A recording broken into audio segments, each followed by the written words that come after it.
What kept Hengsheng from panicking was the absence of any Lan Clan members' dead bodies. Although he found traces of battle and remnants of fallen cultivators where Lan Clan's residence land was located, there were no Lan Clan corpses, so everything had been wiped clean, as if they had simply vanished.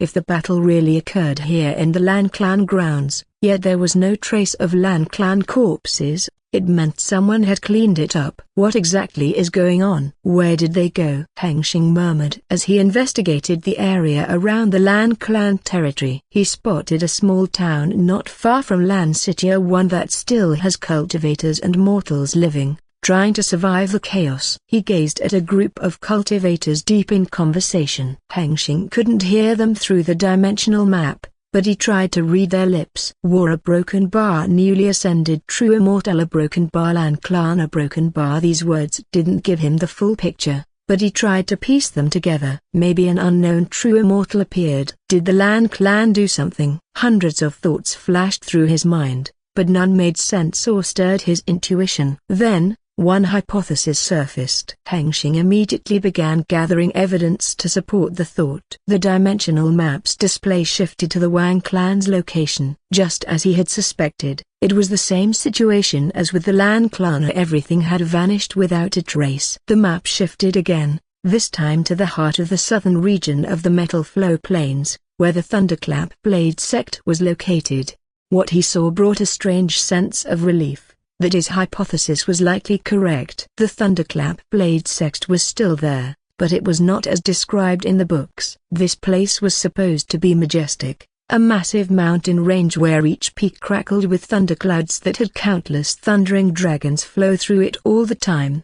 Instead, what he saw was ruin, shattered mountains, a broken sky, and sect grounds littered with the corpses of Thunderclap Blade sect disciples and elders. Among the rubble moved scattered prisoners, rogue cultivators scavenging through the ruins for treasure. Maybe someone from the blossoming sword sect's lineage broke through to the true immortal realm. A broken bar then came to take revenge on the Thunderclap Blade sect. After that, they must have taken everyone who relied on the sect and left for somewhere else. That has to be it. Hengsheng made wild guesses, speaking as if he had witnessed it all himself, yet he had no idea how accurate his hypothesis was. Hengsheng did not know what was truly happening, but seeing his clan's enemy had fallen was enough to ease his concern. He continued searching for any trace of his clan, but he found nothing. When he reached the edge of the Golden Pillar continent, he couldn't go any further. Ding. Dimensional authority is insufficient. The dimensional map was a godlike tool,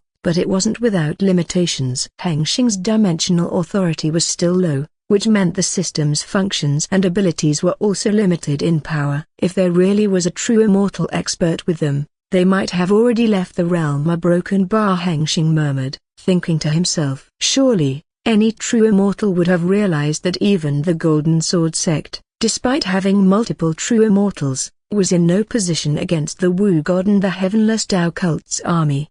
If a newly ascended true immortal is not stupid, he or she wouldn't choose to stay here. It would be wiser to find somewhere else to settle. What about those who stayed in the Golden City then? How could I forget this? Hengsheng suddenly remembered that there was a group from the Lan Clan waiting for them to return at the Golden City as well. The dimensional map once again returned to the chaotic war situation in the Golden City. Hengsheng spotted the Lan Clan's skyship, but he didn't see any Lan Clan members there, either alive or dead. He remembered that the clan also had a residence in the city, so he looked for it. Before long, he found a mansion that resembled Lan Clan architecture, but once again, there were no Lan Clan members to be found, not even a corpse. It seems like everyone has already fled. Hengsheng shook his head, slowly realizing that here and everyone within the secret lander had been abandoned.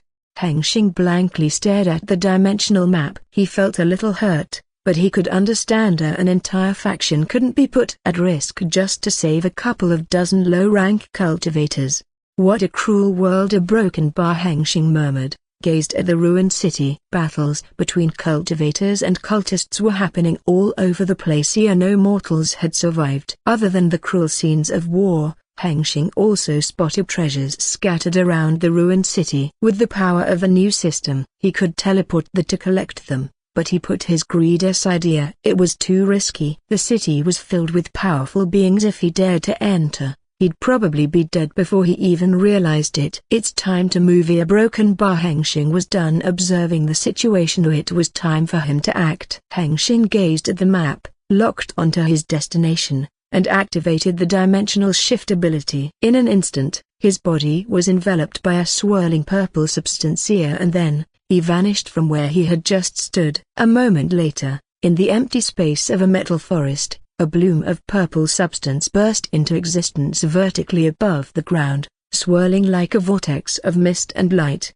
From within it, Hengsheng stepped out, his eyes calm as they scanned the surroundings. In a certain direction, he spotted the top of a broken pagoda rising faintly behind the metal tree forest. Without hesitation, Hengsheng turned and made his way toward it. His entrance was not silent. He wanted others to notice. "Who goes there?" one of the Golden Sword sect disciples roared, sensing a new presence stepping onto their sect grounds. Hengsheng stepped out from the shadow of the forest, allowing the disciple to see his face clearly. "Why were broken bar Lan Hengsheng?"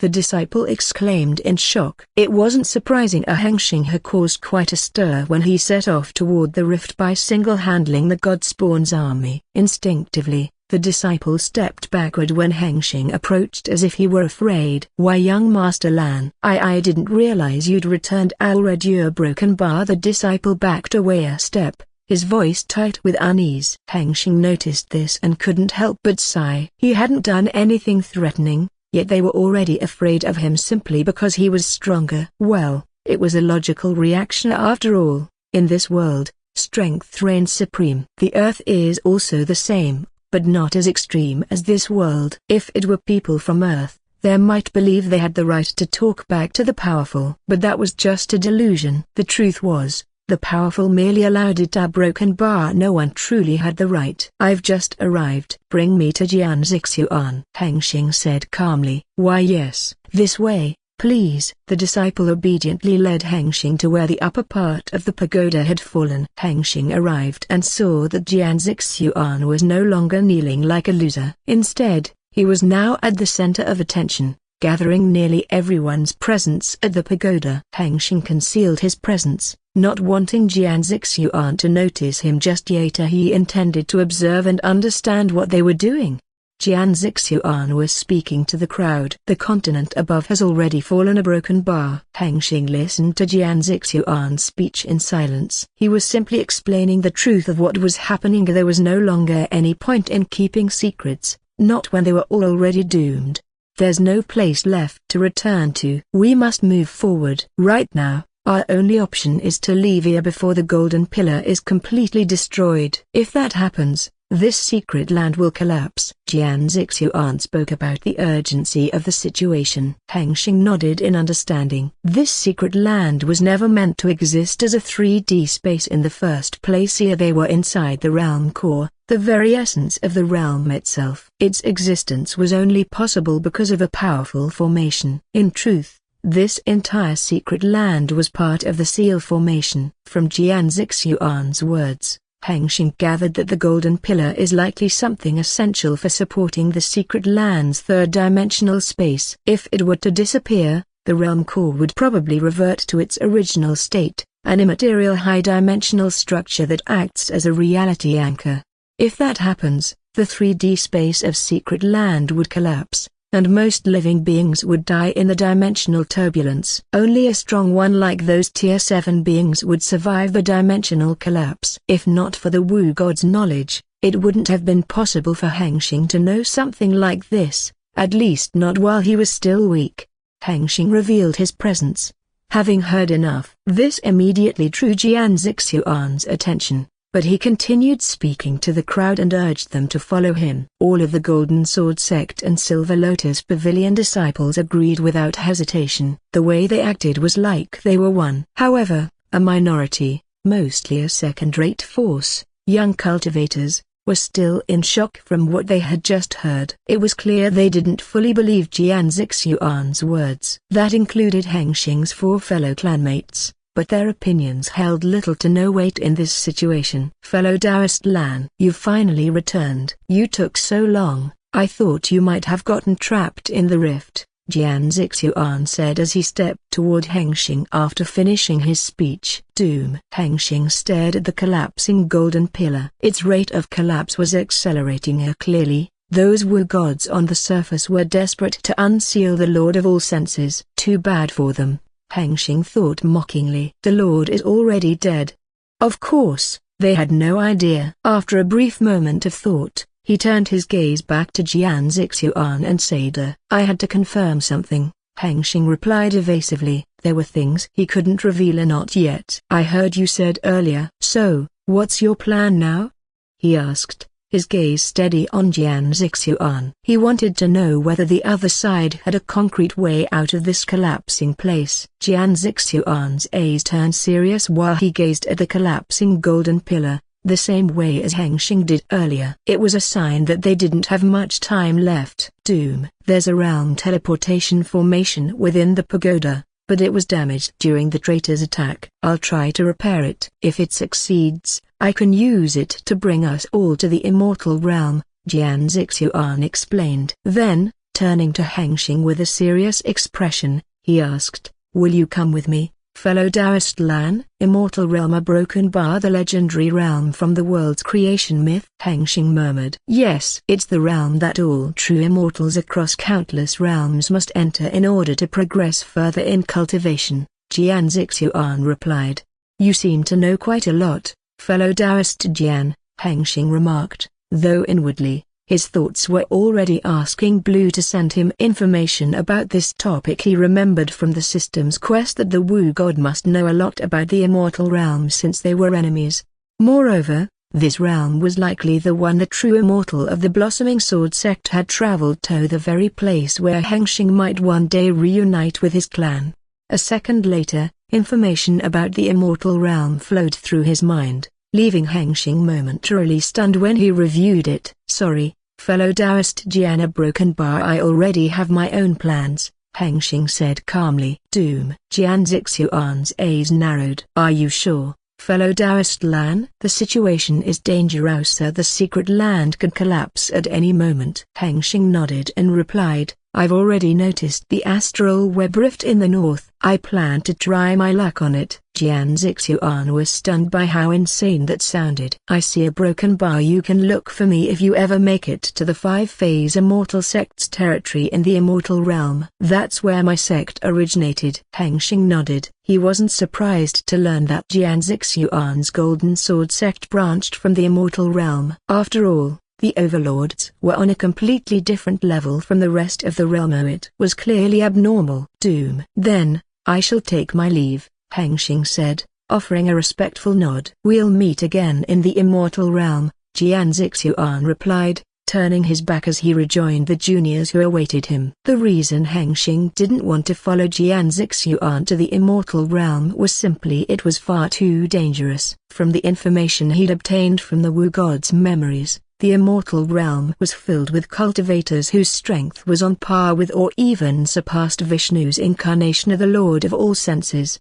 He remembered that overwhelming power all too clearly, since he had just experienced it firsthand a moment ago. If he dared to step into a place like that while still weak, the secret of his system power would be exposed in no time. And once that happened at a broken bar, his destiny would no longer be in his own hands.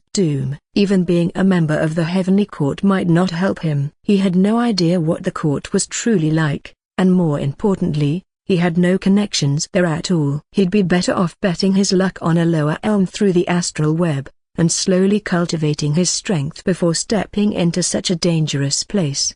A cultivator's life is longer. Being apart from his family for 100 years would pass in the blink of an eye. Sooner or later, he would get used to it. The ground trembled constantly, and the sound of the golden pillar crumbling echoed like a doomsday clock ticking toward the end of everything. Yet somehow, everyone here seemed to be getting used to it. Hengsheng's gaze shifted to a group of people approaching him. It was Lan Xiaorong's group. Behind them was another group from the Wang clan, led by Wang Dalong. Two more groups followed, one led by a woman with ice blue hair, and the other by a muscular man with long red hair. Lan Xiaorong approached with a serious expression and said to Hengsheng, Hengsheng, You heard what that guy said, right? Do you really believe it? Hengsheng gave him an unbelieving look before raising both hands and pointing toward the collapsing golden pillar. Lan Xianrong's face flushed with embarrassment. Hengsheng had just insulted him without saying a single word. It's not a matter of believing, Hengsheng said calmly. It's already happening. You'd better decide quickly or we don't have much time left. Lan Hengsheng curiously turned to Big Brother Hengsheng, asking, Big Brother Hengsheng, then what are you going to do? Follow them? Hengsheng shook his head. I have another plan. Included, saving those who are still in the Lan Clan cave. Lan Xuanyan, who had been listening quietly, spoke up when Hengsheng mentioned the other clanmates. Big Brother Hengsheng, a broken bar, wasn't it already too late? It would take a month to return to the cave. We don't have that kind of time. Doom. Hengsheng answered mysteriously. I have a method. Then he looked at all of them and continued, now is the time to decide. I will tell you these. A broken bar. The Golden Sword Sect's group is planning to travel to the immortal realm. It's an opportunity but also dangerous. I have a different plan. If you want to follow me, be ready. If you want to go on your own, head north. There's an astral rift there. It can take you to another realm. When the 30 young cultivators heard Hengsheng mention the immortal realm, the stress and worry in their eyes shifted, replaced by a gleam of greed and ambition.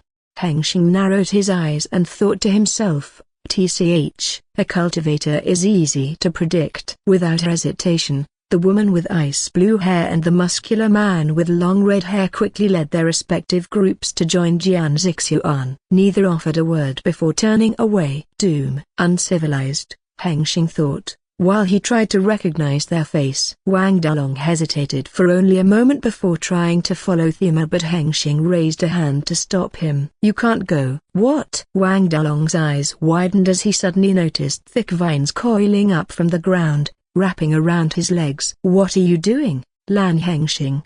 He shouted, struggling. At the same time, the rest of the Wang clan soon realized they were trapped as well, vines binding their limbs before they could react. Hengsheng didn't answer. With a subtle gesture, a faint green mist emerged from the vines. Before they could react, all 7 members of the Wang clan group slumped to the ground and unconscious from the super sleeping gas. Hengsheng made a simple gesture, and the vines that had coiled around the Wang clan members tightened, completely enclosing each of them. In an instant, they were transformed into wooden orbs, each about the size of a person. Doom. Lan Xiaorong stared in shock. For him, Wang Dalong may be a rival, but he's not an enemy. Why are you doing this?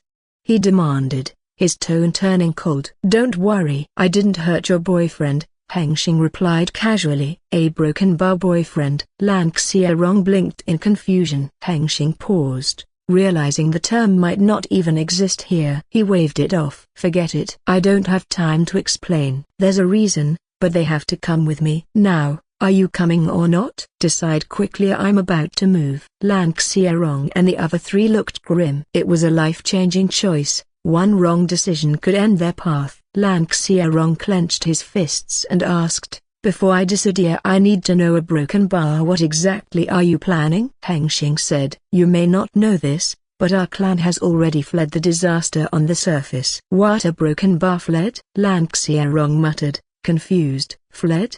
Lan Xiaorong thought. If the surface was as devastated as they'd been told, a broken bar, then how could the Lan clan have possibly escaped? Hengsheng smiled. And of course, I'm going to find a way to bring all of us back to our clan. Hearing his confident answer, Lan Xiaorong and the others exchanged a glance, then each of them nodded. They had made their choice. Doom. Crack. Hengsheng gazed above and saw that a space crack began to appear, showing the sign of dimensional collapse. Then I will move now. Don't a broken bar resist, Hengsheng said calmly. As his words faded, a swirling purple substance bloomed beneath their feet. In the blink of an eye, it enveloped them all, including the 7 wooden orbs, and vanished without a trace. From a distance, Jian Zixuan witnessed the scene unfold. His eyes narrowed slightly in surprise.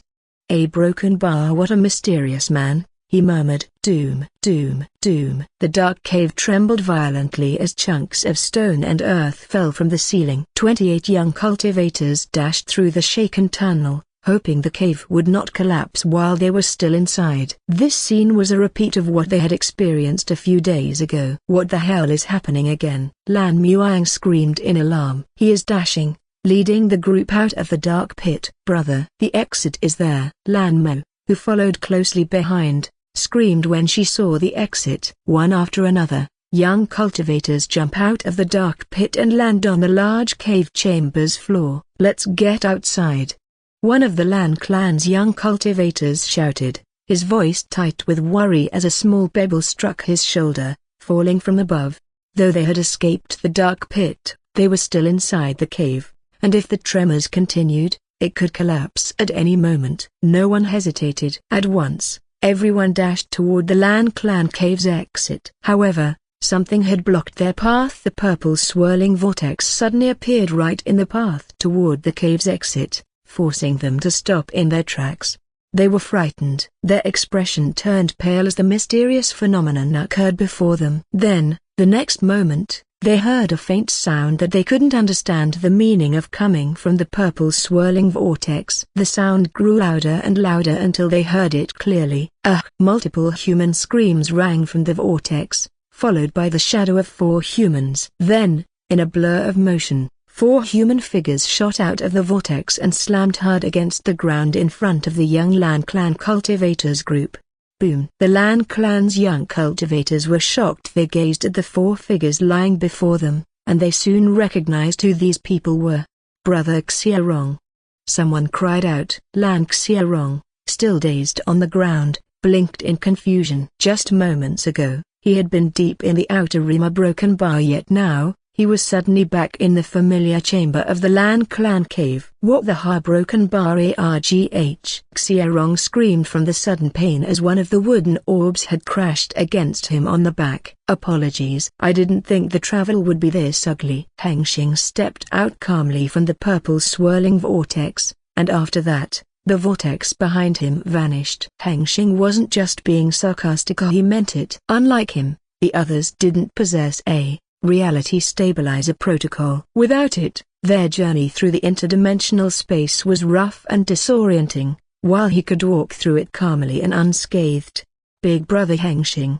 The young cultivators shouted in unison, their voices filled with joy as their ultimate savior finally appeared. Hengsheng smirked, spreading his arms wide as if welcoming, cheering, striking the pose of a great man making a grand entrance. Doom! The doomsday clock's trembling hum shattered his glorious moment. Hengsheng's smirk faded, his expression darkening under the mounting pressure of time. Hengsheng lowered his arms and pointed his finger at Xiaorong. You handle the situation here. Keep them calm while I'm away. What? Xiaorong, still confused, couldn't process what had just happened. Before he could say anything more, Hengsheng had already vanished into the swirling purple vortex. You're so arrogant. Xiaorong cursed under his breath. He turned toward the group of Lan Clan's young cultivators. Taking a deep breath to calm himself, he observed the confused faces of his junior brothers and sisters. Then, steadying his tone, he began to explain everything he had heard he knew. Meanwhile, Hengsheng reappeared on a volcanic terrain. Not far from him, a small group of 4 Lan Clan's young cultivators were hiding beneath the far-leaf trees, shielding themselves from the fiery rain falling from the erupting volcano above. Without wasting any time, Hengsheng activated his system ability, Dimensional Shift. The 4 cultivators barely had time to react before a swirling purple substance engulfed them, their faces frozen in horror. Hengsheng sensed the resistance from these 4, but they were too weak to break free from his ability. In the next instant, Hengsheng vanished from the volcanic terrain and reappeared in another location. Again and again, he repeated this process, finding scattered Lan Clan members through the collapsing secret land and sending them back to the Lan Clan cave, one group at a time. After retrieving all 27 members of the Lan Clan, Hengsheng didn't stop there. Without resting, he activated his dimensional map and dimensional shift ability once more. This time, his target was the Wang clan members. Disappearing and reappearing across different locations, Hengsheng moved swiftly through interdimensional space, capturing all 33 members of the Wang clan and sending them back to his base. Oh, Hengsheng muttered as he gazed at the dimensional map. He noticed that Jian Zixuan's group had already left the secret land, without leaving a single trace behind. Hengsheng also noticed that the astral rift's expansion was accelerating. It will soon swallow the golden pagoda in 3 minutes. I need to move faster, a broken bar, Hengsheng murmured as he studied the dimensional map, carefully ensuring he hadn't left anyone behind. He noticed a few scattered life signs of other young cultivators from different forces. After a moment of thought, he decided not to lend a hand. They were outsiders. If I take them in, they will likely cause trouble someday. I cannot be too kind, Hengsheng thought. After finally confirming the success of his primary plan, Hengsheng wasted no time. He immediately moved on to the second. Once again, Hengsheng moved swiftly across the outer Rima, but this time, he wasn't rescuing people. He was harvesting treasures. The remains of the golden pagoda were the decorations, tiles, roofs, pillars, walls, everything were collected. The unknown extremely hot red orbs are collected. The golden flowered plant glowing with profound aura collected. The mysterious silver metal pulsing with ancient energy are collected. A broken bar, a broken bar, a broken bar. The secret land was collapsing, yet to Hengsheng, it had become a field of opportunity. Just like the humans, the demon beasts had fallen into panic. Driven by instinct, they scattered in every direction, desperately trying to escape the collapsing dimension, leaving many treasure grounds unguarded. A sheen of sweat appeared on Hengsheng's forehead as he continued hopping from one place to another. His actions were not without cost to his system ability. Dimensional shift required the expenditure of spiritual chi, just like any chi technique.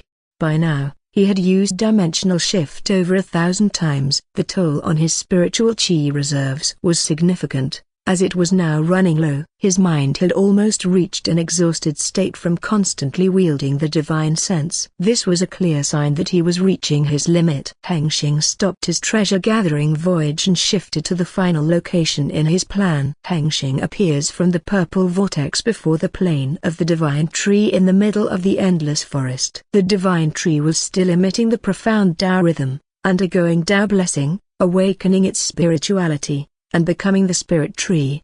Surrounding the divine tree were myriad demon beasts seeking divine protection from its aura, just as they did when the god spawn's invasion. Roar, grow. The demon beasts roared as they noticed Hengsheng's presence. Some even remembered him and offered a subtle welcoming gesture, even though they were still panicking from the trembling world. Hengsheng released a pulse of divine sense, silently sending a message to the surrounding demon beasts. Give me a path. Without resistance, the beasts obediently parted, forming a clear path toward the divine tree. They moved aside with surprising reverence, as if recognizing the merit he did with this sacred place. Stepping forward, Hengsheng reached the base of the towering divine tree and gently placed his hand against its trunk. Hengsheng felt a subtle stir deep within him. The timber-grasp genetic trait buried in the depths of his DNA had begun to resonate. It pulsed faintly, as if awakening in response to the divine tree before him, a broken bar, as if it had finally found its own kind. Hengsheng sensed the divine tree's spirit. Even though it was not fully formed, it was still growing. Its scent sent waves of emotion through his hand. It was glad to meet its friend, and it was lonely. Hengsheng's lip curves, his heart is fluffy as he senses the infant spirit tree's innocent spirit and emotion. Then come with me, a broken bar, Hengsheng whispered through his thoughts, sending the message directly to the divine tree with his divine sense. The joyful emotion responds to his request. Hengsheng smiled warmly before he expended his massive amount of spiritual chi to activate the dimensional shift. Roar, boo, boo. A broken bar. The demon beasts screamed in panic when they noticed the purple substance emerging from the ground all over the plain, beginning to envelop everything, including the divine tree. Hengsheng frowned as he executed the mass teleportation. It was harder than he thought. Dim, help me. Hengsheng decides to ask for help. Yes, host. Then the pressure on Hengsheng's mind was lifted, and the system's notice appeared before him. Ding. Dimensional shift in progress. A broken bar. A 91%, 99%, 100%, ding. Dimensional shift activated. Hengsheng's vision before him turned completely purple due to the dimensional tunnel. In the next moment, he moved, traversing the interdimensional space alongside the myriad demon beasts and the divine tree, only to appear somewhere else in the secret land again a moment later. Crack. Above the rocky mountain, space was fractured, a large cracks spreading across the sky like shattered glass. It was a dire omen. Time was almost up. The end is near. Suddenly, a massive purple vortex appeared in midair and began to shoot out countless figures downward. Ow! Arg! A broken bar. The myriad demon beasts collided hardly as they were shot out from the purple vortex, crashing into one another midair and tumbling to the ground. Agonized screams echoed as pain surged through their bodies. Sorry, a broken bar, Hengsheng muttered softly, a trace of guilt in his voice as he extended his hand. A gentle wave of wood chi rippled out from his palm, trying to ease the pain of the demon beasts scattered across the ground. Their roars and whimpers gradually quieted, some lifting their heads to gaze at him with wary, yet less pained eyes. Hengsheng gazed at the towering purple vortex from which the divine tree slowly emerged. Unlike the demon beasts, the divine tree was protected by the Tao blessing, which acted as a shield against the interference of interdimensional crossing. It safely landed on the rocky ground, its roots waving in the air as they searched for soil. Hengsheng held the trunk with both hands to prevent it from falling. Slowly, the roots penetrated the ground to stabilize the tree. Once the divine tree settled, it began to emit a protective aura that enveloped the entire mountain peak. As the Tao rhythm within the aura resonated throughout the area, the previously unbalanced natural elements of the rocky mountain began to shift.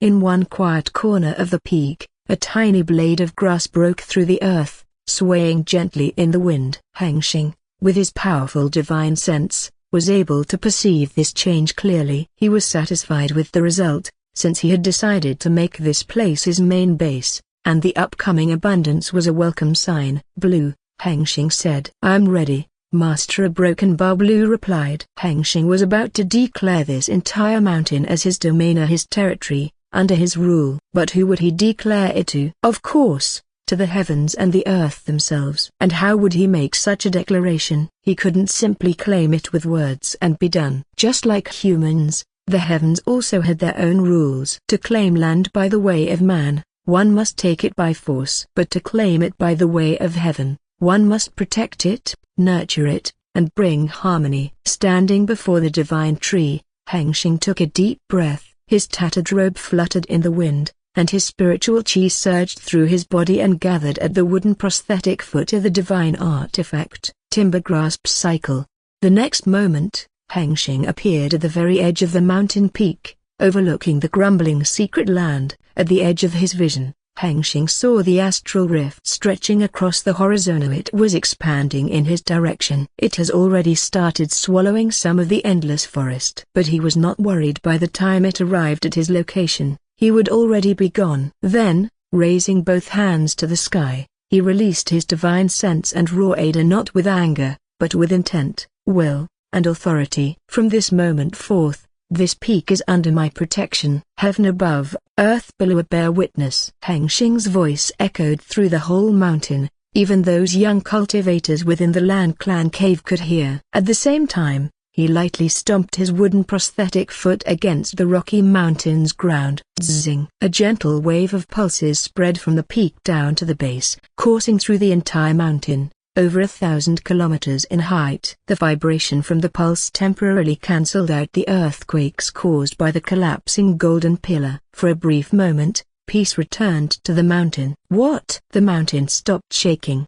Someone inside the cave shouted. The young cultivators within the Lan Clan cave sensed the change. They began to dash out of the cave's exit to see what was happening. The pulses were moving to shroud the mountain. These pulses carried the power of the 5 phases creation cycle. Unlike the divine tree's subtle influence, their effect was immediate and unmistakably the mountain itself began to transform. Plants of various kinds began to sprout all over the mountain, both on the surface and deep within its core. The once desolate, orange-streaked rocky mountain was now wrapped in vibrant green, transformed into a living, breathing landscape full of vitality.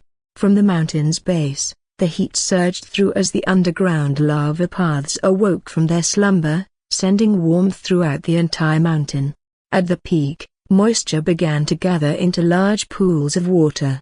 These slowly overflowed, giving birth to countless rivers that flowed down the slopes, nurturing everything in their path. The rocky hand ground softened under the balance of the mountain's inner heat and the river's cooling touch. Microorganisms stirred into life. An abundant environment began to take shape, one where the soil's quality rose sharply, and the surrounding chi became noticeably denser in the air. If the surrounding chi became 1 or 2 levels denser, the chi would eventually condense into a liquid form. "Arg!" cried one of the slower young cultivators who had fallen behind the group. He wasn't paying attention and tripped over something, crashing to the ground. As he pushed himself back onto his feet, his gaze fell upon what had caused him to stumble, a smooth and round, green pebble glowing faintly like an emerald, radiating a dense chi aura. His eyes widened. Without hesitation, he snatched it up and stuffed it into his space ring, glancing left and right in paranoia. He wasn't stupid. That pebble was clearly a treasure. QQQ, a broken bar. What? The young cultivator chuckled to himself, barely containing his excitement over the lucky encounter. But just as he was about to celebrate further, something caught his eye. His smile froze. On the nearby cave ground, the exact same kind of green pebble, identical in color and chi aura, was slowly emerging, sprouting from the earth like a mushroom pushing through soil. Under his shocked gaze, his jaw dropped, while the entire cave path before him was soon laid entirely with glittering green pebbles like an emerald road. Young cultivators outside the cave did not witness this cave's transformation, but on the outside, they witnessed other things. They noticed the approaching astral rift. The scene was terrifying for them. They saw the rift swallowing the endless forest like a hungry beast swallowing the world, and it slowly moved toward them. "That's Big Brother Hengsheng!"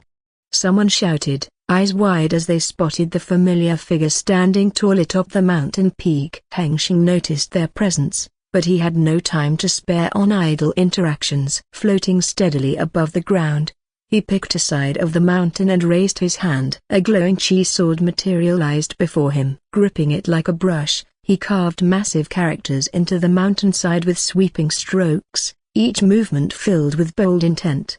Before long, it was done. The characters stood tall from top to bottom, glowing faintly as they resonated with the chi of heaven and earth. Each word echoed with his Tao heart. Then, Hengsheng let out a thunderous roar. "Heaven above, earth below, bear witness. From this day forward, the endless wealth peak is under Lan Hengsheng's rule." Boom! The heavens answered. Thunder sounded out of nowhere, cracked across the sky as if acknowledging his claim. Above the peak, a faint but brilliant starlight appeared, like a guiding north star. Invisible to the mortal eye, it radiated an aura of fortune and destiny. Only those with the means to perceive fate would notice it. The endless wealth peak's chi luck. "Master, the mountain is now under my control." A broken bar blue's voice echoed gently in Hengsheng's mind. "Good," Hengsheng replied, eyes narrowing at the starry astral rift. Not far away in the distance, a heartbeat later, the ground trembled. White energy surged outward from within, enveloping the entire mountain like a massive glass ball. It was origin energy. In the next instant, the entire mountain rumbled and began to rise, lifting free from the earth, as if pulled by an unseen force. All living beings upon the peak felt it. The sudden shift in gravity, the surreal lightness, the pull toward the heavens. The endless wealth peak was no longer grounded, it was taking flight. Hengsheng opened his dimensional traveler system panel before tapping into the world hopping interface. Ding! Astral web detected. Connection to the astral web established. World hopping interface, ready for activation. The glowing lines of light on the interface shifted into a constellation-like pattern of threads connecting countless worlds, each a point of light across the infinite void. This is the astral map, which revealed Hengsheng to the worlds connecting within the astral web. If Hengsheng zoomed out the astral map, he would see that the entire heavenly Tao world multiverse spread outward infinitely like an immense chaotic constellation network. Hengsheng filters out the astral map, which worlds he could go to with his current dimensional authority. Ding. World hopping options. Crimson Knight Realm, Tier 7, 7 million SP. A click for details. Demon Dominance Realm, Tier 7, 7 million SP. A click for details. Myriad Star Universe, Tier 10, 10 million SP. A click for details. Martial Master Continent, Tier 5, 5 million SP. A click for details. A broken bar. Hengsheng did not know what to choose, because the options were massive. Even with the filter that showed worlds he could currently reach, it was still a lot for him to choose from. Hengsheng decided to pick the costless one, since he only needed to escape for now. He could hop again if he found the world was not good to settle. Ding. World hopping initiated. Destination: Shattered Dimensional World, Tier 4, 0 SP. A click for details. Preparation for departure. A broken bar. The shining starlight, resembling the incoming astral rift approaching the endless wealth peak, enveloped the entire mountain. Whoosh! A moment later, the whole peak vanished, not just from the secret land, but from the entire five-pillar realm. The secret land of the Pillar Foundation fell silent after Lan Hengsheng and the endless wealth peak vanished from the five-pillar realm. The astral rift finally swallowed the area where the Rocky Mountains once stood. However, the rift did not only expand toward this place specifically. The rift began expanding in all directions, spreading like a growing wound across the secret land. On the other side of secret land, another group of people also faces the threat of astral rift expansion, just like Hengsheng did. The transcendent demon with rainbow hair floated above the ground, gazing at the upcoming astral rift with narrowed eyes. Lord Kong, we still could not contact the sect above ear broken bar. The demon saint appeared behind and reported. Lord Kong's eyes closed for a second before opening with determination, as he had already made a decision. Since the sect could not respond at a time like this, I guess our duty is officially ended here. Broken bar, listen to my command. Gather everyone, we are leaving, Lord Kong commanded. The demon saint nodded in obedience and left. Lord Kong looked at the broken seal in his hand, then let it fall from his hand as it was no longer important. He was sent here from the five-phase immortal sect to select the talented demons within this realm, whose environment was not very enlightening for the demon beasts to become demons. The demon beasts who managed to become demons in this kind of environment had some degree of talent. Unfortunately for him, a problem had occurred 2 years ago. The connection between this realm and the immortal realm had been cut off. The branch sect master had asked him to guard the third cycle seal in the demon town while testing the talent ones and searching for clues about the lost connection. But today, everything was clearer. Someone had pulled the strings, disturbing the realm in order to free the prisoner. But things were not all bad. For an unknown reason, just a short time before the element seal broke and the golden pillar was attacked, he had regained his connection with the immortal realm, as if whatever had been disturbing the connection had suddenly vanished. After that, he quickly reported the situation to the elder immediately. However, he could not stay here to see the result. Since the realm-caused dimension was about to collapse, he had to flee now. When every demon in the small town assembled, Lord Kong brought out a void ship from his space ring. The demons boarded swiftly and in silence. Before long, the ship rose into the sky, pierced through the void, and vanished from the secret land. A moment later, the golden pillar at the heart of the secret land finally could not withstand the non-stop assault from the Wu gods, and countless cracks instantly appeared across the crumbling pillar's surface.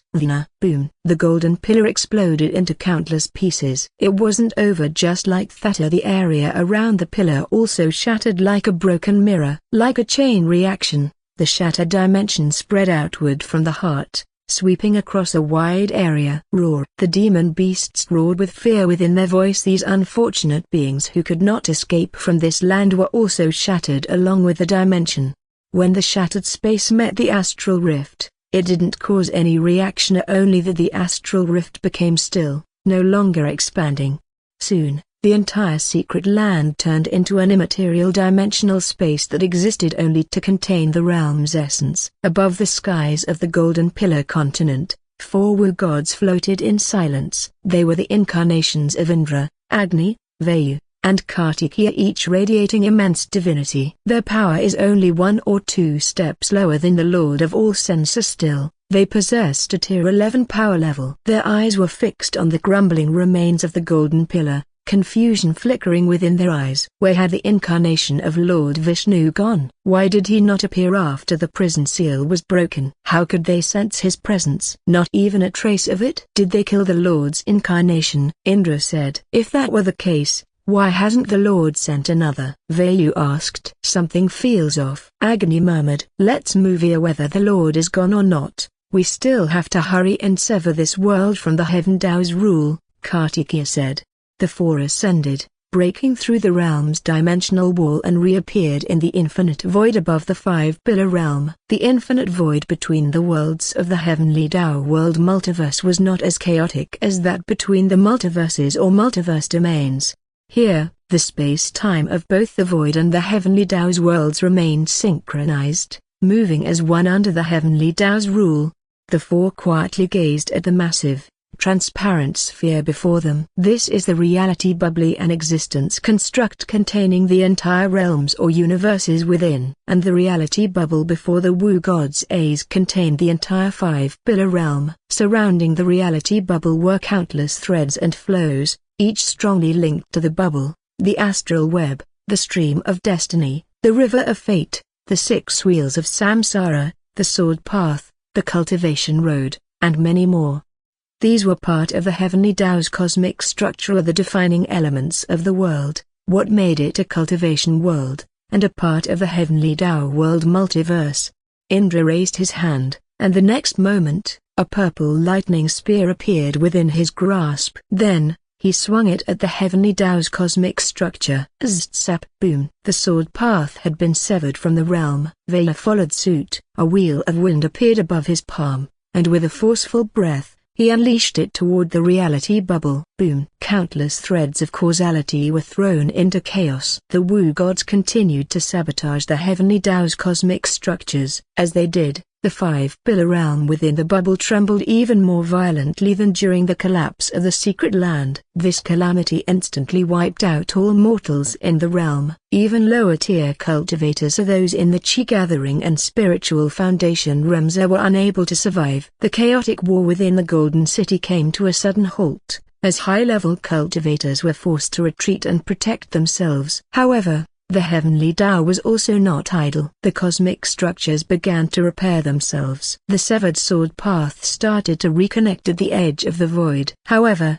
Indra moved to interfere, blocking its return, of the Wu gods would not allow it to re-establish its link. After clearing all other obstacles, their eyes turned toward their true target, the Eye of Heavenly Tao. For more clarity, this is the manifestation of the heavenly Tao that oversees the 5-pillar realm. With nothing left in their way, they struck. Boom. Tiny cracks began to spread along the heavenly Tao's gigantic eye. The Wu gods knew it would take more than that to destroy it. They didn't stop. Flames from Agni erupted. Lightning from Indra crashed. Wind blades from Vayu howled. And Kartikeya's war spear descended like divine judgment. The tier 11 power of the Wu gods rained down upon the gigantic eye, and with each devastating strike, the cracks grew deeper and more widespread. It would take time, but eventually, this realm would be completely severed from the heavenly Tao world's rule and become their. Suddenly, their actions halted. Their eyes widened in disbelief. Their bodies refused to move. An overwhelming pressure descended, suppressing them completely. Before them stood a man with long white hair like an old man, yet his appearance was that of someone in his prime. His presence is otherworldly even for the gods like them. He wore traditional Taoist robes, and on his chest was the clear emblem of the 5 phases symbol. "You invaders.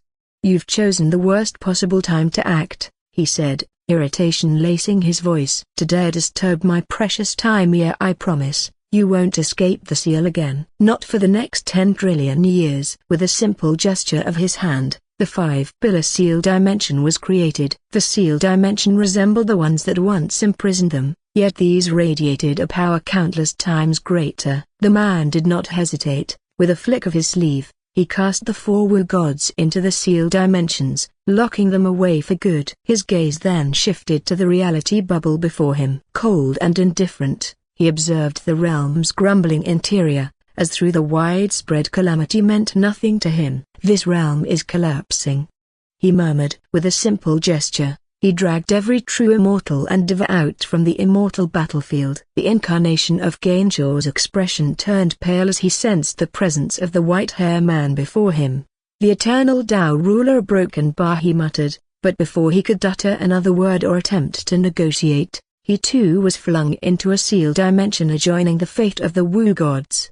Then, with a simple glance, he shattered the bodies and souls of all the devas who were present, leaving no trace behind. Greetings, Grand Elder. A broken bar Jianfeng greeted, wiping the cold sweat from his brow. He had never expected the Grand Elder to act personally. Your term is over. This realm will be handed to another group. Return to the sect and report your failure, the man said, without sparing Jianfeng another glance. His focus was already back on the reality bubble. With a wave of his hand, he took action. First, he exterminated all remaining traitors within the realm and retrieved the sect members and allies. Next, he gathered the surviving natives into a single location, put them to sleep, removed their memory, sealed their cultivation realm, and placed them within a powerful protective barrier. Finally, with deliberate effort, he began disassembling the realm and reassembling it anew. The entire realm shifted according to his will, forming anew 5 gigantic continents and a new terrain. The heavenly Tao's cosmic structure was quickly repaired under his aid. A new realm core dimension was Vegeta within it. He implanted the sealed dimensions that held the Wu gods. 5 massive pillars descended from the sky, each falling upon a different continent like celestial pins anchoring heaven and earth together. A moment later, a deep, melodious hum echoed across the heavens and earth, like the chime of ancient bells carried by the wind. The heavenly Tao resonated with Tao rhythms throughout the realm, blessing the world with fortune and prosperity after it had triumphed over calamity. The new 5-pillar realm was forged. Act 1. A golden pillar continent, the secret land of the pillar foundation has ended. The heavenly Tao at the heart of the reality cluster, right above the heaven of the immortal realm, had spread countless astral threads across the infinite void, like a chaotic constellation when viewed from afar.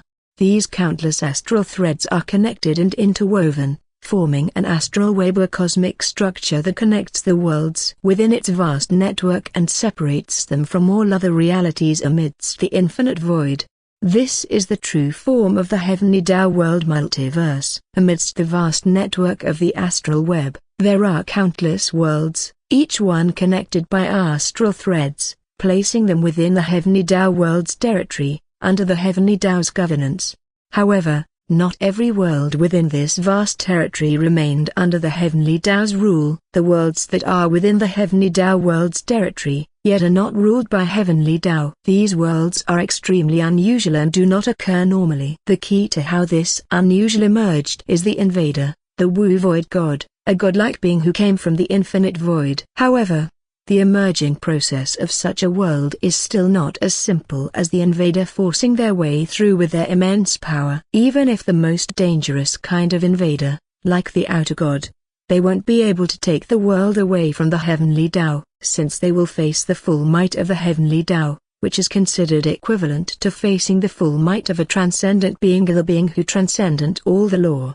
No beings or entities within the infinite void or other realities across the 5 multiverse sectors could handle that immense power and remain unscathed.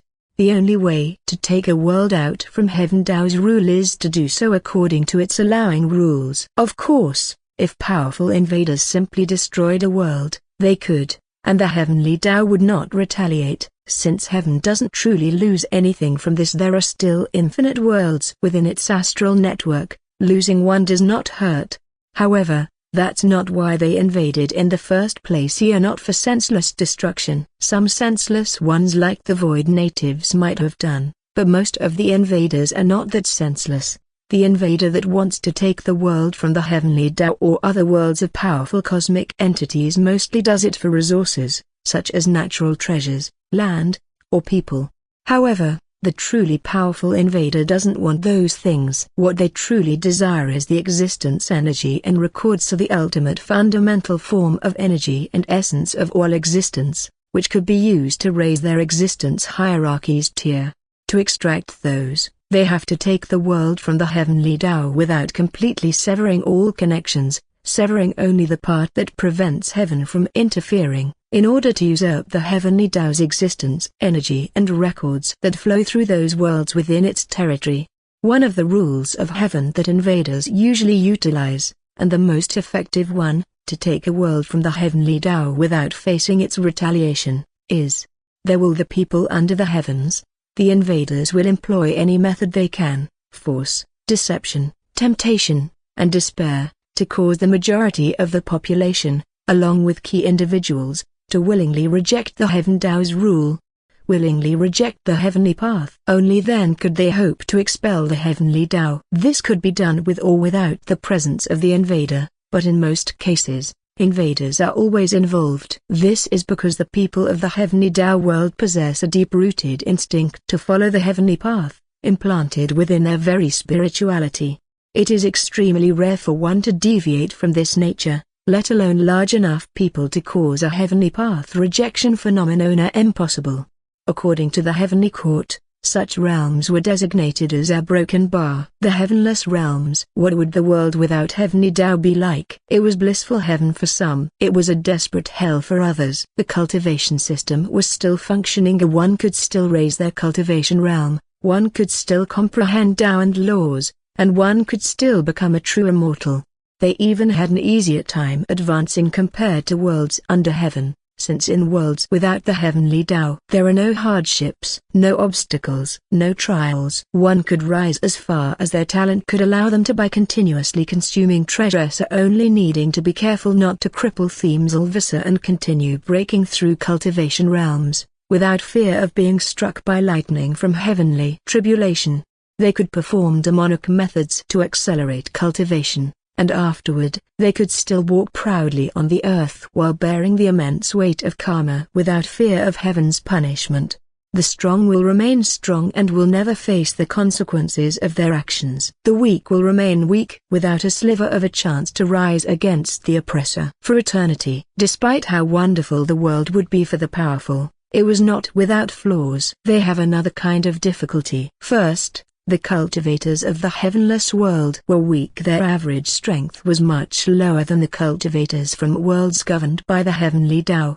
This was expected, as there was no heavenly filter feature like heavenly tribulation to weed out the undeserving from the cultivation path. Second, the resources. The situation regarding resources in most cultivation worlds was the same. They were never enough. But in the case of the heavenless realm, it was even worse, since their main cultivation method focused on continuous consumption, not deeply rooted in heaven and earth comprehension like other realm cultivators.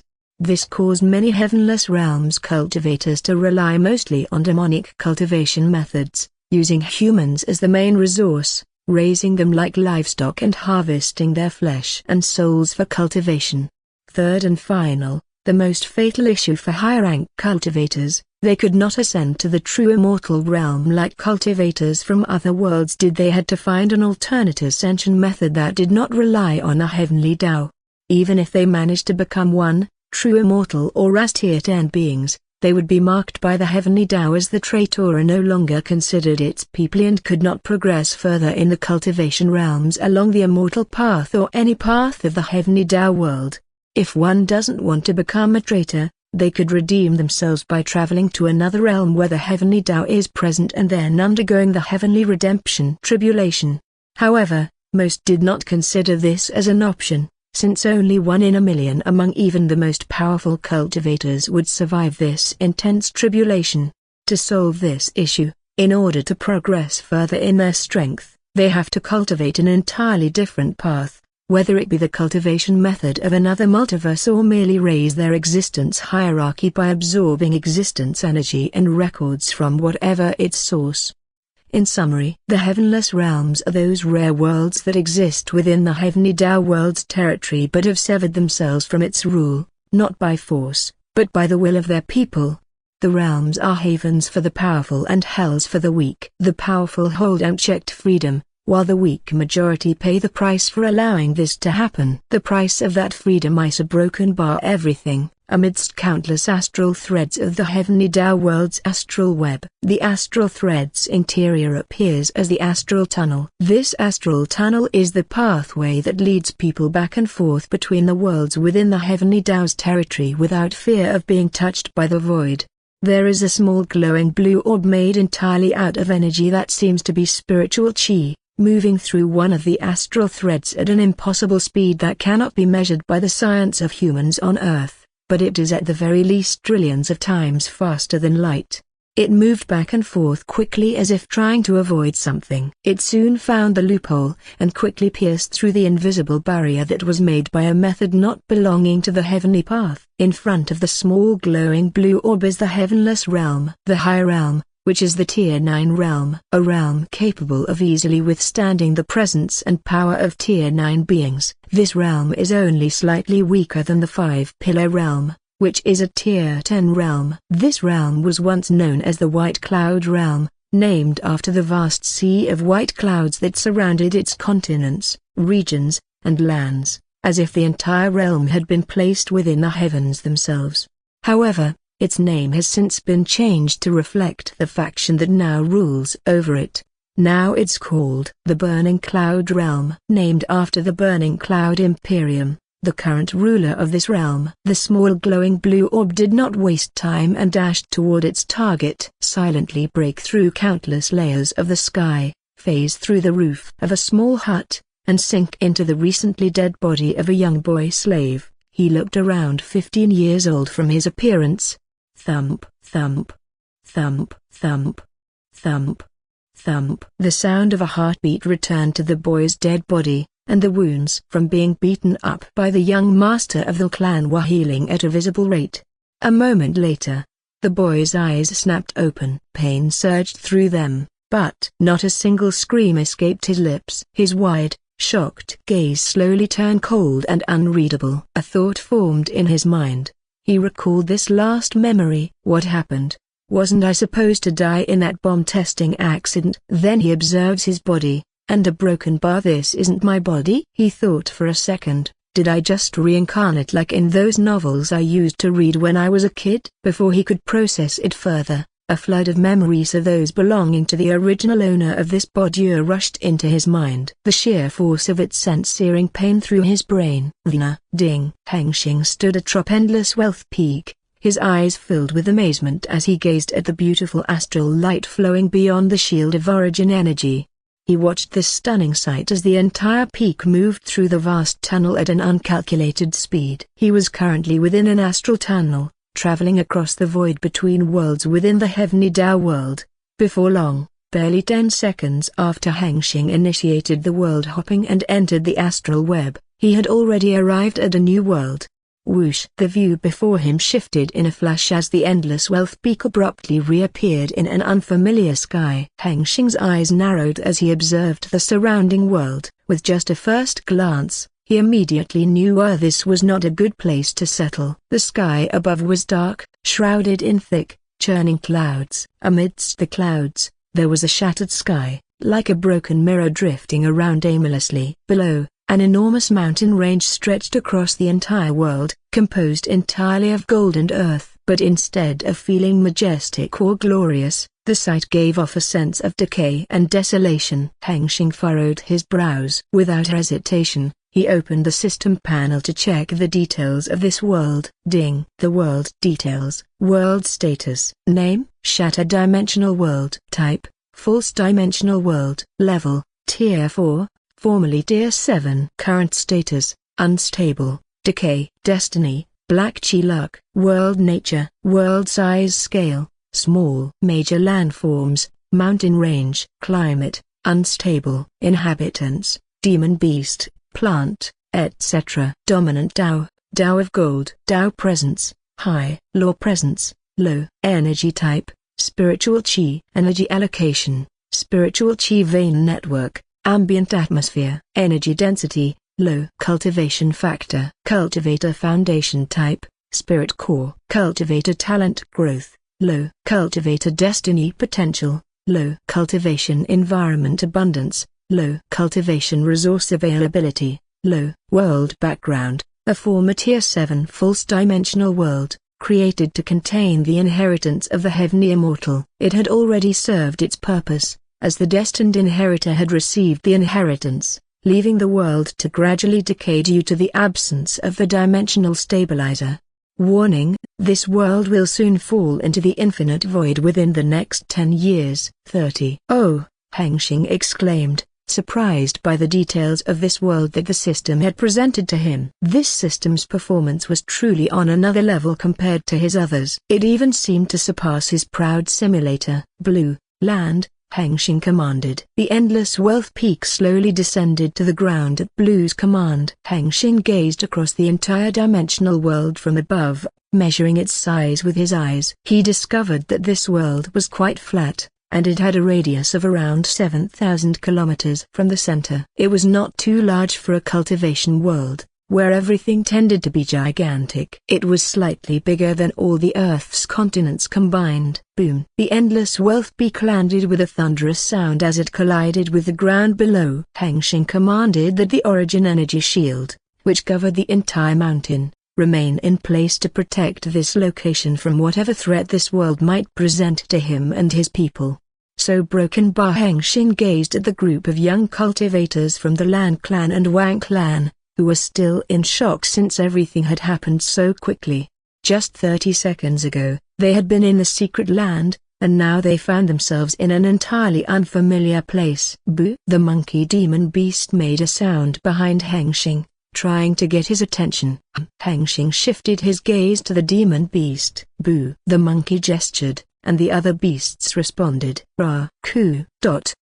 Seeing their actions, Hengsheng immediately understood that the demon beasts were now recognizing him as their new boss. That's a good thing, it will be easy to manage, Hengsheng thought. You geese stay here on the peak for now. Don't go down there, and don't fight. Understood? Hengsheng commanded. The demon beasts responded in their own way, showing obedience to his words. Seeing the demon beasts respond, Hengsheng nodded with satisfaction. Then he changed his mind to be a demon beast boss. There was another candidate more suited for this role. Hengsheng thought for a second before he pulled Yansu from the system world. Meow! Yansu cried out in surprise, her big, adorable eyes staring at him as if asking why he was bothering her again. Without hesitation, Hengsheng rubbed his face against her soft belly. Resigned to her fate, the cat allowed her human to enjoy her fluff. Then she noticed something. Over 10,000 demon beasts on the peak were staring at her, their expressions frozen in shock. Hengsheng had enjoyed the cuddle enough and gently let her go. Yansu, these demon beasts will be your underlings from now on. Take care of them, okay? I have something to do, Hengsheng said. Meow, Yansu replied, accepting his request. Then, I'll pick you up later, Hengsheng said before leaping off the cliff to approach the people below. Yansu sat on the grassy floor, her feline eyes calmly watching the back of her human. Boo! Boo! The monkey demon beast approached the cat, his expression easy to read, clearly smirking as he walked forward with clenched fists, challenging her. This little kitten is the boss's right hand. I'll take that position for myself. The monkey thought smugly. Rah, rah, a broken bar. The other demon beasts roared and cheered as they gathered to watch the scene unfold. Yansu slowly turned her gaze toward the foolish monkey and the excited crowd. A smirk curled on her lips as she was about to have some fun. A broken bar. Roar. Please stop. Argh. Pain. Gar gar gar. You stupid monkey. A broken bar. At the entrance of Lan Clan cave, Hengsheng's ears caught the faint sounds coming from the peak, but he didn't pay them much attention. It was likely a matter between the demon beasts. His focus remained on the people before him. Big brother Hengsheng, where are we? Lan Hengsheng stepped forward and asked, his tone filled with anxiety, because the atmosphere of this world did not seem friendly to them. Hengsheng glanced over the gathered crowd, reading their expressions. All of them were uneasy. Then Hengsheng counts the number. There were a total of 100 people present, including himself, for 60 young cultivators from the Lan Clan and 40 from the Wang Clan who still within the wooden orbs. This is another realm. We've already left the 5-pillar realm, Hengsheng said, his expression calm and unreadable. The crowd murmured as they could not believe what had just happened. Hengsheng let them process everything in silence while he turned his attention elsewhere. With a casual wave of his hand, the wooden orbs that had sealed the Wang clan members began to loosen. Their heads slowly emerged from the orbs, though they were still unconscious. The surrounding Lan clan young cultivators, who hadn't known what those wooden orbs were when they emerged from the purple vortex earlier, stared in surprise. Hengsheng condensed a stream of green wood qi in his hand and activated his genetic trait ability. The green qi pulsed softly as vines emerged from his palm, extending and coiling around the wooden orbs. A gentle mist of awakening gas was released from the vines, seeping into the orbs to awaken the unconscious young cultivators from Wang clan. Wang Dalong's sleeping face twisted into a frown as dizziness swept over him. Moments later, he regained consciousness and found himself tightly wrapped inside a wooden orb. He struggled against the restraints, but they held firm. His eyes locked onto the figure in front of him. Lan Hengsheng, let me out! Wang Dalong roared, his body struggling as he fought back the wooden cage restraint. His shout stirred the other Wang clan members awake. What's going on? Where are we? Why am I trapped in this wooden cage? Let me out. Can you just shut up for a second? A broken bar. Hengsheng watched the chaotic scene unfold with quiet amusement. He found something oddly satisfying in their confusion and panic. A faint smile tugged at his lips. Hengsheng grinned and thought, strange, a broken bar after the reincarnation. I seem to enjoy this kind of chaotic situation more than I used to. Maybe it's the nature of a cultivator rubbing off on me, a broken bar, whatever. When he had enjoyed it enough, he began to move, exerting the oppressive aura throughout the area, covering all the people present and drawing their attention. The murmurs and screams died down. All eyes were on Hengsheng. Now, I will start to explain. I will start with why these Wang clan's people are with you, sir. Broken bar, Hengsheng said calmly, and then he began to tell the story that the first elder had taught him before he entered the secret land.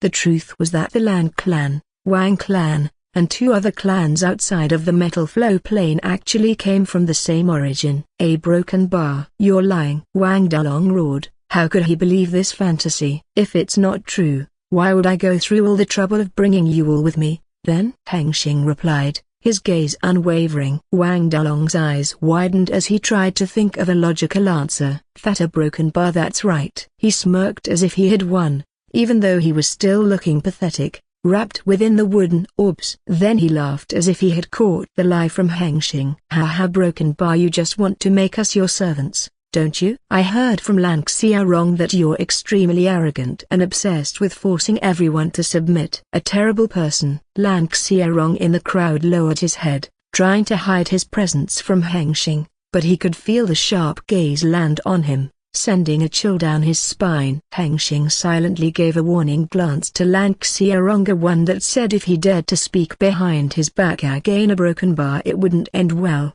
He withdrew his gaze and shifted it back to Wang Dalong. A faint smirk appeared on his lips. Make you my servant, huh?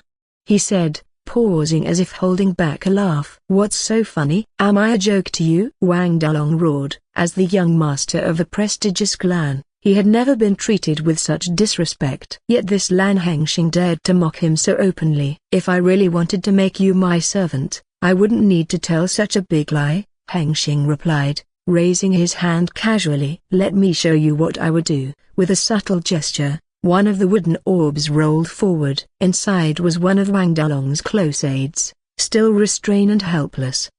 Help, Brother Dalong!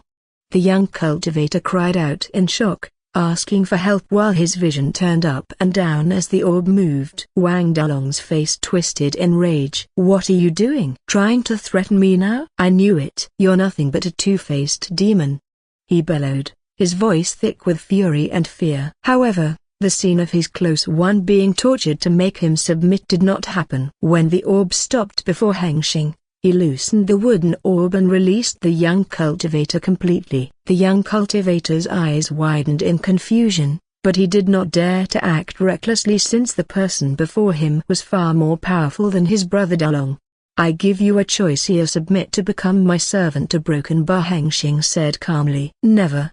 The young cultivator gritted his teeth and replied bravely, even though there was clearly fear in his tone. "You hear, arrogant fool, think everyone will do what you say." Wang Dalong was proud of his aide's bravery. Even if they might die today, dying bravely was still better than dying like a slave. Hengsheng was not angry at their reaction. He calmly said, "Let me finish first. If you become my servant, the piece of soil beneath my feet will be yours," Hengsheng said with a smirk. The young cultivator was at first afraid, but hearing Hengsheng, he became angry. "You're looking down on me too much. Are you saying that I'm as valuable as the soil beneath your feet?"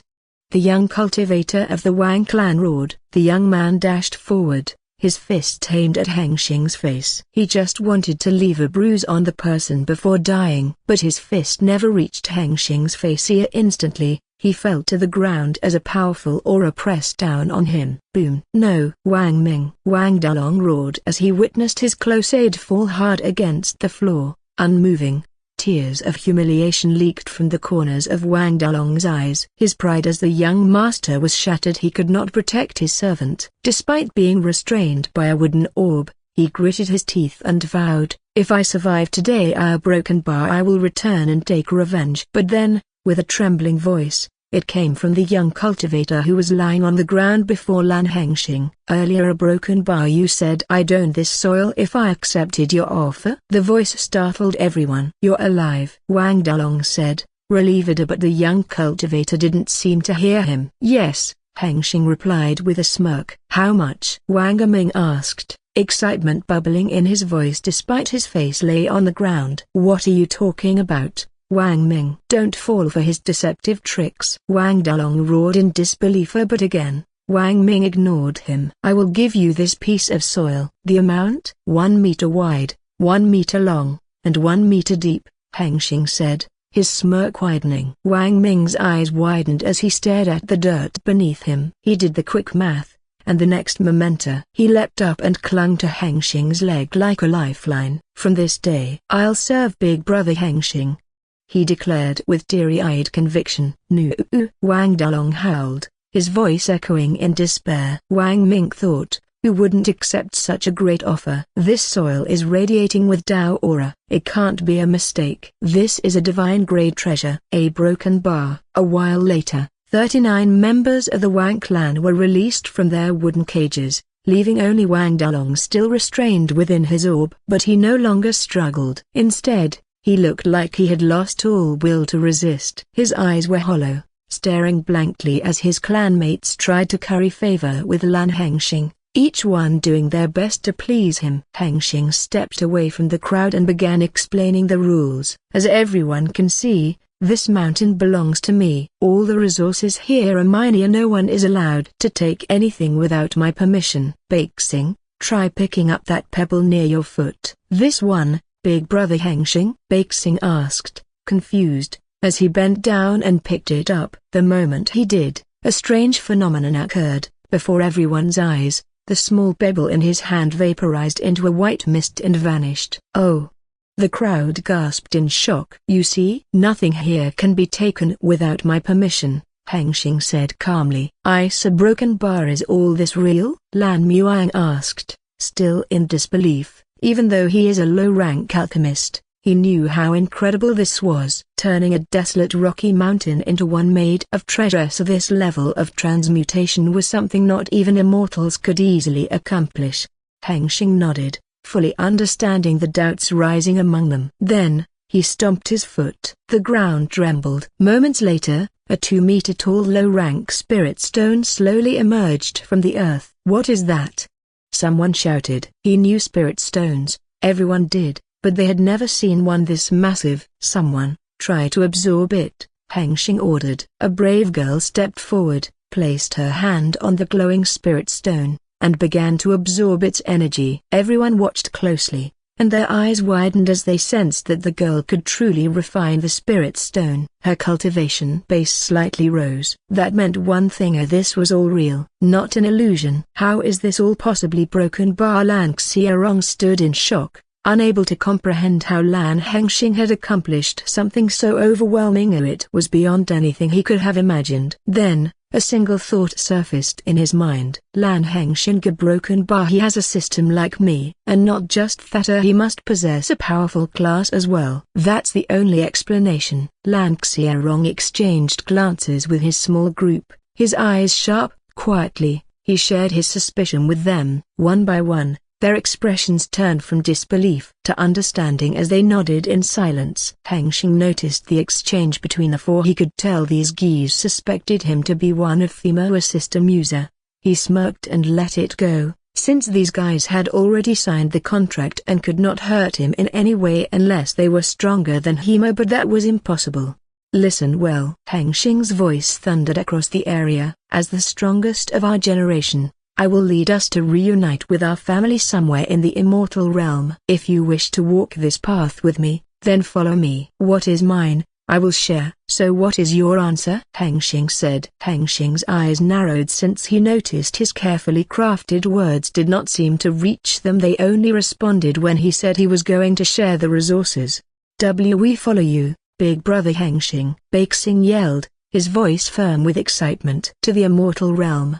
Another cultivator shouted, his eyes burning with greed. The rest joined in unison, their voices rising in a chorus of greed and ambition. To the immortal realm. Hengsheng shook his head, unable to shake the thought that there must be something wrong with the cultivators' minds, not just his assumption. Seeing most had decided, he waved his hand, and then the white energy of origin energy flowed through the crowd and condensed into a white scroll before Thema. This was the system contract.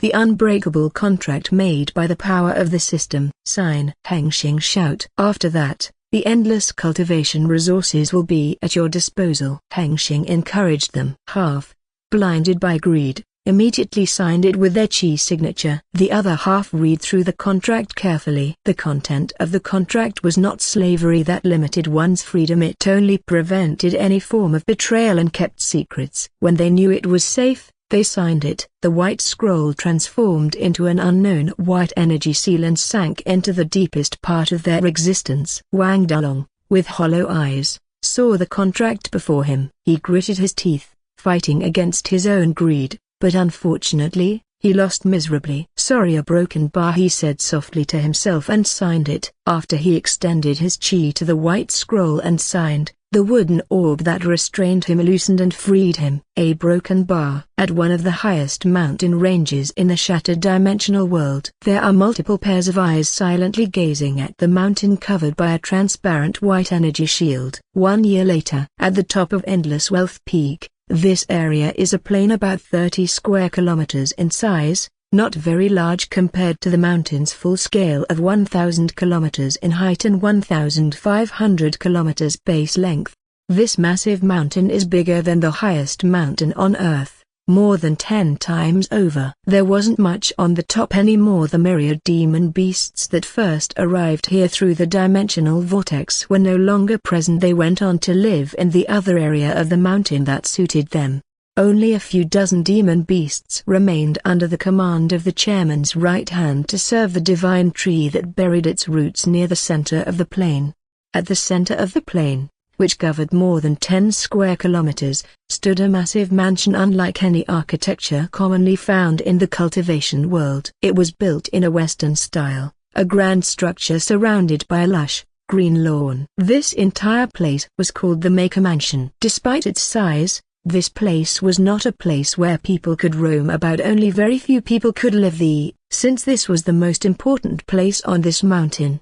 It was where the chairman himself resided. The almighty chairman of the Endless Wealth Compania, Lan Hengsheng. A broken bar. At the cultivation ground in the heart of the Maker House, Hengsheng sat in the lotus pose, his eyes closed, his expression calm, and his entire body shrouded by the aura of Tao Heart. A month ago, Hengsheng had already achieved the peak stage of the spiritual foundation realm, and now he was ready to attempt the breakthrough to the next realm of the true body realm. One requirement that determines whether one will successfully break through to the true body realm is whether they have a strong enough divine sense or not. However, Hengsheng passed this requirement without doubt since his divine sense is immensely stronger than most. Inside Hengsheng's body, His divine sense carefully moved following the instructions from the technique. The complete form of fruit of the heart inside his sea of thought is slowly being swallowed by his physical heart. Thump, thump, thump, thump, thump, thump. Hengsheng's heart is beating fast as it resonates with the profound heart essence of the fruit of the heart. While absorbing the heart essence from the fruit of the heart, the middle danshan, which is located right at his own heart, slowly erodes the heart blockage. This heart essence from the fruit of the heart is essential for breakthrough, since it is the best thing one could use to eliminate the heart blockage or obstacles that block one from their own middle danshan, allowing it to safely open without causing damage to the cultivator's heart and middle danshan. Normally, during this process, while the fruit of the heart is broken down by the swallowing process, other than its essence, it will also release the torrent of thought that is filled with the cultivator's path belief. Cultivators will use this opportunity to form a Tao heart. However, Hengsheng already has it, so this torrent of thought that had been accumulated through the 3 mind tribulations only serves to strengthen his already existing Tao heart. Before long, the heart blockage to the middle danshan disappears as the heart essence also fades, revealing what is inside the middle danshan to him. Inside the middle danshan, there is another obstacle that he has to overcome to awaken this inactive danshan in order to become the true body realm cultivator. He has to open the true body gate. Hengsheng's mind is clear and calm. He is ready for anything that is about to happen. Without hesitation, he began a real cultivation realm breakthrough. Hengsheng's divine sense condensed and pushed forward against the true body gate within his middle danshan. The first push, he tested the strength of the gate. Boom! The gate trembled, but it was not enough for it to open. He gathered the power of the divine sense one more time and then pushed it. If it were an average cultivator, they would need to attempt more than 10 pushes in order to ajar the gate. However, with Hengsheng's powerful divine sense, he doesn't need 10 pushes. The second push, boom! The gate opened slightly, revealing the true power that was hidden within his body beyond the gate. Rumble. Meanwhile, the moment Hengsheng's true body gate was ajar, a thunderous sound from the heaven rang out, and then, with the dark clouds gathering above the Maker Mansion, the air became heavy, and the vision of the myriad stars appeared among the dark clouds. This is the sign of heavenly tribulation. Hengsheng senses the presence of heavenly tribulation. He quickly proceeds to open the gate. The third push, boom! The true body gate was already pushed open by 10%. It is still not fully open, but this is enough for the hidden power beyond the gate to flow toward the other side. The next moment, the crimson blood chi, within it sparkled with numerous lights like the stars in the bloody sky, flowed out from the gate. The true chi, the true power of blood that came from the depths within one's body. When true chi touches the middle danshan, it begins to awaken the inactive danshan, making it slowly radiate with power like the other danshan. Rumble. The heavens trembled as if they sent the final sign to their subjects, as it was about to summon the heavenly tribulation upon them. Hengsheng is trembling, and then he thinks, it's coming. The dark clouds above Hengsheng suddenly split into a circle, revealing a hole at the heart of the sky. Suddenly, a wave of enormous pressure fell from heaven and landed on Hengsheng's body. Like an invisible waterfall, the heavenly pressure tribulation. Doom. Hengsheng's body suddenly bends forward by 10 degrees, from the enormous pressure pressing down on him. Doom. The ground surrounding Hengsheng was also caught within this pressure, causing the area around him to become a small crater. His flesh and bones are in pain. He senses the air surrounding him is heavy, and his entire existence feels like being squeezed from all directions by the invisible hand. The pressure continues pressing on him non-stop like endless waves, and as time passes, it becomes heavier. The cold sweat appeared on Hengsheng's forehead while he was resisting this enormous pressure. If this continues for long enough, it will reach a point where his body could not hold up under the enormous pressure and then a broken bar shatter. The air is heavier, a broken bar. I have to hurry up, Hengsheng thought. The fourth push, boom! The true body gate opened by another 20%. Another 70% to go.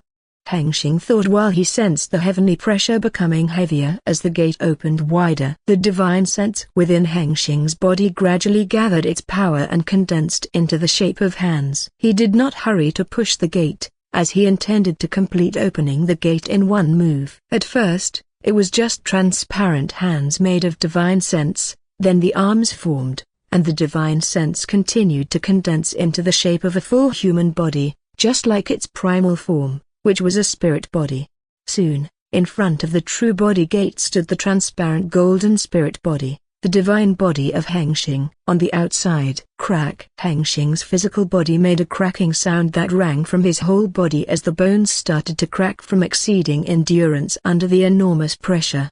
Hengsheng's divine spirit body placed his hands against both sides of the gates and pushed. The final push. As the gate was wide open, the crimson blood of true chi flooded out from it, and not long after, the entire middle dungeon was wholly filled with true chi. Hengsheng's divine body further moved forward and pushed the gates on both sides with all his might. The next moment, the gate was shrouded in the crimson aura of the true chi. The true body gate is completely open. A broken bar. Outside, the pressure was gradually retreating, and the dark clouds were fading away, replaced by golden clouds that showered Hengsheng's body with the golden light of heavenly chi. The golden light was healing the wounds from the heavenly tribulation and helping him stabilize his new cultivation realm. Hengsheng still sat in the lotus pose. Even though his breakthrough was complete, he needed to make a final process to stabilize his cultivation by forming the true body.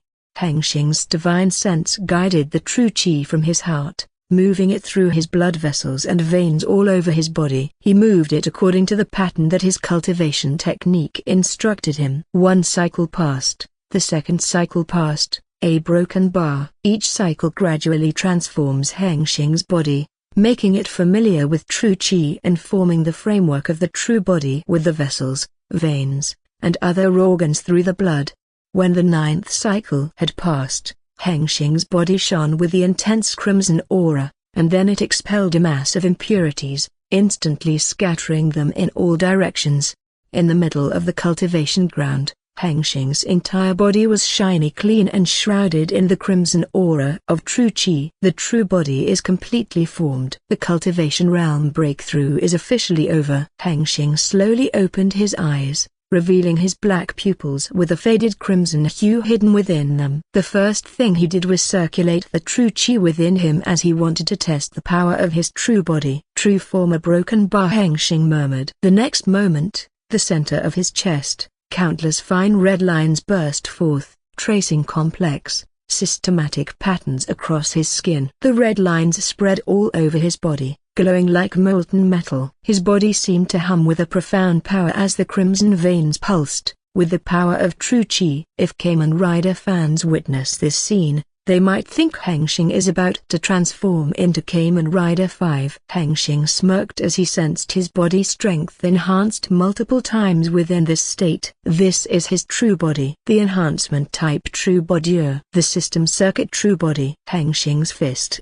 which had glowing red lines running across its skin, moved through the air at an incredible speed. An air barrier formed before his fist due to the high pressure compressing the multiple layers of the atmosphere. Then the air was bursting out from the overwhelming power of his movement. Boom! Hengsheng withdrew his fist, and the true chi returned to his middle dungeon. Then the glowing red lines slowly faded and then disappeared. Great! Hengsheng smirked. He is satisfied with his true body's power. It was an enhancement type, the most common one out of the 3 types of the true body. It simply enhanced his physical body's capabilities. In the case of his system circuit true body, the enhancement rate was much higher than what a normal enhancement type can achieve, increasing his body's power by 10 times when active. This is just the first out of the 9 gates of the true body realm. If he opens the other gates, the true body's power will be enhanced with each gate he manages to open. If Hengsheng's cultivation technique is not mistaken, at the 9th gate, the system circuit true body would enhance his body's capabilities by 100 times. This is considered a ridiculously high enhancement rate for an enhancement type true body, which, on average, only increases the body's power by around 10 times at the 9th gate. Hengsheng waved his hand to clean up the mess he had caused, whether it be the impurities from the breakthrough or the destroyed garden from testing his newfound power, and sat down in the center of the cultivation ground once more to stabilize his cultivation realm further. Hengsheng recalls his knowledge about the true body realm and the other types of true body that he had decided not to form, since they did not suit his path. The true body realm is about cultivating the body and true qi, the higher form of blood qi. Normally, blood qi is generated through consuming food. However, for cultivators who reach this stage of cultivation, food is no longer necessary, as they now consume the spiritual qi of heaven and earth to live instead.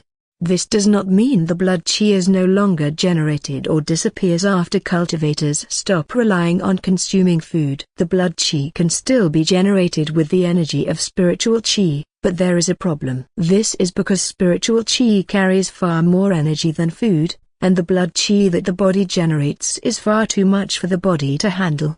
So, the cultivator's body has to handle this excess blood qi one way or another. However, the cultivator's body is greedy, just like the cultivator's mind. It will not remove the precious blood qi to solve the problem. Instead, it stores the excess blood qi inside the 9 blood apertures that are hidden within the body. These later manifested as the 9 gates of true body. The first gate is in the middle danshan at the cultivator's heart, and the other gates are along the spine. The massive amount of blood qi is condensed and refined inside the gates, turning it into the higher form of blood qi, the true qi. The true qi functions like blood qi, transporting the energy essential for life. However, after it becomes true qi, it gains a new trait. In addition to what blood qi can do, true qi can strengthen the flesh and bones of the cultivator to a higher level. One could also form the true body by moving the true qi through the blood vessels and veins in a specific pattern, creating a true qi pathway within one's body, which is the framework of the true body, enabling one to access the true power of true qi. The true body had 3 primary types. The first type is the enhancement type. This true body type is a common type and a simple effect. While all types of the true body have a passive effect that greatly enhances one's physical strength, this type extends this effect further. When the enhancement type true body is activated, it will stimulate one's true qi to enhance the true body owner's physical strength by 1 or multiple times. The enhancement could be specific aspects like strength, speed, recovery, or overall enhancement, like Hengsheng's system circuit true body. What is enhanced and at what rate depend on the true body that the cultivators have formed and cultivated. In summary, this type only enhances one's physical strength, nothing special. The second type is the transformation type. This type can transform or alter a part of their body into many forms, such as a natural element, beast, or weapon. This basically allows cultivators to have a false physique. One could grow a true third eye on the forehead that can see through the truth, grow cat ears and beautiful wings to enhance their charm, and transform the entire body into metal and lightning. One could even combine various transformations into a single form, such as growing 3 pairs of arms with metal skin and the flaming blood. This is possible. One only needs to know the methods to form these kinds of true body. The transformation could be temporary or permanent, depending on the cultivator's true body that had formed. The third type is a bit special, as it goes against the nature of true qi, which normally does not extend its power range beyond one's body. But this type somehow does. This type is called the manifestation type. This type of true body could exert its power outward from one's body and manifest into many forms. It could be the ability to form a divine armament like a sword or shield with true qi, a magical ability that could summon and control heavenly lightning and hellfire, or the ability to project a pseudo-Dao domain that gives the cultivators a field advantage. This type of true body is the rarest and extremely powerful. There are also the other true body types outside these 3 primary types, but they are not classified since they are either useless or cannot be classified clearly. These are not necessarily better or worse than the 3 main types either, like a true body that permanently blinds its owner's eyes and disables their divine sense, making the owner totally useless.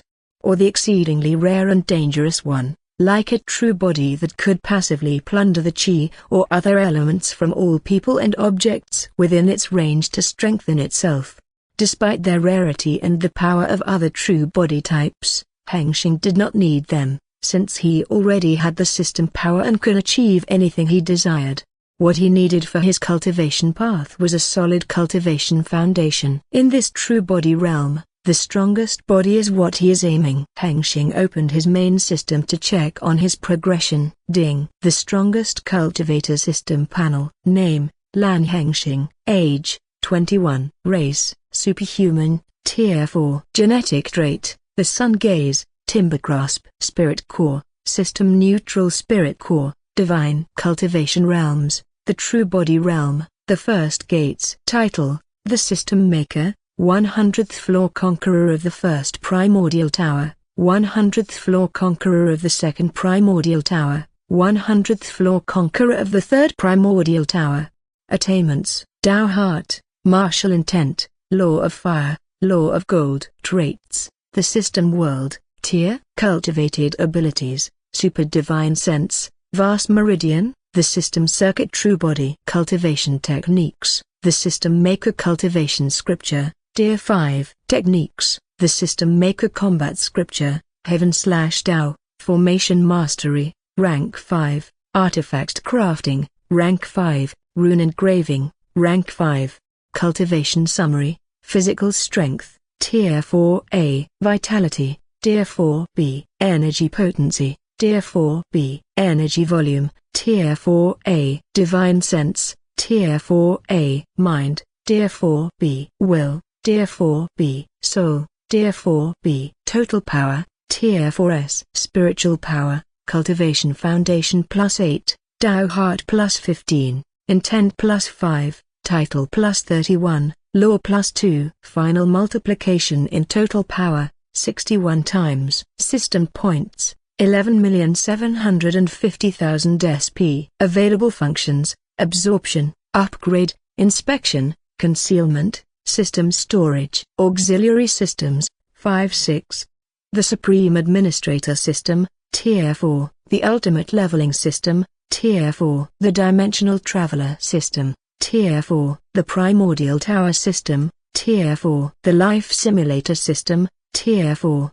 He smirked at the final multiplication. This meant his power was currently equivalent to 61 individuals at the peak of Tier 4 combined. Despite his overwhelming spiritual power, it still wasn't enough to step into the power level of Tier 5, as the higher the tier, the greater the power gap.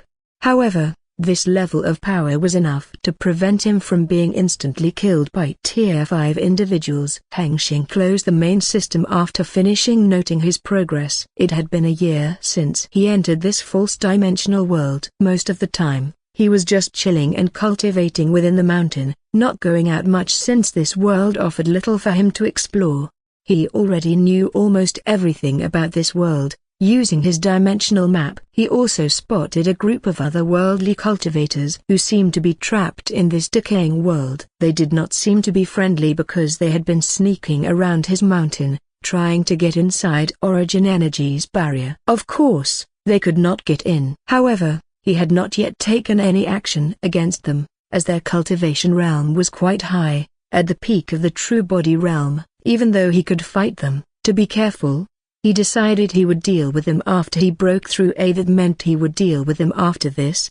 During his long cultivation session, he did many things, including creating a new main system to replace the last one that Wu God ripped off from him. This new main system was optimized to the limit, just like the Dimensional Traveler system, which was created using the knowledge of the Wu God. Not only did his own system get upgraded, but all of the system race systems were also upgraded. Their system concept and the system's performance spiked many times, and they have now become real cheats. The true golden fingers. Master, a broken Bablu's voice appeared behind him. Hengsheng opened his eyes and turned. Before him was the metallic angel who should not have been able to appear in the cultivation world, but she could since this body is just an avatar that she cast into her territory. What happened? Hengsheng asked. The clone node of mine has now become visibly broken, Bablu replied. The burning cloud realm. Chen Yuan, release the young master now. The servant of the clan roared, but his words only made things worse. Ugh! The young master of the clan screamed in pain because his leg was being crushed under the feet of a young boy whose body was dirty. and judging from the clothes he was wearing, it was obvious that he was a slave. This scene was unimaginable because normally, slaves could not defy their master no matter what, even if they were about to be beaten to death, since they had all been marked by a slave seal when they were captured. The slave seal is a wicked seal that seizes the soul of those marked by it. Their soul is not their own, but belongs to the slave master. Stop! The servant rushed forward to the small hut door, hoping to rescue the young master. It was not because he was concerned for the latter, but if anything happened to the young master, his own head would fall as well. Without him knowing it, when he stepped into the hut where the young master and Chen Yuan were inside, he stepped into an invisible domain that was only visible to its owner. The servant was a cultivator. His cultivation realm was the qi gathering realm, which was countless times stronger than that of a normal mortal. The young boy before him had not leaked any qi aura from his body, so he should not be a cultivator like him. Even if this young boy had secretly hidden his cultivation realm, he was still too young to achieve anything. There was no way he could resist him. The servant's hand extended toward Chen Yuan's armor. He aimed to break it. However, the young slave is faster. He grabbed the servant's hand, leaving the servant's eyes wide, before pulling his hand backward and ripping the servant's hand out of his body.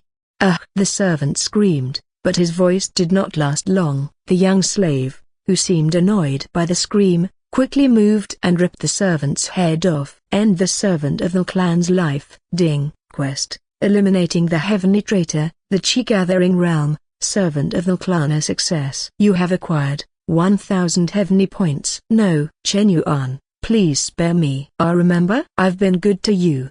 The young master screamed as he had just witnessed his servant's gruesome fate. He did not want to be next.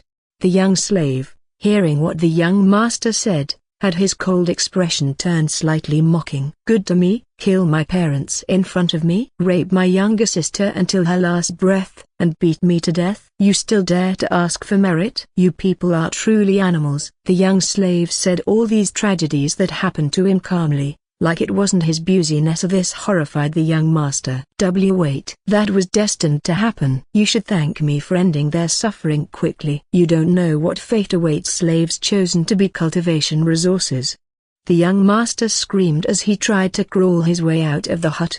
The young slave grabbed the young master's leg and dragged him back into the hut. The clan young master's fingers tried to grab the soil on the ground to resist the young slave's force, but it didn't help. His fingers left dents in the ground as he was dragged. Don't worry, I won't kill you yet, since you still have your Yuzi broken bar. Now scream. The young slave stomped his foot on the young master's other leg, crushing the bone. Ayak! The young master screamed out of the bottom of his lungs. A broken bar. While he tortured the young master, he gazed outside the hut door and noticed a group of people running toward his hut from afar. These people were the servants and clan members who had noticed the commotion that Chen Yuan had intentionally caused. He intended to draw as many members of the clan as possible into his domain. System: expand the heavenly domain with all my points. Ding. 2,000 heavenly points deducted. The heavenly domain had been expanding by 2 meters. Ding. Heavenly domain radius 7 meters. That the slave who rebelled against his master. Someone in the crowd shouted, pointing at the young slave, who stepped out of his hut confidently, no longer staying within his dark, gloomy hut since the heavenly domain had now extended to the outside. Get out of my way. The voice that seemed to belong to a man rang out from the rear. The crowd split as one old man with a sinister look stepped out and moved toward the hut. His expression was cold, and his aura was veiled. This was one of the elders of the clan, who was on the same side as young master's father. The old man gazed at the gruesome scene within the hut and the screaming young master asking for help. He was shocked. It had been a long time since the last time some slave had broken free from the slave seal. The slave seal is not absolute. Sometimes, a slave with a strong soul and willpower could break free from it. Most will run away from the master, but never had a slave dared to cause a scene like this. His gaze landed on the young slave who had caused the scene. He was puzzled. How could this skinny slave, with no trace of cultivation realm or leaking chi, clearly not a cultivator, be the one to cause such a scene?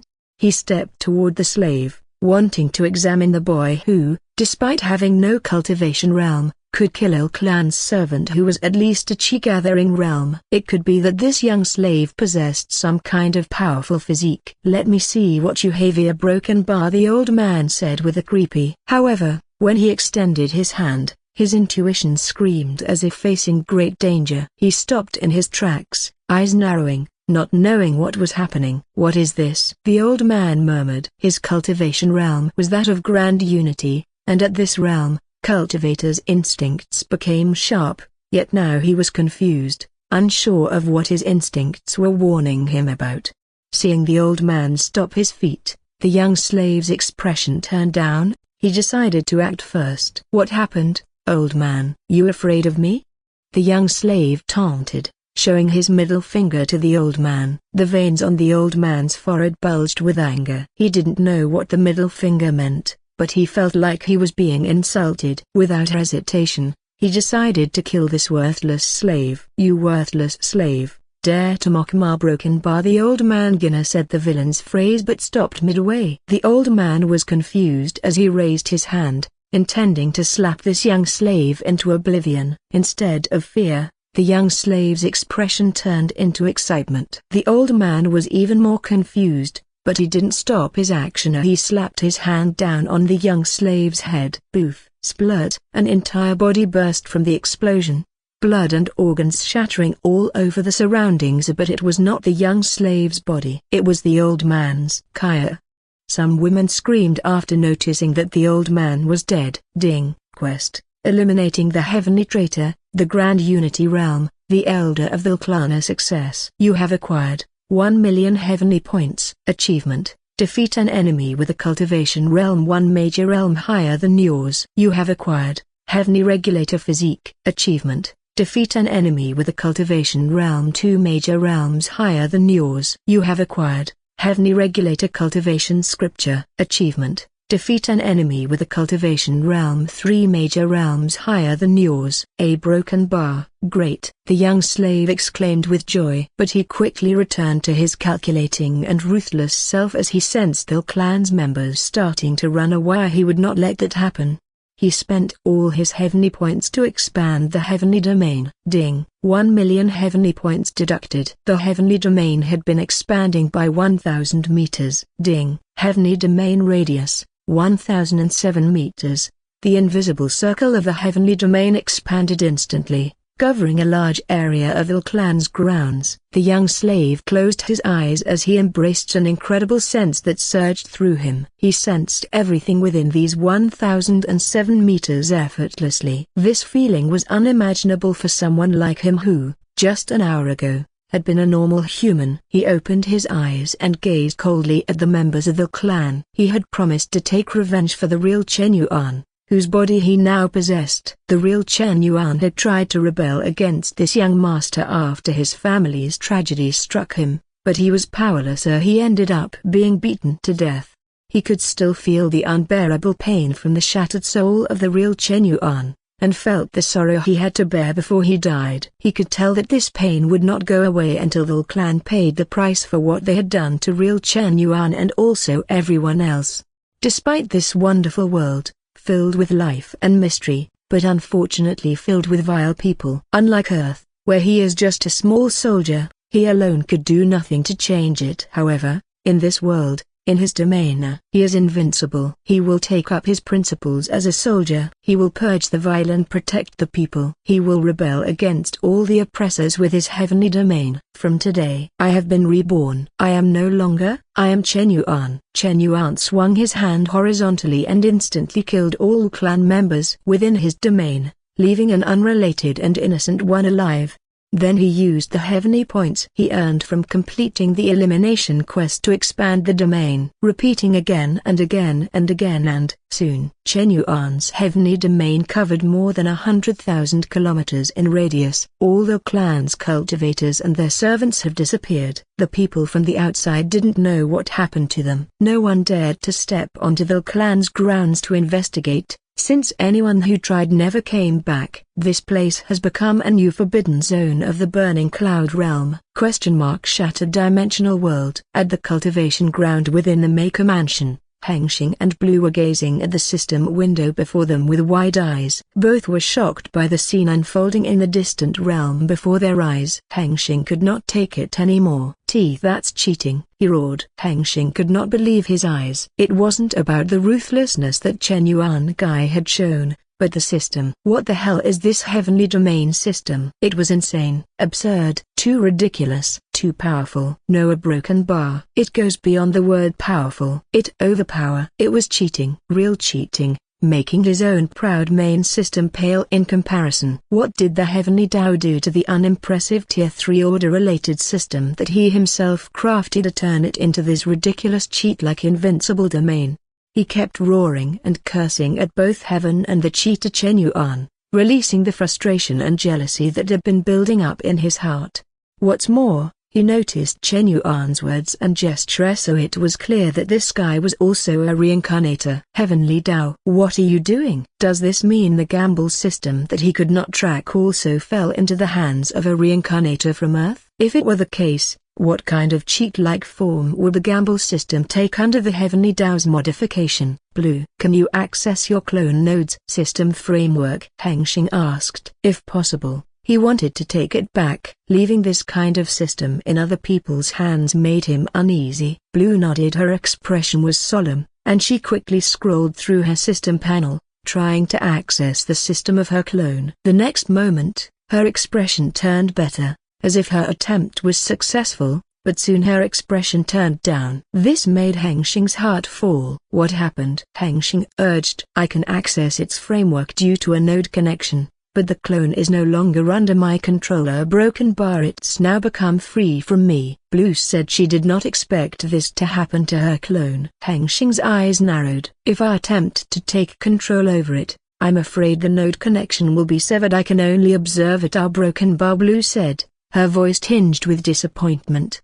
If Master wants, I will process the takeover. A broken bar. Blue said. That's fine, leave it there, Hengsheng said. He paused for a while as he used his brain to think about how to react. The clone should be under the Heavenly Tao. If he considers rationally, taking it back from heaven is a bad idea. So broken bar. We can't take it back. A broken bar. Blue, see what Heavenly Tao did to the system. Find out how it turned into this form, Hengsheng said. He also opened the system administration menu, working alongside Blue to investigate this cheating system to find out what Heavenly Tao does to his system. If he could not take it away, let's make something comparable to it. Soon, Hengsheng and Blue finally find out what the Heavenly Tao has done to his system, and what it has done is totally disrespectful to his creation. What did the Heavenly Tao do? It removed almost everything he had crafted, like it were worthless. It removes the system features and other components that Hengsheng had created, leaving only the framework as the most important part that made it a system, a magical construct capable of weaving the laws of reality as it pleased. It should have told him that if it only wanted a system framework of a certain Tao type, then he wouldn't have needed to craft the whole thing. Then it modified the whole system, a new name, a new system concept, new features like the clarity of system core ability. It even added some kind of spirit being to act as an assistant AI, just like his system race. Lastly came the answer Hengsheng had been trying to find, how the Heavenly Tao could make this system so overpowered. The answer was simpler than he had thought. The Heavenly Tao itself powered the system directly with its own power. It was just a matter of energy and power. There was no secret trick. Hengsheng turned his head to the system window that still showed the scene of Chen Yuan brutally slaughtering the people of the clan. This guy is channeling the full power of the Heavenly Tao through the system. Inside his domain, he's truly invincible. Unless one is stronger than the Heavenly Tao itself, which is none within Heavenly Tao world, there's no hope of fighting him within the domain, Hengsheng thought with jealousy.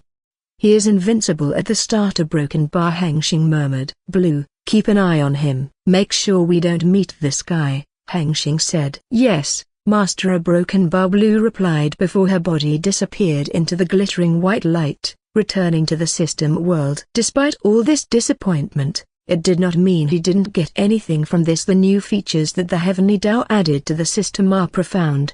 The existence record extractant feature, along with many other features, is much better than his system, despite it already being built with Wu God's countless years of knowledge. Before Hengsheng got the memory of the Wu God, he received system points by extracting them from causality, the enemy's life essence, or other supernatural physics without truly understanding the principle. After he inspected the Wu God's memory, he learned about existence energy and recorded the former was the fundamental energy, the latter was the fundamental essence. The record is like a vessel, the energy is like a fill, like the world and the heat, like the tree and the sunlight, like a body and food, like a cultivation realm and spiritual chi. They were weak and useless by themselves, but they were universal to all reality. Together they could assemble into a new existence or strengthen an existing one. They were the ultimate building block of all existence. All these things are, whether they are spiritual chi, causality, luck, life essence, or even law or da, can be converted into either existence energy or existence record.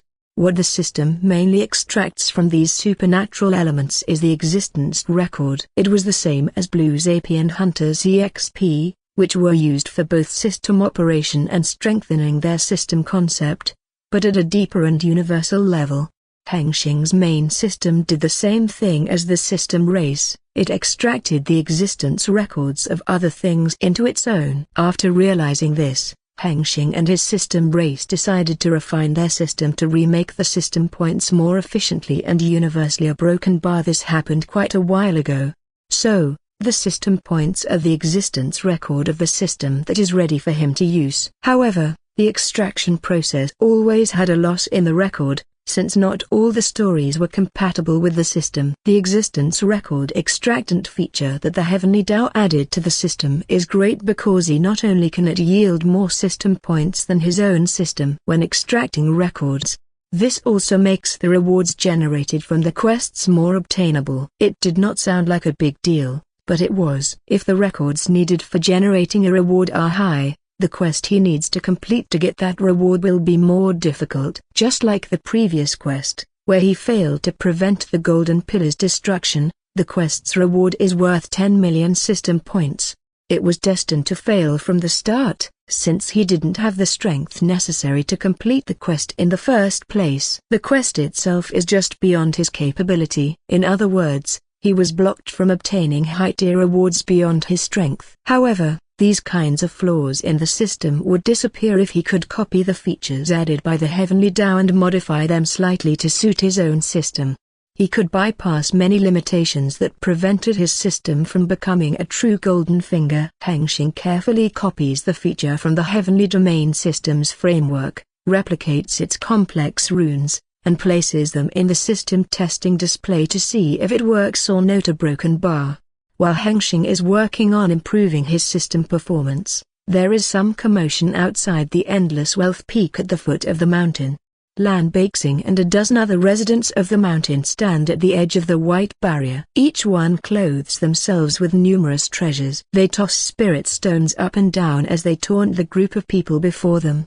They stand close, but there is a thin layer of the white barrier dividing them. The group of people on the other side of the barrier, their numbers are more than 40 people. They did not seem to come from the same faction, they just band together for the same purpose. Their appearance is quite old, obviously showing that they are not junior cultivators like Hengsheng and others. Each cultivation realm is at the true body realm, or most are only at the 4th to 7th gate, with only 9 of them having reached the 9th gate. They gazed at these bastard young cultivators on the other side, who tried to taunt them. Most of the cultivators on the outside had red eyes and expressed their anger. It is clear that the taunting succeeds. The old man, who was one of the 9th gate's realm, activated his true body. The crimson aura of true chi and spiritual chi condensed on his fist, and he threw the punch. Boom! The powerful chi fist crashed against the white barrier, causing a powerful explosion, sending a shockwave that shattered the ground. Yet a broken bar. When the dust settles, the white barrier remained completely intact despite directly receiving the powerful attack of a peak true body realm cultivator. It is useless,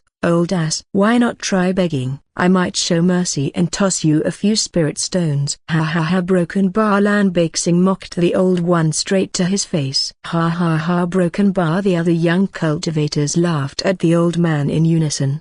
The old man's face turned ugly as he could no longer contain his anger after being mocked by these bastard kids for many days. Soon I will kill you. The old man shouted. Dream on.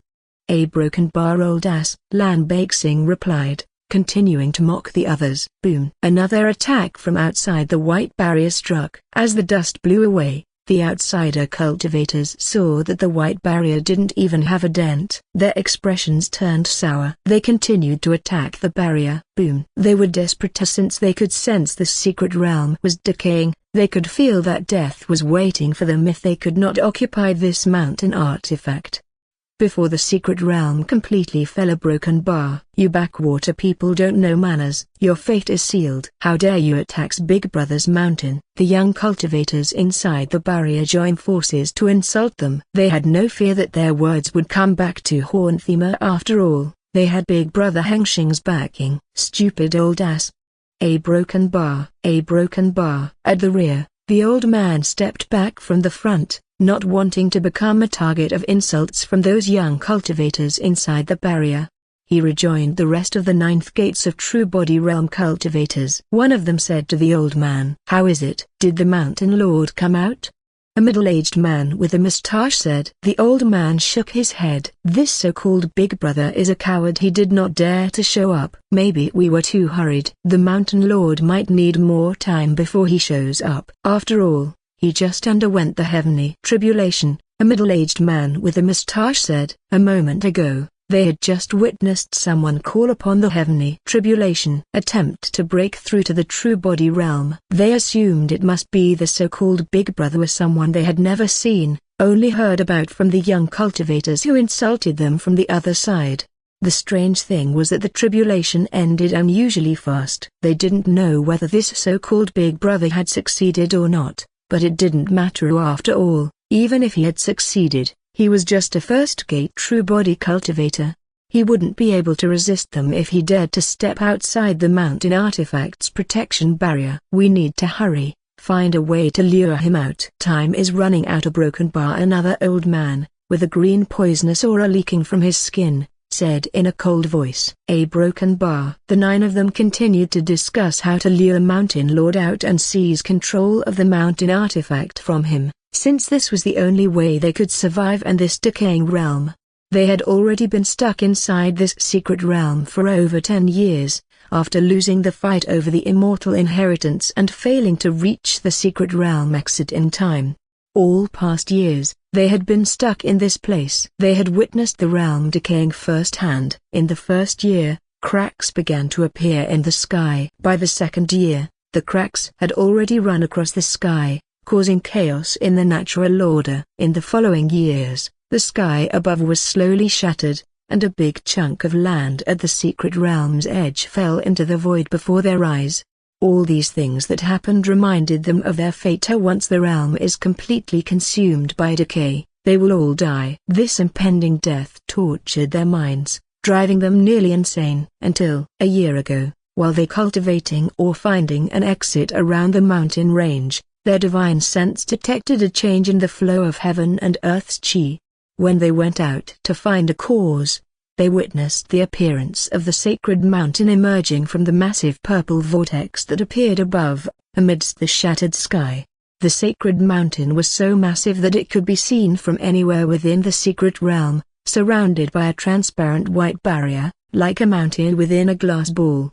They also noticed the characters written on the mountainside, the Endless Wealth Peak. This was a clear sign of a cultivator's presence. It was highly likely that this mountain had an owner. When it landed on the ground, it sent tremor waves throughout the whole secret realm. When they recovered from the shocking appearance of the sacred mountain, they sensed a glimmer of hope building up inside their hearts. This mountain is clearly traveled through the void before appearing in this secret realm. If not, how could it have appeared inside a secret realm hidden within the infinite void? They assumed this sacred mountain was some kind of flying treasure, a void sheep or a mountain artifact that could travel through the void. They became excited, because if they had been inside the mountain at the moment the secret realm fell, they would have survived. They quickly moved toward the mountain. When they reached it, they found that they could not enter because the barrier prevented them from getting inside. It was at that time they met these despicable young cultivators for the first time. At first, they were polite,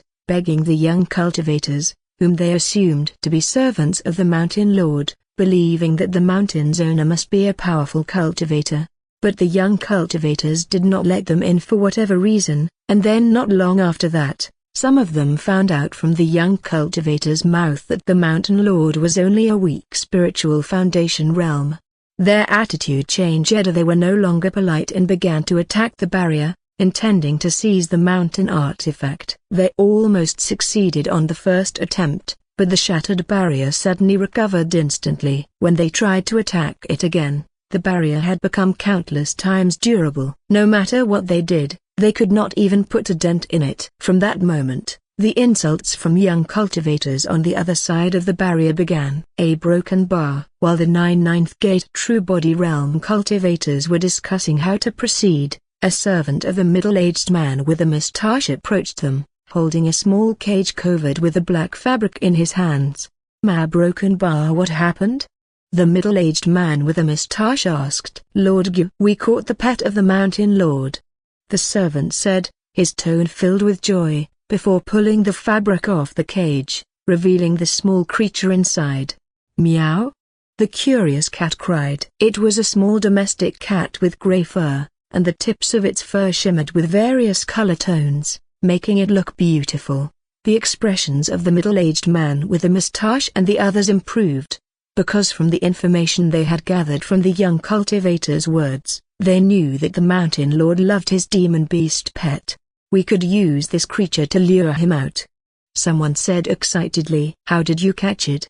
the middle-aged man with a mustache asked. "Some of us noticed this creature on the edge of the barrier. It matches the description of the Mountain Lord's pet perfectly, so we lured it out using a divine stone," the servant said. The middle-aged man with a mustache nodded and said, "Great. When we get out of this place, I will reward you later." "Thank you, Lord Gu," the servant replied. "This creature's fur is very charming. Let me skin it. I'll make a beautiful waistband," a woman with white hair said in a sinister tone. "No, we need it to be alive. If we kill it, the Mountain Lord might just take the mountain out of this secret realm without us," another middle-aged man said. "Then give it to me when we are inside." "It should be fine, shouldn't it?" the woman with white hair said. The middle-aged man didn't answer, only shook his head, clearly annoyed by her. "Just stop this," the old man said in an irritated tone. "You guys are very boring. This is why you all look so old despite only being a few thousand years old," the woman mocked them, clearly not caring about the situation. The others' faces turned dark. No one liked this woman. Everyone knew what she did to keep her appearance young. But no one spoke out because no one wanted to have a problem with her. After all, she is a demonic cultivator. Without anyone knowing, the helpless cat secretly gazed at the white-haired woman as if she had already marked her prey. Lord Gu, who was the strongest among all the people present, gazed around, noticing the tense atmosphere building up. He had no intention of improving it, as it was impossible. They were from different factions, and they were only working together now to survive.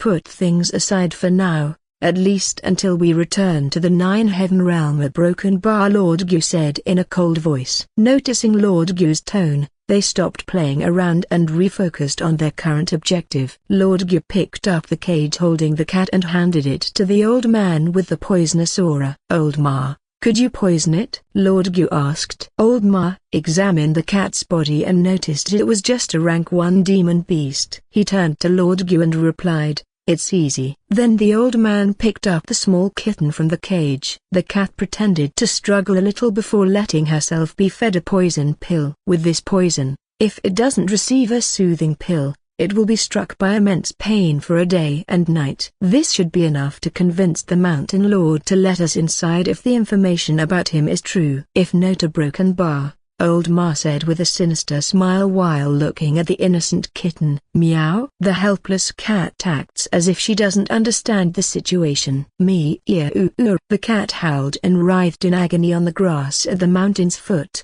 in front of the transparent white barrier. "You've made a big mistake. How dare you treat Lady Yansu this way?" Lan Hengsheng, who was inside the barrier, shouted at the group of otherworldly cultivators on the other side. One of the ninth gate's true body realm cultivators sneered. "So this little thing really is important to your big brother after all." Lan Hengsheng gritted his teeth. If anything happened to Big Brother Hengsheng's beloved Peter, even if it wasn't their doing, they would surely be affected. Hengsheng whispered to the one standing next to him. The guy nodded as he listened to Hengsheng's words, then quickly set off to climb the mountain peak and report this to Big Brother. "I hope you won't regret it when my big brother shows up." Hengsheng tries to intimidate the otherworldly cultivators. Yuhai could not help but wonder why these young cultivators had such confidence in this so-called big brother. Did they even understand their situation? Yuhai sent a signal, telling Old Ma to stop stimulating the poison. Old Ma nodded and stopped his technique. The green poisonous chi aura on Old Ma's hand faded. However, the cat didn't seem to stop writhing in pain. "Mree-oo-oo." The cat howled. "Old Ma, we need it to be alive." "Stop that now!" Yuhai shouted, seeing the cat still writhing in agony, blaming Old Ma. Yuhai could not help but express his dislike. These poison cultivators were no different from demonic cultivators. They were both psychopaths who enjoyed tormenting others for their own amusement, often ignored the plan, making it difficult to work with them. "I already did," Old Ma replied, confused. He was certain he had already stopped his technique. He extended his hand to examine the cat to see what was wrong. Before he could do anything, the cat stopped howling and writhing, then collapsed on the ground. Old Ma's heart sank, thinking the cat had died, but when he examined it, he was relieved to find it was still breathing. On the other side, Yansu the cat, realizing she had overacted, stopped writhing and lay on the ground, pretending to be exhausted. Old Ma scratched his head, thought for a second, and said, "Maybe this creature is weak against poison, which makes the effects last longer than normal. Be careful, then. We need it alive until the ownership of this mountain artifact is transferred to me," Yuhai said. Old Ma nodded as he accepted the words, but he was quite dissatisfied with this Yuhai ordering him around as if he were his servant, which he was not. He promised himself that after getting out of here, he would poison Yuhai's son. "Kikiki." Old Ma laughed creepily, causing the others to feel uncomfortable. "Quick, get your so-called big brother here if he doesn't want his pet to be killed," Yuhai shouted to the group of young cultivators behind the barrier. Hengsheng and the others only stared at the otherworldly cultivators silently, no longer daring to insult them, afraid they would become enraged and recklessly kill their big brother's cat. Yuhai muttered as he noticed a human figure floating down from the top of the mountain. Since he could not extend his divine sense into the mountain due to the barrier, he could only focus his eyesight to get a clear look at the approaching big brother. This so-called big brother was as young as the others before him, which made Yuhai feel uneasy, because these young cultivators might have come from a higher realm or their age was far too low for their cultivation realm. In the Nine Heaven realm, it would take at least 200 years for someone to go from the first step of cultivation to the spiritual foundation realm. A genius might achieve it in under 100 years, but reaching the true body realm from the spiritual foundation realm would take at least another 500 years. If these young cultivators really came from a higher realm, then they might have a powerful cultivator backing them, and Yuhai had already offended them. Yuhai shoved this thought out of his head. There was no turning back since things had already come to this point. All he needed to do now was survive and get out of this secret realm. Everything else could be left for his future self to deal with. A broken bar. Hengsheng floated in the sky as he moved toward the edge of the origin energy barrier to meet the otherworldly cultivators. This was the first time he had taken flight after becoming a true body cultivator. The sensation of flying is now different from when he was in the spiritual foundation realm. He did not spend as much spiritual chi as before to lift himself off the ground. In fact, he didn't think he needed to use any energy at all. His will alone was enough. It felt like he was no longer bound by gravity. If he desired, he could simply float into the sky. The spiritual chi he now used only served to enhance his movement through the sky. This must be one of the perks of being a true body realm cultivator, Hengsheng thought. Hengsheng smoothly landed on the ground before many eyes. Big brother Hengsheng, that old ass caught your cat as a hostage, Bakesing said while pointing his finger outside the barrier. Hengsheng nodded. He had already seen everything that happened here. Since he was on the peak, Blue had already reported it to him. He did not take things seriously, since everything was under control from the start. He grazed at the cat who lay on the ground with hollow eyes, this cat acting as if she were exhausted. He could not help but sigh. Who would have thought this cat would grow up to be a scam? You are the Mountain Lord?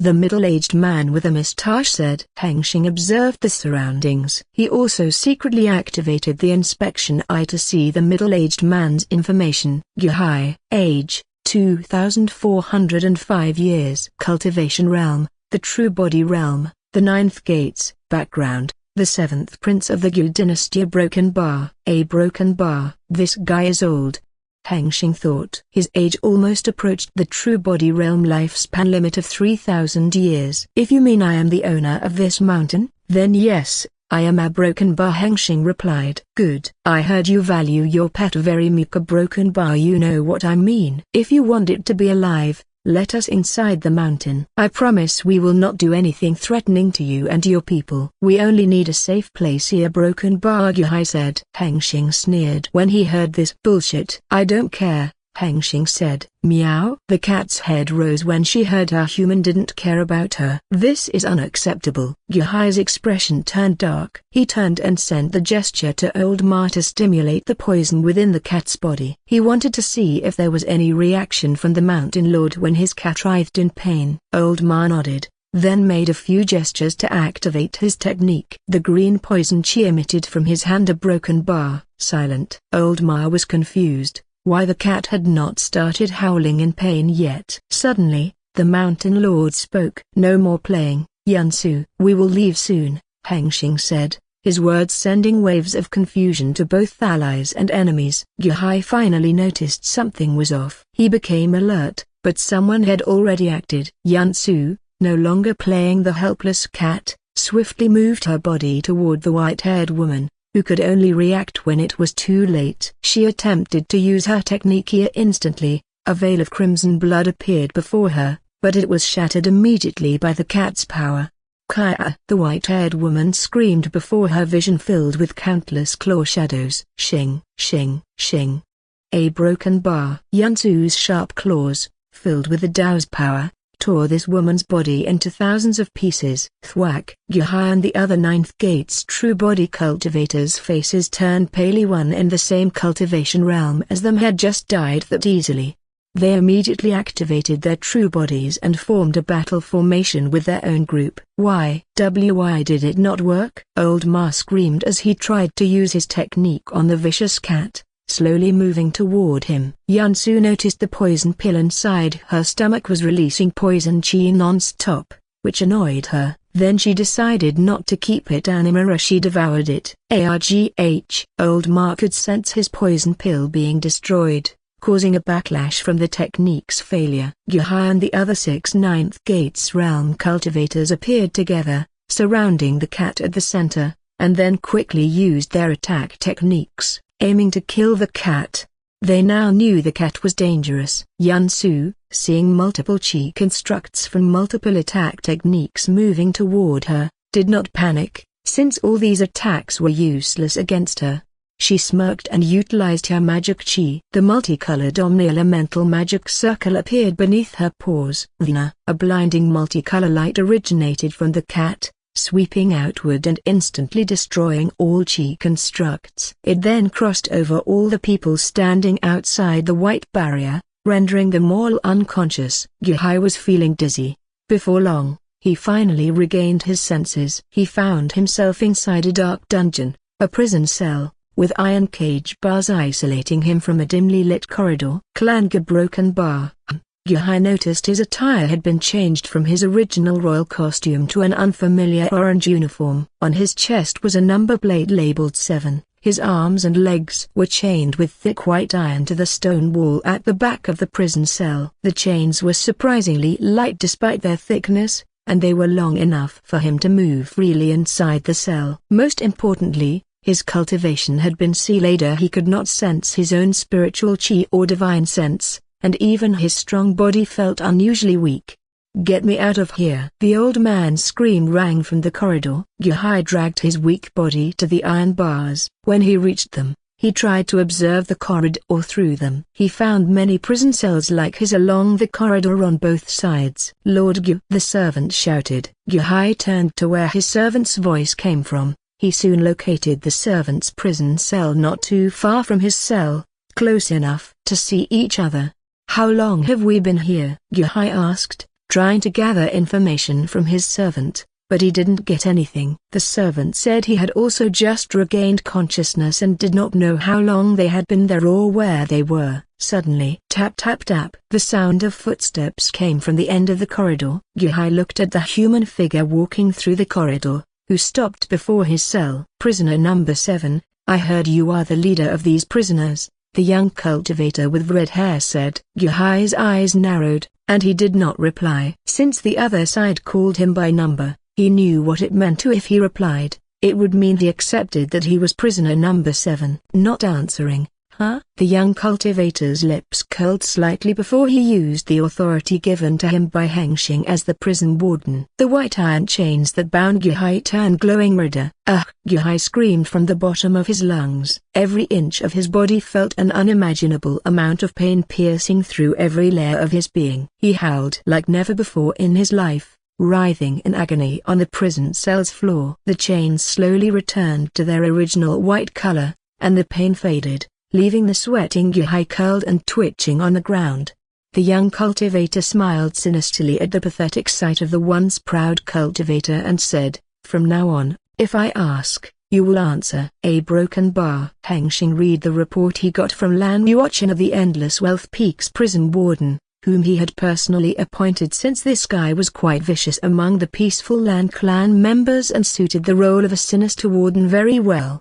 The report said this group of cultivators came from a realm called the Nine Heaven Realm. He opened the astral map in the world-hopping interface to see if he could find this realm in detail. "A broken bar." "Oh, our broken bar!" Hengsheng exclaimed. When he found the realm was on the world-hopping options, he quickly gathered a lot of information from it and combined it with the report, gaining insight into the realm. "This realm is perfect for settling a broken bar." Hengsheng was quite interested in this realm. The Nine Heaven Realm was a typical cultivation world where human cultivators fought for supremacy and ownership over resources, competing with demons and other races within the realm.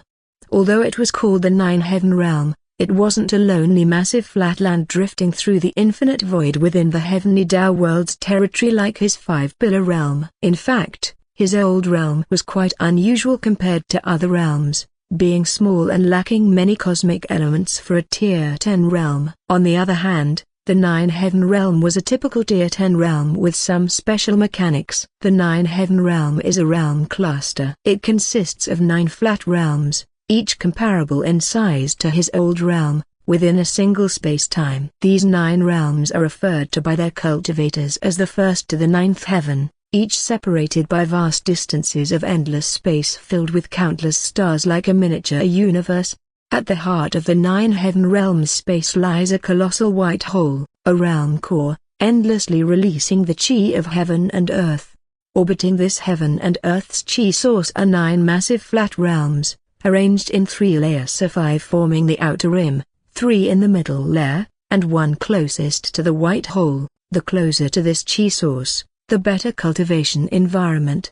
The Nine Heaven Realm had a special mechanic that helped small cultivators and factions rise higher to challenge the old and strong one more easily, as it limited interference from stronger powers to a certain extent to something that suited Hengsheng's situation. The first to the 5th heavens were the lower realms, where cultivators who reached the true body realm would be forced to ascend to the middle realm within a certain period. If one did not ascend in this period, heavenly punishment would descend upon them daily, each time exponentially stronger than the last, never stopping until they ascended. If cultivators with a cultivation realm higher than the heavens limit descend into the lower realms, they will also face the same treatment or even more if they attempt to assault the low-rank cultivators. The middle realm, consisting of the 6th to 8th heavens, had the same mechanics as the lower realm, triggering when cultivators reached the Tao threshold realm. The ninth heaven was the only higher realm within this realm cluster. It was the largest heaven, larger than all other heavens combined. The entire realm's environment was similar to the Golden Pillar continent's metal flow plains of heaven, and Earth's chi was dense enough to liquefy in some places. Due to the lack of extremely high concentration cultivation environments and resource areas like the Golden Pillar, there were no overlord-level factions like in his old realm. Instead, it had multiple first-rate factions. The group of cultivators, now locked up inside his prison, all came from the seventh heaven, a middle realm. This heaven comprised 3 continents, one entirely ruled by human factions, one governed by human, demon, and many other race factions, and the last dominated by a single demonic faction. Within this heaven, most areas were populated and ruled by humans, with other races as minorities. However, despite human rule, the situation for humans was not very good, since human cultivators were constantly at war with the formidable enemy, the strongest faction in the seventh heaven. This faction was a demonic sect that single-handedly ruled over an entire third continent, stronger than half of the seventh heaven's factions combined. The Blood Fiend Palace. Let's mark this one for a settlement option, a broken bar, Hengsheng murmured. What truly became the deciding factor for Hengsheng to consider this realm as one of the candidates for long-term settlement was a broken bar. There was no sign of the Wu God or the Heavenless Tao cult in this realm. Those guys were far too dangerous. This demonic sect, which was supposed to be terrifying, was a pale comparison. In fact, they look kinda cute in his thought. Hengsheng put the topic of the 9-heaven realm aside, as he had another important matter to deal with. He observed the shattered sky above his head. Its cracks were much wider than before and on the verge of collapsing at any moment. It shouldn't have become like this if Yunsu had not exerted her power to subdue those otherworldly cultivators a moment ago. This realm was meant to last another 9 years, but Yunsu's power was simply beyond what the realm could withstand, accelerating its decay rate. However, he did not blame her. Even if she hadn't done this, he would have been the one to cause it anyway. Her actions merely accelerated his plan from tomorrow to today. There were 2 reasons for him to choose to stay within this desolate and shattered realm for a year, instead of immediately finding a better place to settle. First, he wanted to cultivate peacefully until he broke through to the true body realm, a milestone that marked one as a mid-rank cultivator. This purpose had already been fulfilled this morning. The other reason was that he wanted to absorb the dimensional essence of this shattered realm to enhance his system world's dimensional structure. Even though this realm was a false dimensional world that could not generate its own dimensional essence to sustain itself, it didn't mean it did not have any dimensional essence. The false dimensional world had dimensional essence at the moment it was created. He could not absorb it directly since this realm was under Heavenly Tao's protection. If he did that, he would be considered a plunderer of heaven, which would surely invoke heavenly punishment. He was confident that he could tolerate a few lightning strikes, but he didn't want to, as there was no way he would come out unscathed. Heaven is heaven, and never taking it lightly is the wisest thing one could do. He planned to destroy the realm first to remove it of its connection from Heavenly Tao before he plundered its dimensional essence. Hengsheng gazed at the dimensional map, revealing everything about this shattered realm before him. There was a thing he needed to do before he destroyed this realm. He had to loot everything that had value here, not wasting it. This place was established as an immortal inheritance site. It was undoubtedly filled with treasures, but most had already been raided by otherworldly cultivators before Hengsheng even arrived. Even though his endless wealth peak could spawn treasure endlessly with the power of origin energy, he still needed treasures that came from nature, either to have a prototype to copy or to accumulate them for other purposes. The treasure that respawned was not perfect. It could not fully replace the value of treasures spawned from heaven and earth, due to the Heavenly Tao always limiting his origin energy from time to time whenever he found a way to solve the undersupply resource situation, the world setting that heaven had placed. Like in the case of him and his followers, he did not sell them or exchange them as the Heavenly Tao's limitation had stated. He just gave them away. But heaven was not satisfied with that either. Then, the Heavenly Tao sent another limitation upon him. The new limitation stated that the treasure spawned with origin energy could still be given away, but it could only be used inside the Endless Wealth Peak or the territory under Blue's system. It could not be brought out city or it would disappear. Pills, artifacts, or other items made from the treasure created by origin energy as a component also could not avoid this. If brought outside, they would face tribulation, like a pill tribulation or artifact tribulation. Hengsheng thought that if he found another way to cheat again, heaven would surely send another limitation to prevent him from oversupplying resources to the cultivation world. This is why the natural treasures of heaven and earth would always hold value. Hengsheng closed the dimensional map after finishing planning the trip. Then he moved immediately. Whoosh! Hengsheng did the same thing he did before he left the secret land of the Pillar Foundationer. He plundered everything that had value, jumping here and there through the dimensional vortex, collecting numerous treasures. The treasures in this realm were quite pitiful compared to the secret land, but treasure is treasure, better to have it, especially the divine grade treasures. It was the sort of thing that origin energy could not create, because origin energy was unable to replicate the Tao essence or anything related to Tao.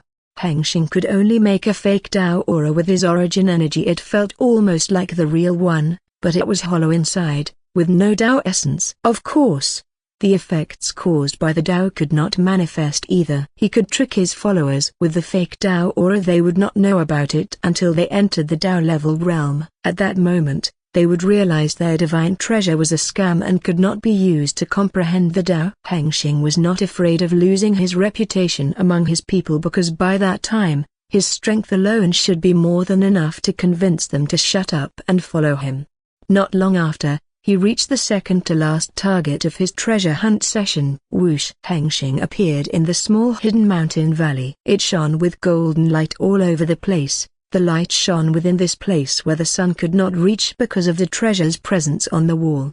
He picked up the chunk of golden metal with his divine sense before sending it into the system storage. This treasure emitted a sharp aura from it. He could have cut himself if he had picked it up with his hand. Then, only the last target was left. He gazed at the divine stone in his grasp. He had received it from Yunsu. She said she found it in the hands of a group of otherworldly cultivators. It exactly looked like a spirit stone. The only difference between them was that the divine stone emitted a Tao aura like a divine grade treasure. The divine stone was basically a spirit stone of the divine grade level, which was extremely rare. One would not find them in any resource trade market since no one traded them. Some cultivators might not even have a chance to see one with their own eyes before their long lifespan ends. Even in the five-pillar realm, only first-rate factions possessed them, and no one used them for trade because they were far too valuable. They were one of the essential resources directly linked to the strength of a faction. Just like any other highly valued divine-grade treasure, no one trades strength for some money. Only stupid people do. If a cultivator uses the divine stone for cultivation instead of a normal spirit stone, aside from the unmatched quality of spiritual chi that makes it easier for the cultivator to absorb and refine than any spirit stone quality, it would also give them a slim chance to enter the Tao enlightenment stage. This divine stone was Hengsheng's main target in this treasure hunt. Like spirit stones, divine stones were found where spiritual chi veins were located. The purple dimensional vortex swallowed Hengsheng's body. Whoosh! He appeared again inside a cave tunnel, but this was not a Lan Clan cave here. It was a cave deep within the mountain range of the Shattered Realm. Before him was a cave tunnel filled with numerous raw divine stones scattered all over the cave's wall. Their shape was rough, and their size was slightly bigger than a normal spirit stone, which was excised, since they had not yet been purified. These stones were impure and could not be used for cultivation or any other purpose until they were purified, or removing all impurities and leaving only pure spiritual chi ready for use. Hengsheng started to collect them all into his system storage. As he collected them, he walked deeper into the cave.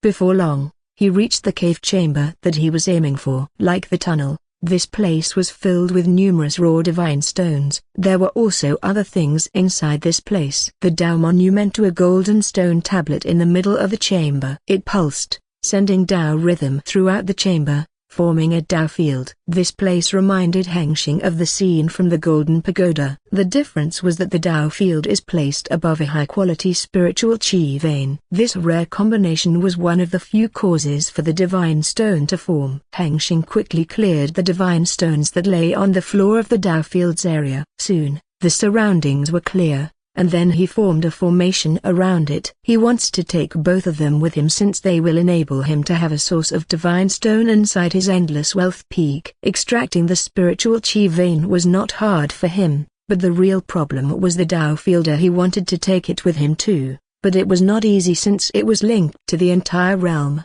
So he had to use a trick to take it. Soon, the formation was a success under his hand. It was quite hard to form this level of formation, but his divine sense and chi control were strong enough to form it barely. It was a rank 5 formation of the 8 Earth Pillar formation. It was normally used to hold landscapes together, such as preventing mountains from collapsing or connecting islands to form a small continent.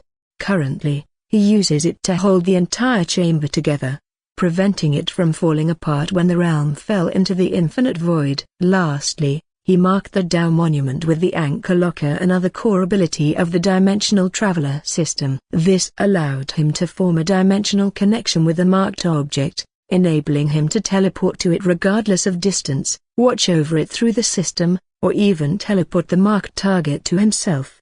Let's hope it will work. A broken bar. Hengsheng prayed. He didn't know if his plan would succeed or not, but he would try it. Whoosp! Hengsheng appears again on the peak of Endless Wealth Peak. Everything is ready, Hengsheng murmured, while standing on the cliff of the same place where he announced this mountain to the heavens. Gazing at the shattering sky, he opens his system to set up an automation. First, absorbing the dimensional essence after the realm completes its fall, retrieving the cave chamber from the infinite void, and lastly a broken bar. Hengsheng scrolled through the world-hopping option. There were many interesting realms to settle in, but ultimately, he chose the 9-heaven realm because he at least had some information on it, and the risk was acceptable.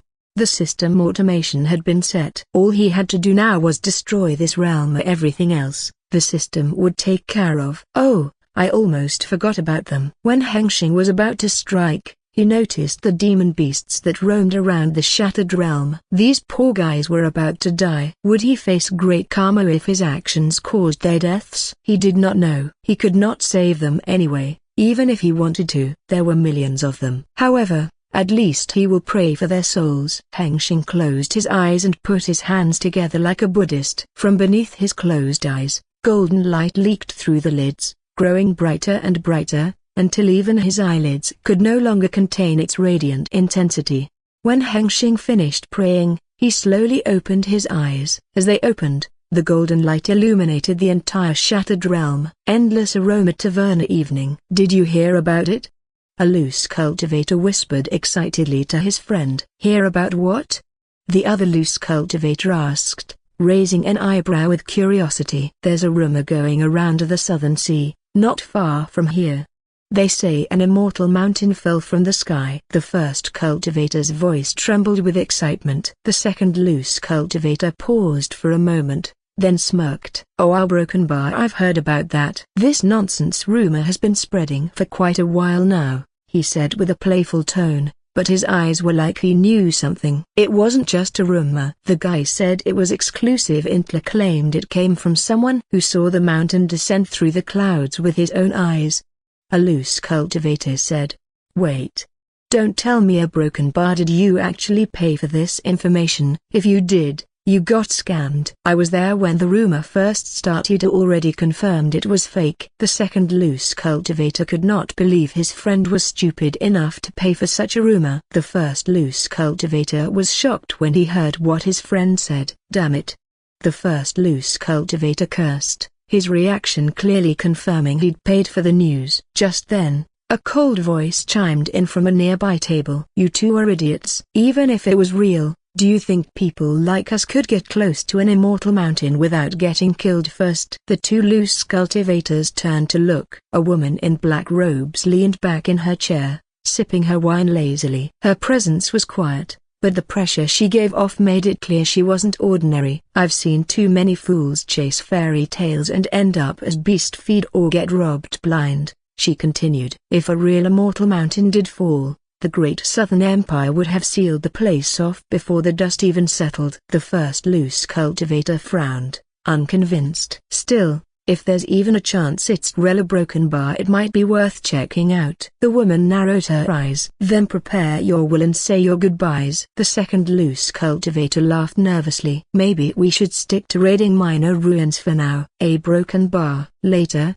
Gu City. Midnight. The woman in black robes made her way through Gu City, a capital city of the Great Southern Empire, ruled by the Gu dynasty. When she was about to reach her temporary residence around the corner, suddenly she sensed the surrounding chi shift. Then, the entire surroundings changed. The buildings on both sides disappeared, becoming a misty, dark space. It was as if she had been transported to another dimension. Despite this sudden change, she did not seem to be panicking, since she had already expected something like this to happen. She stopped her feet and turned. "Who are you?" "You've been following me since I left the tavern, haven't you?"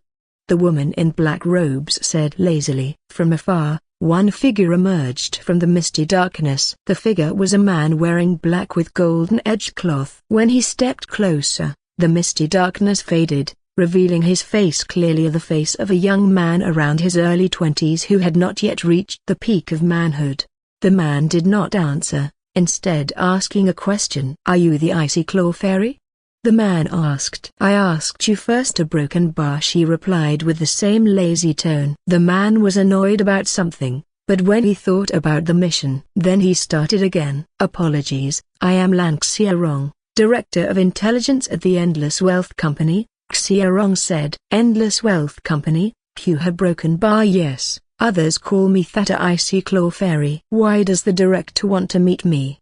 the woman replied. She did not know what the weirdly named position the other side had stated even meant, but she knew of this oddly named faction, since they'd been quite famous lately. The rumors said this entire faction ascended from the lower realm a year ago. They started to run around accomplishing various business appeals, artifacts, runestones, etc. They were quite rich, as their business spread rapidly. In just 6 months, their network covered almost all the small and big cities of the Southern Sea Kingdom. Their wealth drew many hungry wolves to come after them, but surprisingly, this faction was not only rich but also strong. The biggest wolf, the Zai dynasty, which ruled the South Sea Kingdom, had decided to assault the company's headquarters at South Sea Gulf City, attempting to seize control of the entire faction and their business. However, it failed under the might of the mysterious chairman of the company, who resides at the company headquarters. Many of the Zai dynasty's soldiers died, and their general was captured. It was a total defeat. After that, as everyone knows, the Zai dynasty mysteriously disappeared without a trace, but everyone knows who did this. The people who lived there thought they were about to have a new ruler. Yet, to everyone's surprise, the company did not choose to become the new ruler of the kingdom, which confused both ordinary mortals and cultivators. Instead, they decided to support a small noble family that ruled over South Sea Gulf City, having them crowned as the new king and dynasty of the Southern Sea Kingdom. The company itself did not seem to intervene in ruling the kingdom either, at least on the surface. They continued doing what they had been doing, spreading their business network wide. It had now reached Gu City. The tavern she had been hanging around in was also one of their businesses. Their story was quite memorable, as no one had ever heard of such a move being taken before. Lan Hengsheng's voice rang out, interrupting her thoughts. "In truth, I didn't come to meet the one called Icy Claw Fairy. I came to meet you, Hengsheng. There." Clang. The wooden sword blocked the blue ice claw. It stood firm and did not back down. "Let me finish, please." He broken bar, Lan Hengsheng said as he pushed the wooden sword forward, sending Hengsheng hurling backward. Hengsheng seemed not to want to talk anymore. She immediately triggered her bloodline, no longer bothering to hide it, since the other side already knew her identity. She would end him quickly and escape. The image of a snow phoenix manifested above her, and a pair of large, icy wings sprouted from her back. Her body and chi surged, growing several times stronger. She disappeared from her spot and reappeared behind Lan Hengsheng, swinging her hand. The massive translucent ice chi claw appeared, aiming for his head. Boom! The powerful chi claw shattered instantly under a simple sword swing from Lan Hengsheng. Xia Zhenxiu's eyes widened in disbelief. She could not understand how the other side could effortlessly destroy her technique like this. The other side was just the first gate of the true body realm, while she was already at the third gate. She should have had more advantage in a direct confrontation, but it appeared not to be the case. How was this possible? Xia Zhenxiu thought. Lan Hengsheng's hand moved with elegant precision as he thrust the wooden sword into her right shoulder. She tried to block with one of her eye swings, but the power behind his strike far exceeded her expectations. Clash! Her eye swing shattered, and the tip of the wooden sword struck her pressure point precisely, rendering her right arm numb and immobile. She used her other wing, sweeping horizontally, stopping Lan Hengsheng from following up with an attack. Clash! Another eye swing was shattered under the might of the wooden sword, but she succeeded in stopping Lan Hengsheng from coming closer. Her icy wings instantly grew back, and she flew upward into the misty dark sky at incredible speed. Her icy wings flapped lightly, releasing countless ice feathers at the opponent, causing a small blizzard to form around the swordsman at the center. However, her move was futile. The image of the verdant sword appeared at the center of the storm. Shing! The verdant sword roared with a sharp sound, cutting through the storm and causing it to dissipate completely. Xia Zhenxiu was shocked. Even her bloodline technique had been easily negated by the other side. She immediately flew backward, deciding to maintain distance further. She recalled the earlier exchange. She sensed a sharp sword intent within his sword when the wooden sword tip touched her shoulder. This man was clearly a sword cultivator, and close combat with such people usually spelled disadvantage for most. She stared at Lan Hengsheng, who moved toward her slowly. She did not dare to blink, afraid she could not follow his movement. On the other hand, she tried to revive her right arm to normal. "Can you just listen to me, a broken bar?" Lan Hengsheng said. "I'm sick of talking to people like you," Xia Zhenxiu replied. Lan Hengsheng shook his head, recalling what Hengsheng had suggested to do when the other side refuses to talk. He did not want to follow it. "But a broken bar, you leave me no choice in a broken bar." In Xia Zhenxiu's eyes, Lan Hengsheng stood before her in the distance, yet his voice appeared close to her ears. Her eyes widened when she finally noticed Lan Hengsheng no longer stood before her, but behind. Her wings burst outward with powerful ice chi. Clash! Both of her eye swings shattered. At the same time, her whole body lost its sense of control. Before her body even fell to the ground, countless wooden swords materialized and locked her in place, in a standing posture. Xia Zhenxiu thought about her fate after being captured. She who had possessed the true bloodline of the divine beast, her fate undoubtedly would face countless humiliations. A small tear leaked from the corner of her eye. "Now listen, Xia Zhenxiu, the descendant of the Xia dynasty of the Great Northern Empire, the possessor of the true Snow Phoenix bloodline." Lan Hengsheng paused as he tried to remember something. "I am a representative of the Endless Wealth Company. I will make you an offer that you can't refuse. Come, join us. We will help you reclaim your ancestors' land," Lan Hengsheng said. He thought about why Hengsheng had suggested he speak such a line specifically. "Maro!" Yansu roared and slapped Hengsheng's face multiple times with her paws for daring to stop her. The cat's eye filled with madness as her primal instinct had already taken control over her body. "You can't eat people." Hengsheng endured the cat paw attacks and held her body tightly, not letting her have a chance to run wild. "Meow." Yansu bit Hengsheng's hand with her sharp fangs. You give me no choice." Hengsheng channeled the origin energy from his spiritual symbol through his hand, wrapping it around Yansu. Yansu sensed the familiar energy. She struggled even harder to break free, but due to their soul connection, she could not resist Hengsheng's influence. Meow. Our broken bar. Yansu disappeared from Hengsheng's hands. She was sent into the system world to cool herself down. Hengsheng healed his hand that had a fang mark on it, with gentle word chi. He could not help but shake his head at his carelessness. He did not expect Yansu would react this way after sensing the presence of the divine beast bloodline.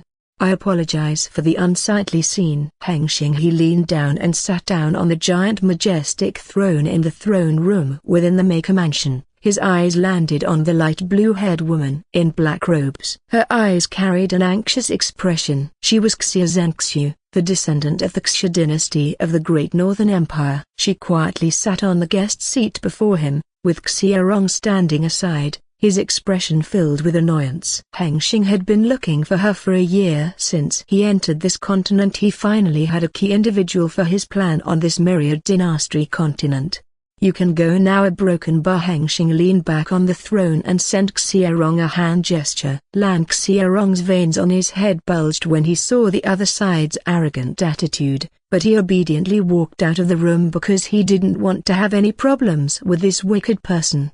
Thud. The gigantic door closed, leaving only Hengsheng and Xia Zhenxiu inside the throne room. Their eyes met, yet neither of them spoke first. Hengsheng did not like playing mind games like this. He preferred when people were more straightforward. You can ask me a question if you want, before we sign the contract, Hengsheng said. Xia Zhenxiu gazed at the person before her, he whom the company called the chairman. She was unable to sense his cultivation realm at all. If they had encountered each other somewhere else, she would have considered him just an ordinary mortal. The director said, the company will help me reclaim my ancestors' land. May I ask why? Why help me? She asked. She did not doubt very much about the company's capability to achieve such an objective, because she could tell the company's origin might not be an ordinary story like an ascended faction from the lower realm, as the rumors said. This was because the strength and technique that the director had possessed. He clearly had a very profound cultivation base and technique here. Even she, who had inherited almost everything from the Great Northern Empire, could not compete with. Then, the method used to transport her to this place, a spatial teleportation, was not one that factions from the lower realm could utilize. The means of crossing space were rare in the lower realm, and even in this realm only ruling factions such as the three great empires possessed this ability. What's more, the place she was in right now had a density of the surrounding chi unlike anywhere she had ever been. It was so dense that if she cultivated here, her cultivation speed would increase tenfold. A place like this should be considered a holy land to every faction. There was no way a place like this could be left unnoticed by those ruling factions, yet the company possesses it without anyone knowing.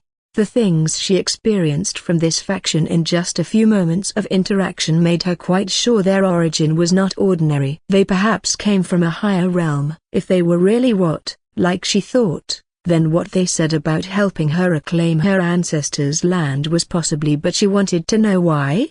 A broken bar. Hengsheng observed Xia Zhenxiu. This woman carried the bloodline of the Xia dynasty, the same dynasty that once ruled the Great Northern Empire before it was destroyed by the Blood Fiend sect 50,000 years ago. The information Hengsheng received from prisoner number 7. This number 7 guy is the prince of the Great Southern Empire. He knows many things about the political landscape of this continent, which has benefited him greatly since it helped him plan his moves very well.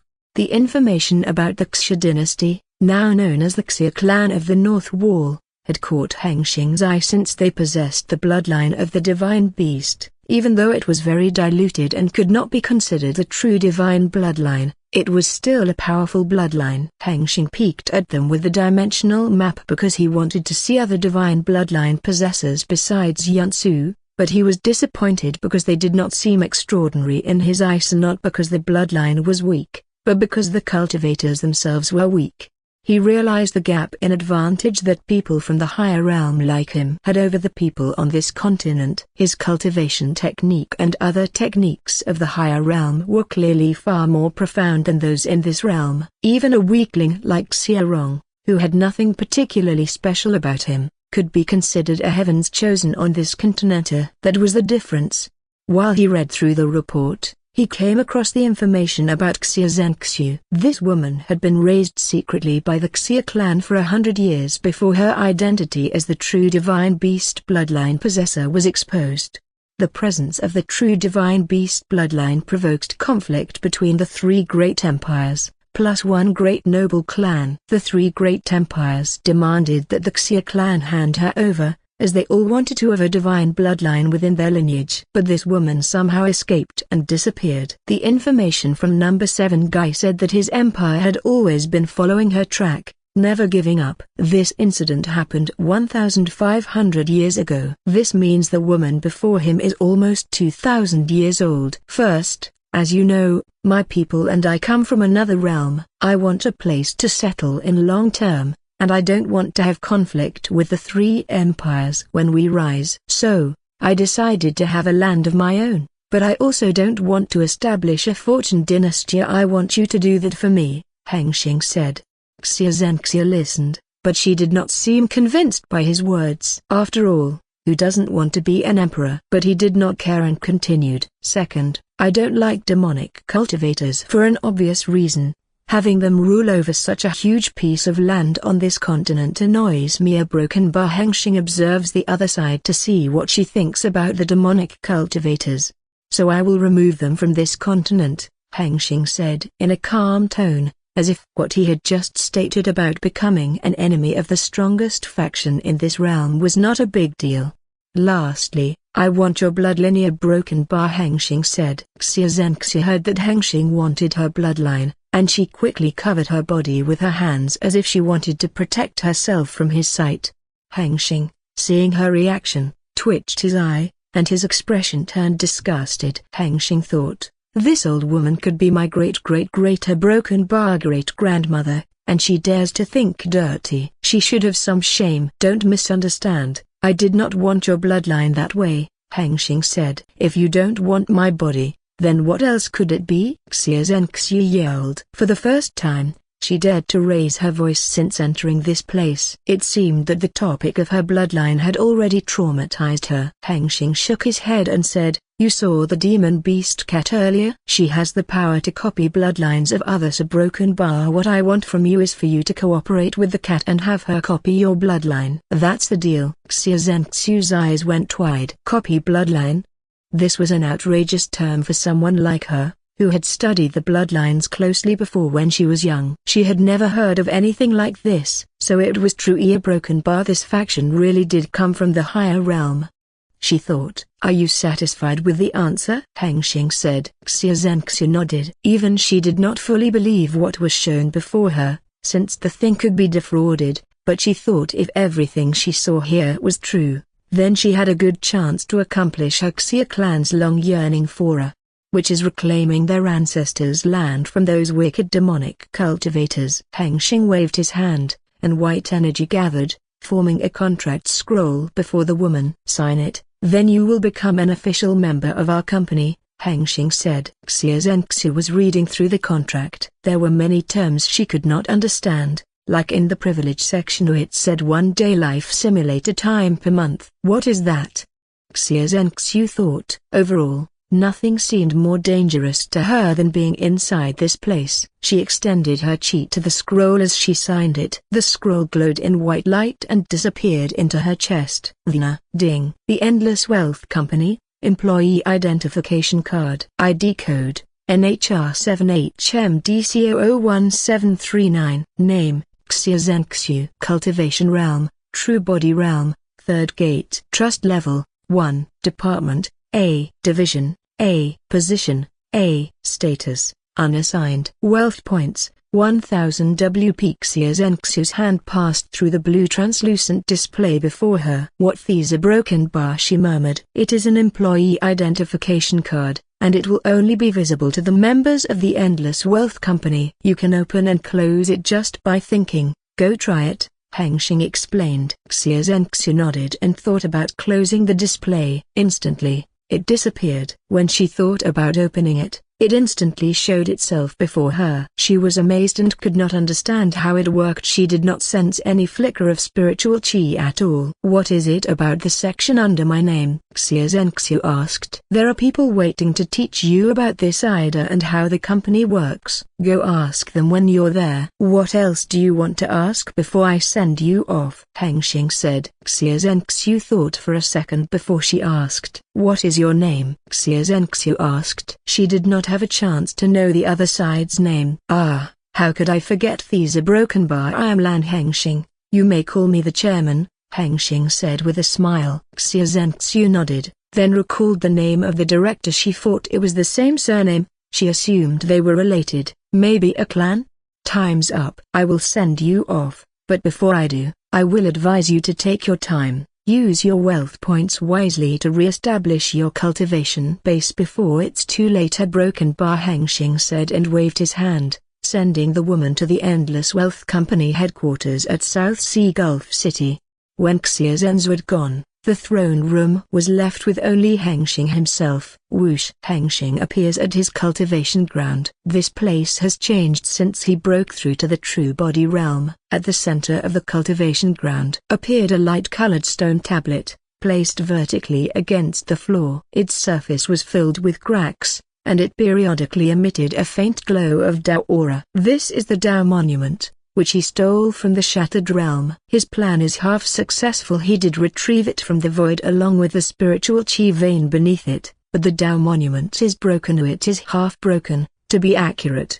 This was an expected result for him since the Tao monument is linked to the entire realm. There is no way it would still be intact after the realm itself is shattered. The result of being half-broken is that it no longer has a Tao field that forms around the Tao monument. There is also no Tao rhythm emitted from the tablet. The Tao essence dwelling within the tablet is greatly damaged and cannot be used to comprehend easily like a complete Tao monument. Still, it is better than none. The true benefit of this broken Tao monument for Hengsheng is that it still allows the spiritual chi vein to produce the divine stone, although the production rate is poor. He succeeded in having his own divine stone resource point, and later, when he had more understanding of the Tao, he believed he could restore the Tao monument as a whole. Hengsheng sat on the old cultivation mat that followed him from the first day of cultivation, and closed his eyes. Hengsheng's consciousness is drawn deep inside his spiritual symbol. Hengsheng's gaze moved across the system world. Everything had been progressing well since the last time he stepped inside several months ago, when he came inside to establish the Tao world.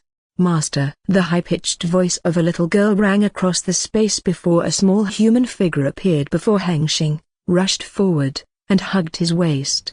Prim. Hengsheng picked her up, tickling her. This made her laugh lightly. This little girl is Prim, the primordial tower spirit, the third system race. She is not a human form system race like Hunter. Her appearance now is her human disguise, not a real body. Her real body is the colossal tower located above the origin source. She appeared as a little girl around 7 years old, dressed in an old Eastern costume like an ancient princess. She also wore a very tall hat that resembled the primordial tower. This girl was currently his most favored system race, since she made him a lot of money, although she still could not fully form her system concept and ability. But her potential had proven to be immense. He was playing with her while also looking at the system panel to see the progress of the primordial tower system. Ding! The primordial tower system panel. Host: Lan Hengsheng. System tier: Tier 4. Upgrade requires 5 million SP. System concept: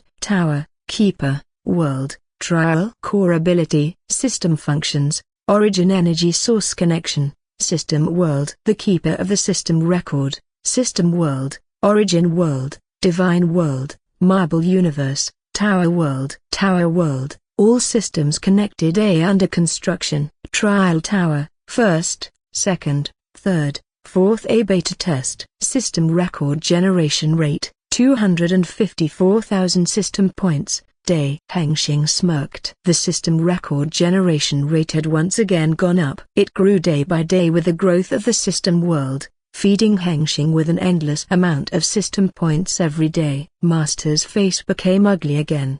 Prim said, while laughing innocently. How could a face this handsome ever be ugly? Hengsheng smirked. Master's a narcissist. Prim giggled. A broken bar. How is the tower world going? Hengsheng asked. Great. The challengers worked really hard to climb the tower. Prim proudly said. The tower world was the world inside the primordial tower, which consists of many floors, each of which is its own world. It was a place where the challenger immortal who decided to walk the path of power would come, climb the tower, to possess the power of God. That is the concept of the Tao world. Hengsheng created this place with the idea of helping all system races, which would ultimately benefit him in the form of system points. First, this helps Prim complete her system concept by finding and assimilating a compatible system record, which is created within the Tower world through its people, stories, and myths. Second, helping Hunter spread his ultimate leveling power system. The matter about spreading Hunter's system had been long decided by both Hengsheng and Hunter that they would not install the leveling system into the system world because it would directly encourage all beings in the system world to walk on the path of conflict.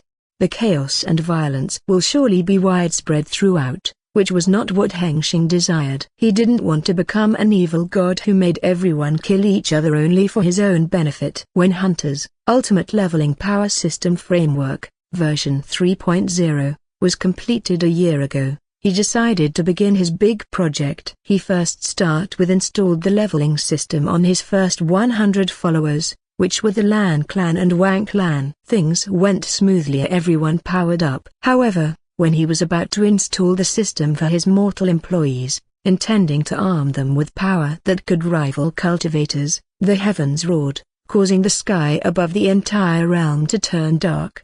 Hengsheng could sense that the heavenly Tao had become extremely angry. He sensed its intention: it would directly strike him if he dared to defy it. This time, Hengsheng knew he had stepped on a taboo. Then Hengsheng received a warning. It turned out that the power systems other than cultivation were banned. The heavenly Tao only allowed him and his followers to possess such an additional power system, but it did not permit them to be widespread, especially for mortals. Hengsheng didn't know why the heavenly Tao was so unfair toward mortals, but he was not in a position to question it. He could only obey. So, his idea of creating a mortal army with the leveling system officially ended before it even started. For Hunter's system concept to grow, Hengsheng had to find a place to spread the leveling system. The Tower world had become an ideal place for that. Every challenger who entered the Tower world would start on the first floor with the leveling system installed as their power system. Lastly, for Blue, having more things to manage was already considered a reward in itself. Win-win situation for all of you, Sano, for everyone. A broken bar. Prim, I'll go find Yansu. Do you want to go with me? Hengsheng asked. Lady Yansu is here. I want to see her. Prim cheerfully agreed. Hengsheng brought himself and the little girl across the wide distance, instantly reaching the cat planet, then arriving at the God Queen Palace, where Yansu lay on the majestic throne. Meow. Yansu noticed Hengsheng's presence. She quickly jumped down and rubbed her body against his leg, trying to please him while observing his expression. She knew she had messed up this time. She lost control when she sensed the aromatic scent coming from the woman with the bloodline of the divine bird, as she could not resist the urge of her primal instinct.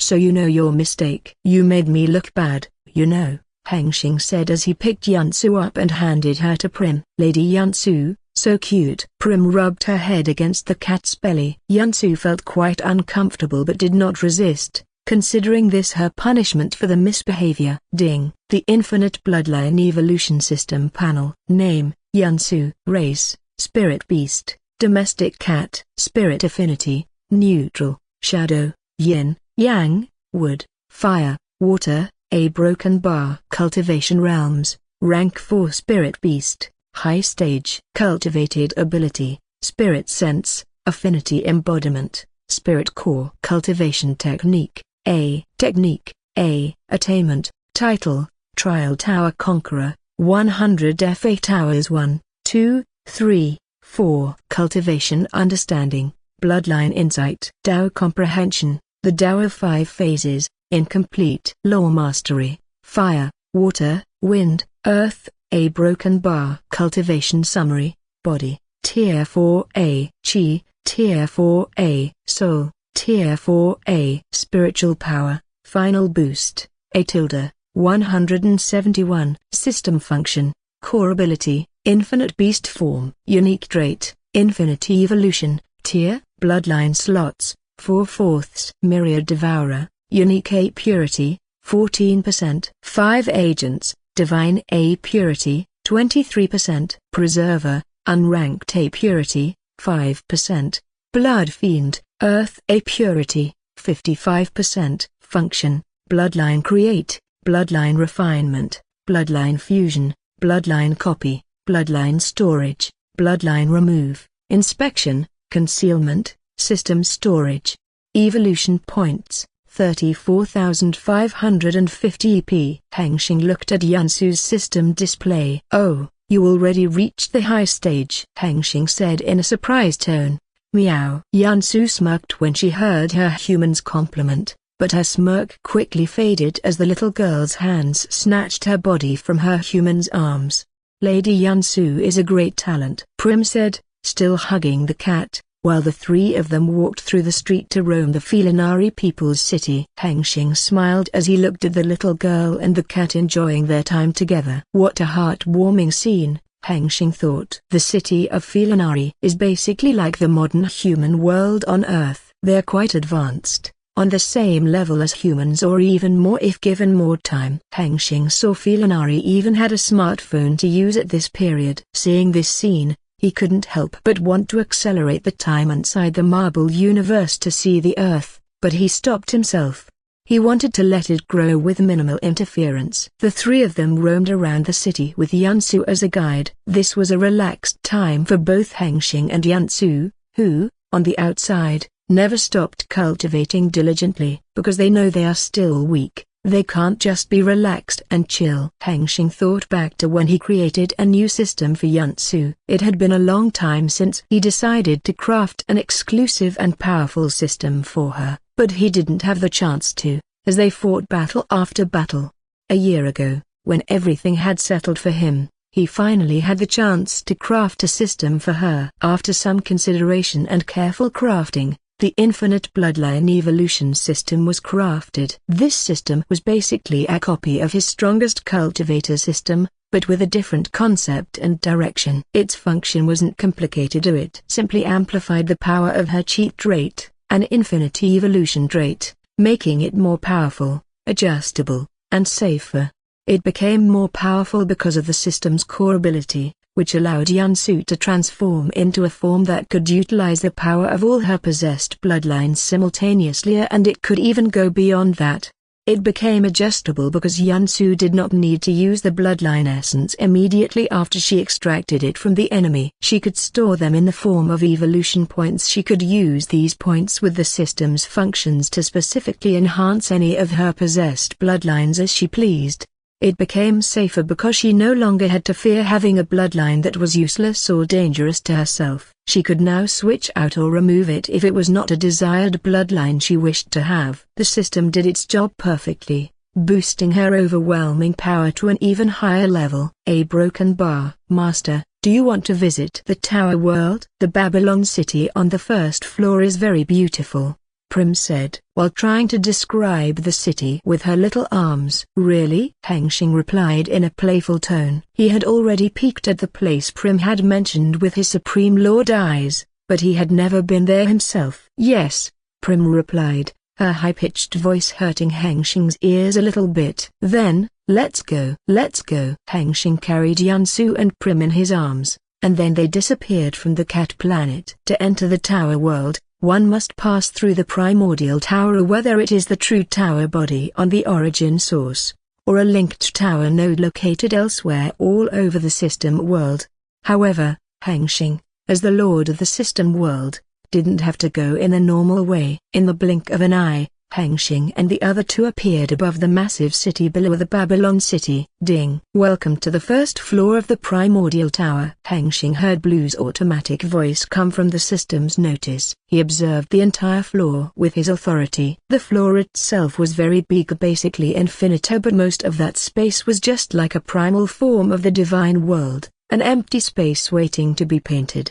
Only the city below and the land around it had manifested into 3D space. Then, Hengsheng sensed the system trying to install on him, but it stopped when it detected that he already had one on him. "See, Master, my city is big," Prim promoted. "Yeah, it is very big." A broken bar. Hengsheng looked at the city below. The city had a miniature primordial tower at the center. Stretching from the center, it is filled with buildings and public spaces. At the edge of the city, it was surrounded by a colossal wall on all sides, giving it a spherical city shape. This city was big, but not on the scale of a cultivation world. It was big, like a major city on Earth. However, the population was not very dense compared to its size. Only around 5 million people lived here. These people who lived here were divided into two groups based on their origin before entering the Tower World. The first group consisted of the Felinari and dragons who came from the Origin World. They were the minority, only 10% of them. This was because the Origin World had not yet developed, and they don't have any other intelligent life besides these two races. The other group, which made up more than 90% of the population, came from the divine world of the demigods. These demigods who dare to step into the primordial tower have permanently abandoned the divine power that they received from the primordial god directly. They will strip off all power they have, and enter the tower world as mortal beings without any supernatural power, start a new life. They are no longer a demigod. However, losing godlike power as a demigod is not considered a bad thing for them, since it helped them break the demigod shackles, the curse that made them unable to progress, allowing them to have a chance to advance beyond just being demigods and become equal to their creator or the primordial god. Meow. Yansu poked Hengsheng's shoulder and pointed her finger at one of the demons. What is this? Hengsheng looked at the demon with a large horn. Its appearance was very aggressive. This demon seemed to be a gang leader of the demons in this city. He sensed something from Hema, a new system record that had been created within the system world. Then he peeks into the demon's status window. Ding. Status window. Name, Beelzebub. Race, primordial demon. Bloodline, gluttony. 5A. Rank, Tier 5. Level, 150, 250, EXP, 33.30%. Class, Unbound vessel, 5A. A broken bar. Hengsheng quickly noticed the bloodline section had been added to the leveling system. He's glad to see a visible result of the system evolving before his eyes. He has not had a chance to see something like this from the status window users outside the system world, since their connection with the system is just a tool or a power suit that only exists to boost their power. However, for people in this world, the system is part of their very being, completely belonging to Thema. Even he, as the system maker or hunter who is the leveling system's origin, could not control or strip the system out of them. The most they could do is influence it in one way or another. Their deep connection to the system means that their growth directly impacts it, allowing their status window to evolve alongside them without requiring direct upgrades from Hengsheng or Hunter. This benefits every year he gets a record. Hunter's concept gets more refined, and system users get stronger. This is one of the greatest system mechanisms. You want to eat him? Hengsheng asked Yansu. The cat made a disgusting face. She clearly didn't want to. She only told him about it because she sensed a weird bloodline from that demon, and wanted him to check it out. Master, a broken bar. Master, Blue and Hunter appeared before Hengsheng. Both sensed their master's presence entering the tower world and quickly came to meet him. Hengsheng smiled at both of them. After the tower world had been created, they both became busy working and didn't have the chance to interact with him every day like before. Since everyone is here, let's go hang out a bit, shall we? Hengsheng said. A broken bar. Hengsheng and the others spent their time together in the tower world for a whole day, telling jokes and talking about the future, before returning to their everyday routines the next day. Today is just another day of the system maker and his system race, plus one cat. A broken bar. Ding.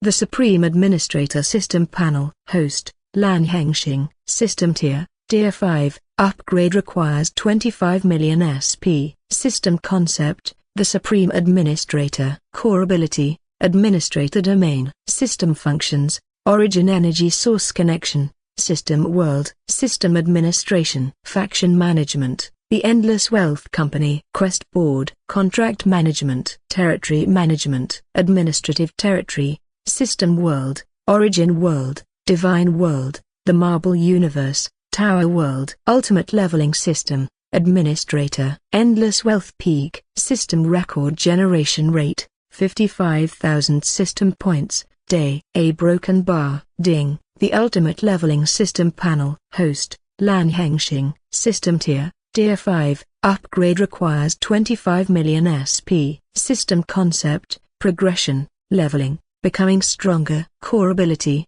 status window. System functions, origin energy source connection, system world. Ultimate leveling power system framework, version 3.0. Status window user facilities management. Status window user management.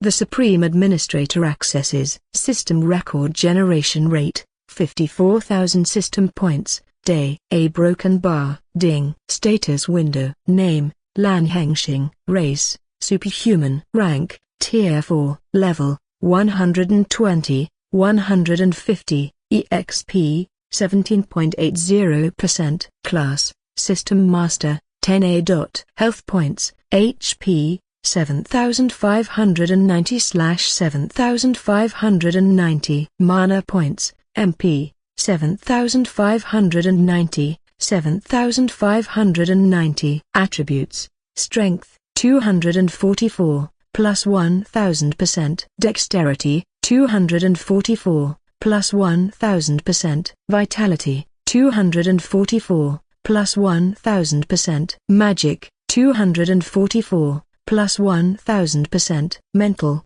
244, plus 1,000%. Luck, 100, max. Skill points available, 235 SP. Skill selection store, skill, system authority, 10A. 100%. Skills creation, 10A. 100%. Skills modification, 10A. 100%. Skills nullification, 10A. 100%. Codex of all skills, 10A. 100%. Title, Trial Tower Conqueror, 100 FA Towers 1, 2, 3, 4. Law, Law of Fire, 44%. Law of Gold, 43%. A broken bar, ding. Status window. Name, Yunsu. Race, Spirit Beast, Domestic Cat. Rank, Tier 4. Level, 125, 150,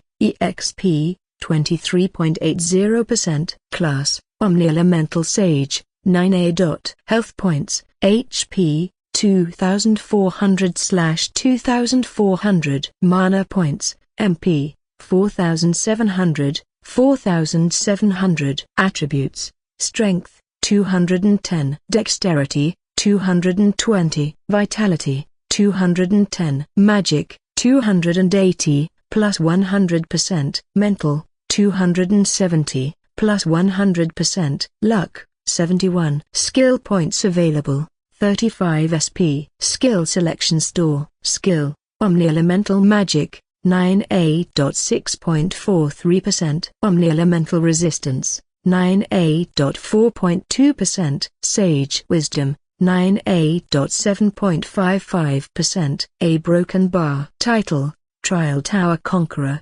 100 FA Towers 1, 2, 3, 4. Law, Law of Fire, 45%. Law of Water, 45%. 6 months later. In the cultivation ground of the Maker Mansion, Hengsheng sat in the lotus pose on his cultivation mat, his eyes closed, while both of his hands held a fortune of high-grade spirit stones as he absorbed their spiritual chi from them into his body.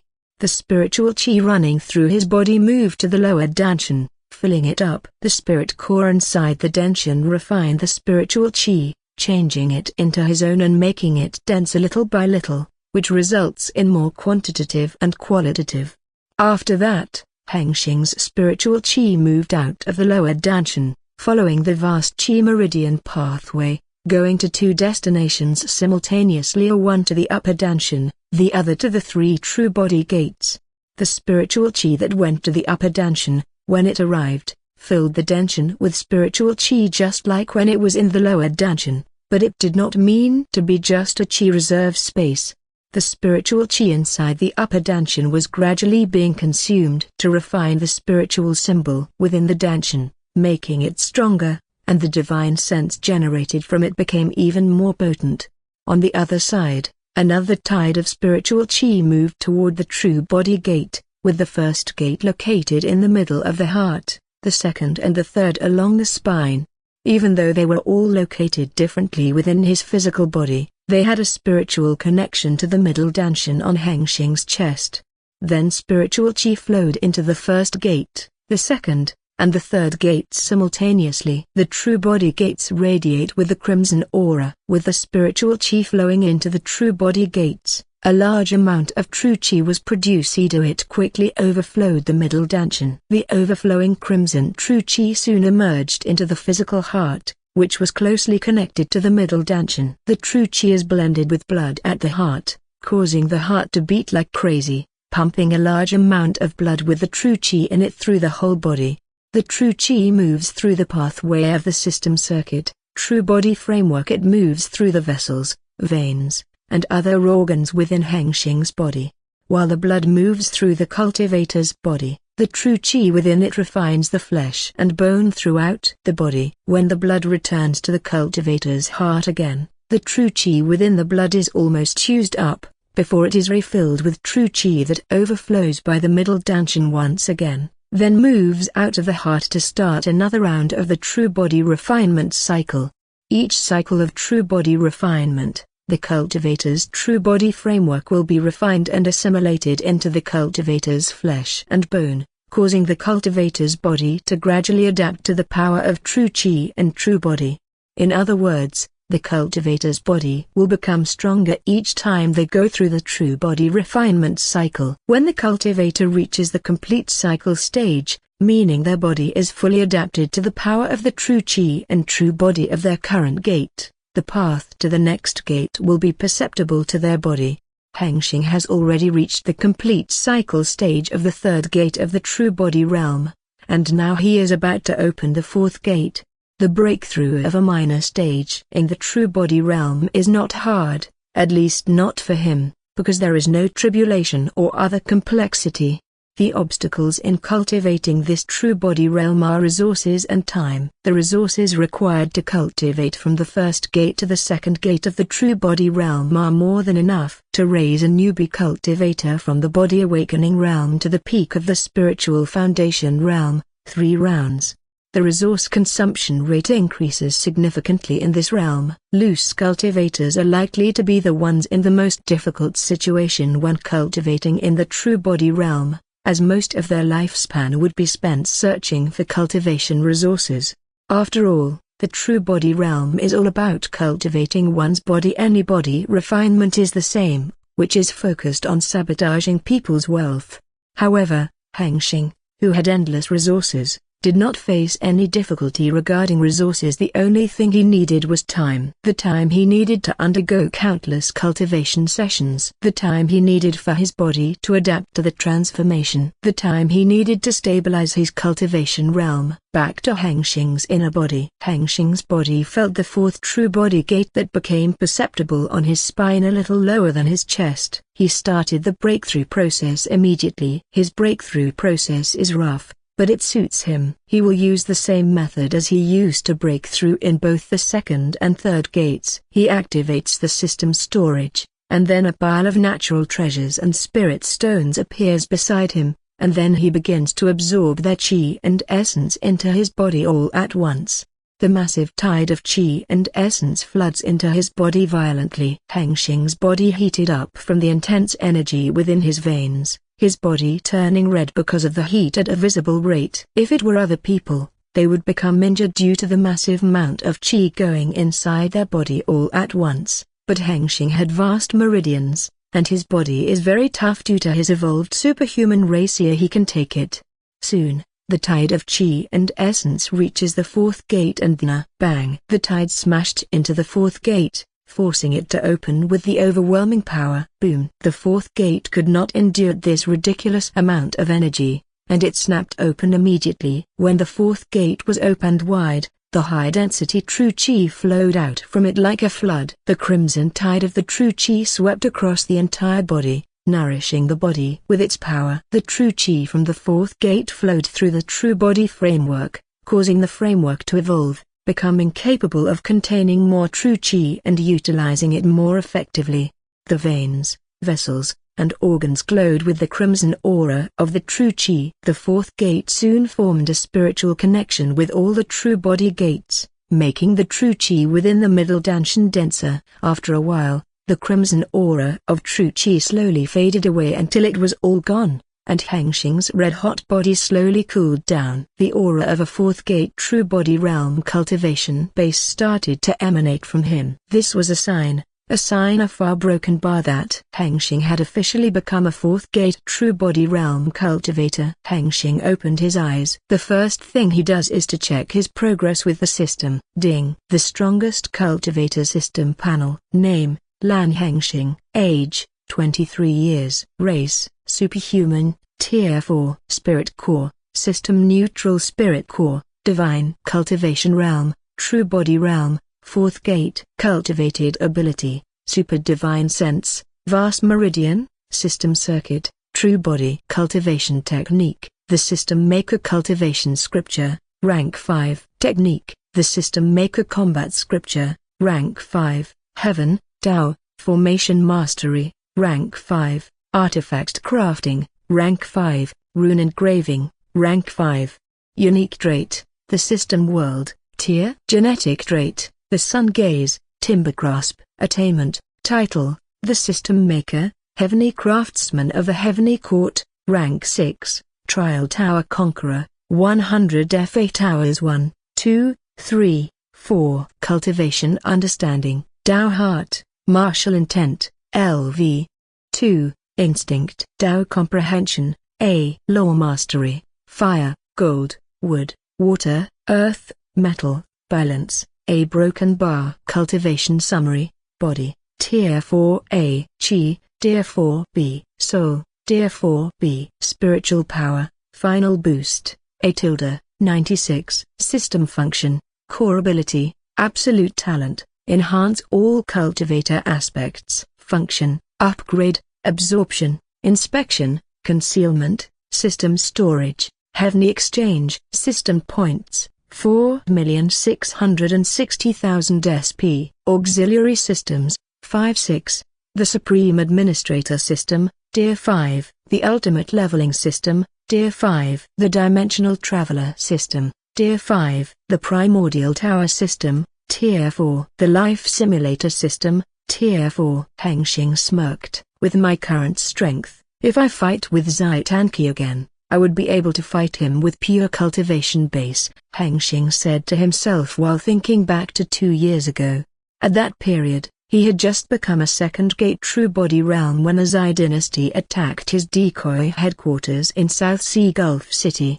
Most people only know about his fight with the Grand General of the Southern Sea Kingdom, who is at the peak of the true body realm. He was a formidable enemy for most people on this continent. But that guy was not a problem for Hengsheng. Most mortals and cultivators who heard the story about the conflict thought it was an epic battle, but that is not what really happened. In truth, the Grand General was easily defeated by Hengsheng within just 100 moves. In the fight, he did not even give his all. After that, he was sent to his prison in the Endless Wealth Peak, keeping him for information. Then, Hengsheng moved to the territory of the Zai dynasty to fight the real battle. As he intended not to drag out the conflict. He wanted to end it all at once. The real problem of the conflict between his company and the Zai dynasty was not the Grand General or King Zai, but the former king of the Zai dynasty, Zai Tanki, a secret protector of the Zai dynasty.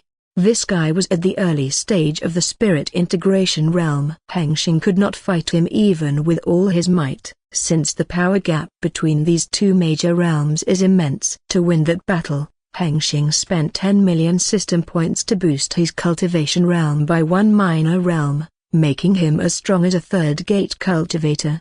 It helped a little, but not enough to turn the tide of battle. He had to use other system abilities besides upgrade, whether it was dimension shift, administrator domain, or even the ultimate skill to summon hunted to help him fight. These tricks allowed him to stand a chance against the spirit integration realm cultivator. Even though the fight was still ugly, he finally won. Ended the conflict with one battle. Hengsheng still sat on his cultivation mat, stabilizing his new cultivation realm. When the day passed, he received a notification from the system. Ding, you have acquired 358,000 system points. These system points has been generated daily from the record that his system had harvested. Hengsheng gazed at his system points in the system panel. System points, 5,118,000 SP. Great. Finally, I can upgrade another system to Tier 5, Hengsheng said to himself. Hengsheng now had only two systems that he had not yet upgraded to Tier 5. The Primordial Tower System and the Life Simulator System. The Primordial Tower System is not of much use to Hengsheng at the moment because it is not yet complete, lacking a core ability or any regularly usable function. The only function that can be used in the cultivation world is the Trial Tower. The Trial Tower is a replica of the Primordial Tower, which functions as the testing hub, testing the challengers' various aspects as a cultivator of their cultivation realm. It currently has 4 towers, each representing a major realm. For example, the first trial tower only accepts challengers who are in the mortal realm or body awakening realm. The second trial tower only accepts challengers who are in the chi gathering realm, and so on. Their gimmick is that if cultivators climb them, they will be rewarded in many forms, so whether through personal improvement, enlightenment, or other benefits, depending on the challenger's action during climbing the tower. Each floor cultivator will face various scenarios and they must solve them in one way or another to overcome the trials and climb to the next floor. The higher the floor, the more difficult the scenarios will become. Also, if they die during the climb, they die in a resurrection. If a cultivator fails to overcome the trial or gives up, the trial will end, and they will receive the title as a reward according to the tower floor they have climbed. The more floors one climbs, the better the title will be, like his title, which is the Conqueror title, the highest rank title that could increase the possessor's spiritual power by 10. This amount of spiritual power is equal to when he awakened his Tao heart, which is huge enough to make a difference in strength between people who have it and those who do not. The title should be enough to lure any heaven chosen to challenge the tower. This is Hengsheng's thought back when he created the title as a reward for challenging the tower.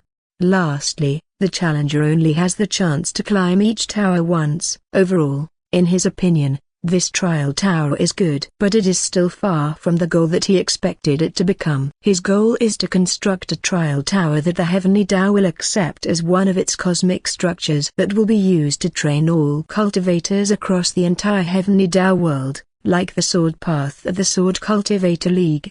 If he succeeds in this plan, he will become a very successful entrepreneur, and the amount of records and system points he will receive daily from the shares will be astronomical.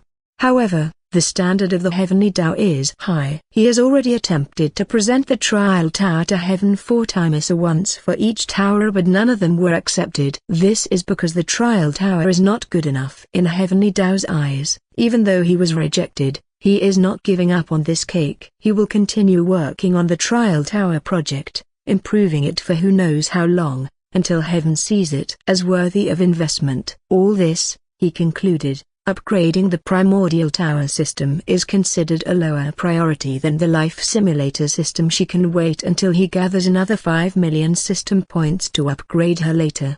Master, I sense mean thoughts from you. What are you thinking? Prim's high-pitched voice rang from her Prime System node on his spiritual symbol. Hengsheng froze for a moment before he made an excuse. Nothing. I'm just fighting against a heart demon. Hengsheng said the first thing that came to his mind. Really? Prim replied in a suspicious tone. Yes, really, Hengsheng insisted. Then why do I feel like I'm not your priority? Prim's words, like an arrow, flew right into Hengsheng's heart. That can be explained. A heart demon releases all kinds of negative thoughts into my mind. It's not wrong if you feel some bad thoughts from me. Hengsheng spilled out nonsense. Is that so? Prim still could not fully believe that her sense was wrong, but she decided to trust her master. I believe you, master. And master, quickly upgrade my Prime node. I want to create a new trial tower, Prim said. Of course. I will upgrade your Prime node immediately when I have enough points. Hengsheng lied. Master is the best. Prim giggled before she returned her attention to the tower world. Hengsheng wiped away the sweat on his forehead. He thought about Prim's innate trait. One of the things that made Prim more special than other system race members was her extremely sensitive sense of the record. It allowed her to sense almost everything within her domain, including people's thoughts and will, as she literally had cosmic awareness by default. Hengsheng returned his attention to the system upgrade matter. He had already decided to upgrade the life simulator system. When the life simulator system is upgraded to Tier 5, the simulator's simulation fidelity will become Tier 5, which allows the simulator to perfectly replicate reality up to the Tier 5 level without falsity or error. Hengsheng brought out a 30 cm sized mirror shard from the system's storage. Hengsheng obtained this mirror shard from the golden pagoda. He found it when he demolished the remaining structure. The mirror shard radiated with a mysterious aura. If one looked at it, they would see their shadow acting differently from what they actually did. This was a divine treasure containing a trace of causality Tao, and he needed to use it as material for the upgrade along with his 5 million system points. Without wasting more time, he immediately clicked the upgrade button. The life simulator system's node on Hengsheng's spiritual symbol was glowing with intense white light, while the mirror in Hengsheng's hand, enveloped by origin energy, turned into essence flowing into the system node. The essence of the causality Tao divine treasure merges into the system node, elevating the system node to the next level. Hengsheng absorbed a large amount of spiritual qi from the surroundings and moved it into the system node, supporting the upgrade process. Not long after that, the flickering white light that enveloped the system node began to stabilize, at the same time radiating a powerful and mysterious aura from it, before the light slowly faded away. Ding. System upgrade complete. Life simulator system has advanced to Tier 5. New functions unlocked. Profession simulation, a specialized feature that allows the user to practice and refine specific professions, such as alchemy, forging, formation crafting, and many others. This simulation provides a fully immersive environment where the user can engage in a hands-on experience, refine their techniques, and master the required skills for each profession. It replicates real-world challenges, materials, and scenarios, helping the user develop their craft with no risks or resource limitations. Core ability enhanced. Life simulation, random settings mode has been added. This mode guarantees the simulated person's survival for the first 100 years of the simulation. Existent functions enhanced. Scenario simulation, now capable of storing and utilizing souls within simulations, allowing them to act as genuine individuals. These souls can retain their original will, personality, and memories, enhancing the realism and depth of the simulation. Simulate node management, capacity expanded, 400A 500 nodes. Memory replay, now able to replay from multiple perspectives. Tier 6 upgrade requirements. 25 million SP plus 1 divine grade treasure related to the Tao of causality. A broken bar. Ding. The life simulator system panel. Host, Lan Hengsheng. Simulation fidelity, Tier 5. Upgrade requires 25 million SP, 1 causality Tao treasure, divine, core ability, life simulation A status, cooldown, 1 hours, 41 minutes, 16 seconds. System functions. Scenario simulation, memory replay, simulate node management, profession simulation. When Hengsheng saw the result of the upgrade, he smirked as he usually did. With this function, I will no longer die immediately after being born, Hengsheng said to himself while thinking about the 2 rounds of life simulation that had been wasted with painful feelings. After successfully completing the first life simulation, having Samuel Barlow as a simulated person, Hengsheng excitedly waited for the life simulation's cooldown to end. When the 1-year cooldown ended, he immediately activated life simulation, not intending to wait even a second. With more knowledge about the world, especially about the existence of the immortal world, he set his second simulation to be the son of the most powerful cultivator in the immortal realm. He intended to harvest powerful techniques or supreme treasures from this setting. However, when he was born, his father, who is the most powerful cultivator under the heavens, immediately noticed that the world was wrong, and he was in someone else's simulation. Knowing someone had replicated his existence, He instantly shattered the entire simulation reality, ending the simulation immediately after it began. Simulation result, FFF rank. That is the result of the second life simulation. It was awful. He did not even have a chance to select a simple reward. After this life simulation failure, Hengsheng learned his lesson that he may not set the life simulation setting as he pleased. There was a hidden limitation in the life simulation that he did not know about. Like in this case, his simulated person's father, the strongest cultivator under heaven in the simulation reality, was too powerful enough to notice that the reality itself was wrong. It was also lucky for him that he was not stupid enough to choose the real powerful cultivator that really exists in the immortal realm as his father in the simulation. If he did that right now, the other side would notice what he's doing, and he would be in big trouble.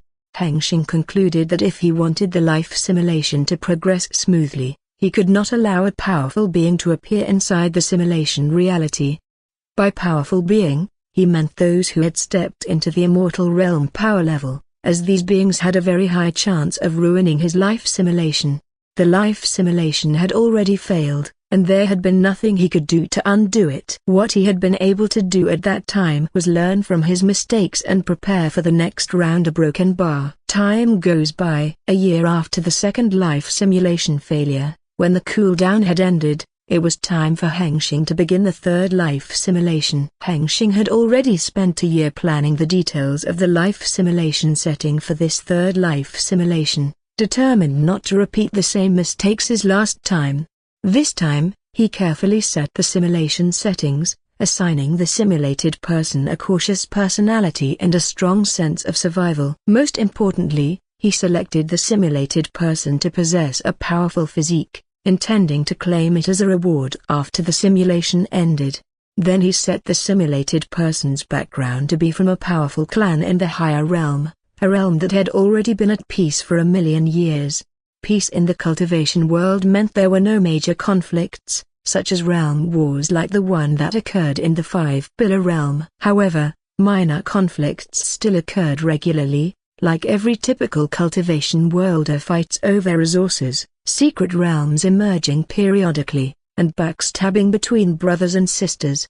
Lastly, he configured the simulation's operation direction and goals to favor the simulated person, supporting his cultivation advancement to the maximum degree. Hengsheng was not afraid that this one would become an immortal within the 100 years with this excessive support. With more knowledge from both Wu God and his own experience, he knows something about the first simulation. The case of Samuel Barlow was an exception. He didn't believe it would happen a second time. Hengsheng was pretty sure his third simulation would be a successful one. After all, with this simulation setting, how could anything possibly go wrong? After ensuring everything was safe for a third round of life simulation, he immediately initiated the third life simulation. However, Hengsheng had underestimated causality, fate, and luck too much. There was no way a lucky person like the simulated person, who was born with everything, could thrive without any obstacles in this cultivation world. The first obstacle struck immediately after the simulated person was born, and it was also the last. The third life simulation ended on the 21st day after the simulated person was born. He was just a baby, so small that his brain hadn't even developed enough to think, only pure instinct to cry for his mum. His end was tragic. The wicked bitch, the enemy of the simulated person's parent, who was from the same clan, noticed the simulated person's powerful physique. That wicked bitch pulled some strings, managed to make the simulated person's parents temporarily leave the clan's territory, leaving their baby with their loyal servant, who was later exposed to be the spy of that wicked woman. Then, she kidnapped the simulated person and performed a forbidden ritual to steal his physique, intending to transfer it to her own son, the simulated person's cousin. And she succeeded in her wicked plan. The simulated person's physique was ripped from his own body. The loss of his physique had severe consequences, and the baby's body fell into a coma. By the time the simulated person's parents arrived to save him, it was too late. The baby's physique had already been stolen. When the parents came to confront the wicked woman to reclaim their son's physique, however, The clan protected the wicked woman's son because they didn't want to risk losing two geniuses at once. They chose to side with the one who was still intact. The simulated person's parents could only come back empty-handed. They tried to save the baby using other methods, but all of them failed. The baby's body couldn't withstand the injuries from the incident anymore, and died only a few days after that tragic incident. A broken bar. Simulation result,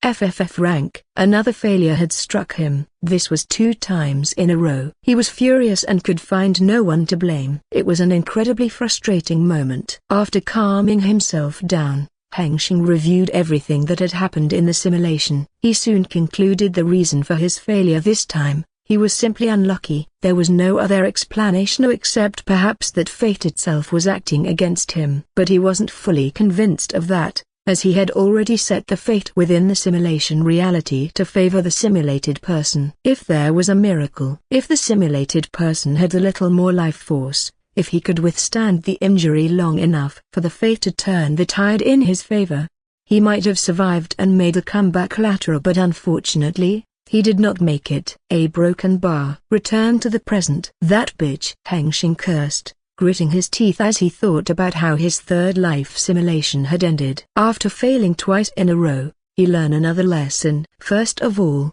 he realized that the first simulation had been luckier than he thought it would be. He couldn't expect every life simulation to yield the same result as the first one. He also realized that the simulation settings themselves weren't actually as important as he had believed, because there were too many unpredictable factors.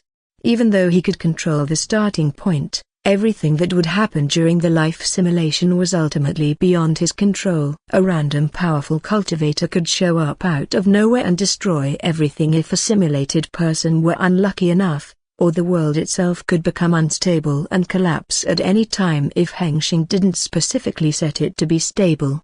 A cautious personality, a strong sense of survival, all useless if the simulated person didn't even live long enough to display those traits. Hengsheng had to find a new way to utilize the life simulation. He couldn't just leave everything to fate. After some consideration, he came up with a way to solve the problem of a simulated person's short life. He thought about simply adding a guarantee of survival to the simulation settings, but later he discovered that, due to some laws of causality, he couldn't just add that life guarantee without exchanging something for it.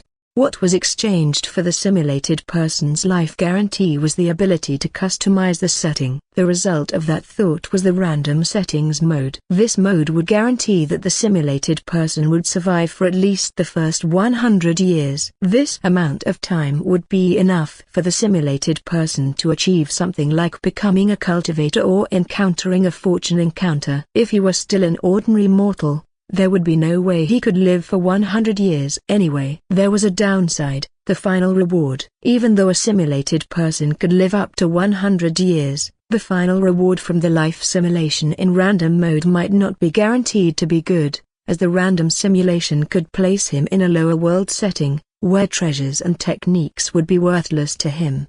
However, he wasn't aiming for the final reward alone. He remembered his original intention when he created this life simulation, to temper his will. Even if the reward was trash, living through his simulated person's life here from the first moment to the end and assimilating it into himself, strengthening his will, was considered the greatest reward in itself. This experience will also help him later when he is a transcendental mortality realm cultivator, as this cultivation realm is all about understanding life and death, breaking the last shackle of mortality. Core ability, life simulation A status, cooldown, 33 minutes, 06 seconds. There was still some time left before the cooldown ended. Hengsheng thought. Hengsheng underwent a short session of meditation to prepare his state of mind. 3 seconds, 2 seconds, 1 second, 0 second. Core ability, life simulation A status, ready to activate. At the moment, the life simulation cooldown ended. Hengsheng uttered. Initiate life simulation year 1. Bought this thing from Lady Swa, only 30 Jin. The middle-aged woman said, sounding pleased. That cheap? The mother didn't want it? The man beside her asked. Number died during childbirth, she replied. And the father doesn't have one. Prostitute child. No one claimed it, the woman said, her tone sharp with disdain. Lucky us. Ever since the war ended, good slaves have been scarce, the man remarked. Sell it or use it? She asked. Better to raise it ourselves. A newborn is easier to train. A loyal, obedient doesn't know anything else. The woman sighed, weighing the pros and cons. A pity. In the next city, this thing might fetch a good price. See a broken bar, but I'll follow your decision. So, what do we call it? The man scratched his chin in thought. Then he said slowly, let's name it our broken bar. Year 5. He had already learned how to smile. The woman praised him for his silence and obedience. Such a quiet one, she told her husband. Doesn't cry, doesn't complain, listens to every word. He would nod and bow his head, just as they liked. Always watching, always observing, always remembering. The man chuckled again. Baigu. That's what I named you, didn't I? Sheepdog. The boy smiled a small, practiced, but something in his eyes didn't match. Year 7. Baigu liked the ants. He would spend hours watching and playing with them, trapping one, pulling off a leg, then another. Always in order, always slowly. When the ant stopped moving after its long, twitching dance, he tilted his head, curious. Why did it stop? Later, he watched a slave child fall and cry in the dust, and wondered the same thing. Year 10. Another child had run a wire, or so the household believed. A 10-year-old girl, barely older than Baigu, had vanished during the night. No signs of struggle, no open doors. The slave merchant couple was furious, lashing out at the other slaves and blaming their laziness for not noticing. Baigu listened quietly. He even helped search the nearby hills, carrying a lantern and calling her name like the others. His voice was calm. His eyes are alert. Year 15. He was careful, always careful, but not careful enough. A mistake finally happened. The body wasn't cold yet when the servant stumbled into the shed. A moment of panic. A flash of the knife. Blood again. Then another servant noticed. More blood. Then another came. Voices shouting. Footsteps. The back door slammed open. No more blood. He ran down the backyard, over fences, through the broken outer wall. The slave household faded behind him, torches and screams swallowed by distance. He didn't look back. There is a forest before him, and he goes there and disappears. By the time the slave merchant gave chase, Baigu was already long gone. Year 16. They found him half-starved in the deep forest. To an old man and woman, kind-hearted healers who lived in quiet seclusion. They fed him, clothed him, and gently cleaned the whip scars he no longer noticed. The man taught him basic medicine. The woman showed him herbs and roots. They gave him warmth, safety, and they never once asked where he came from. But kindness, once given, is not always understood. In the mind of the other side, it stirred only confusion and discomfort. How dare they,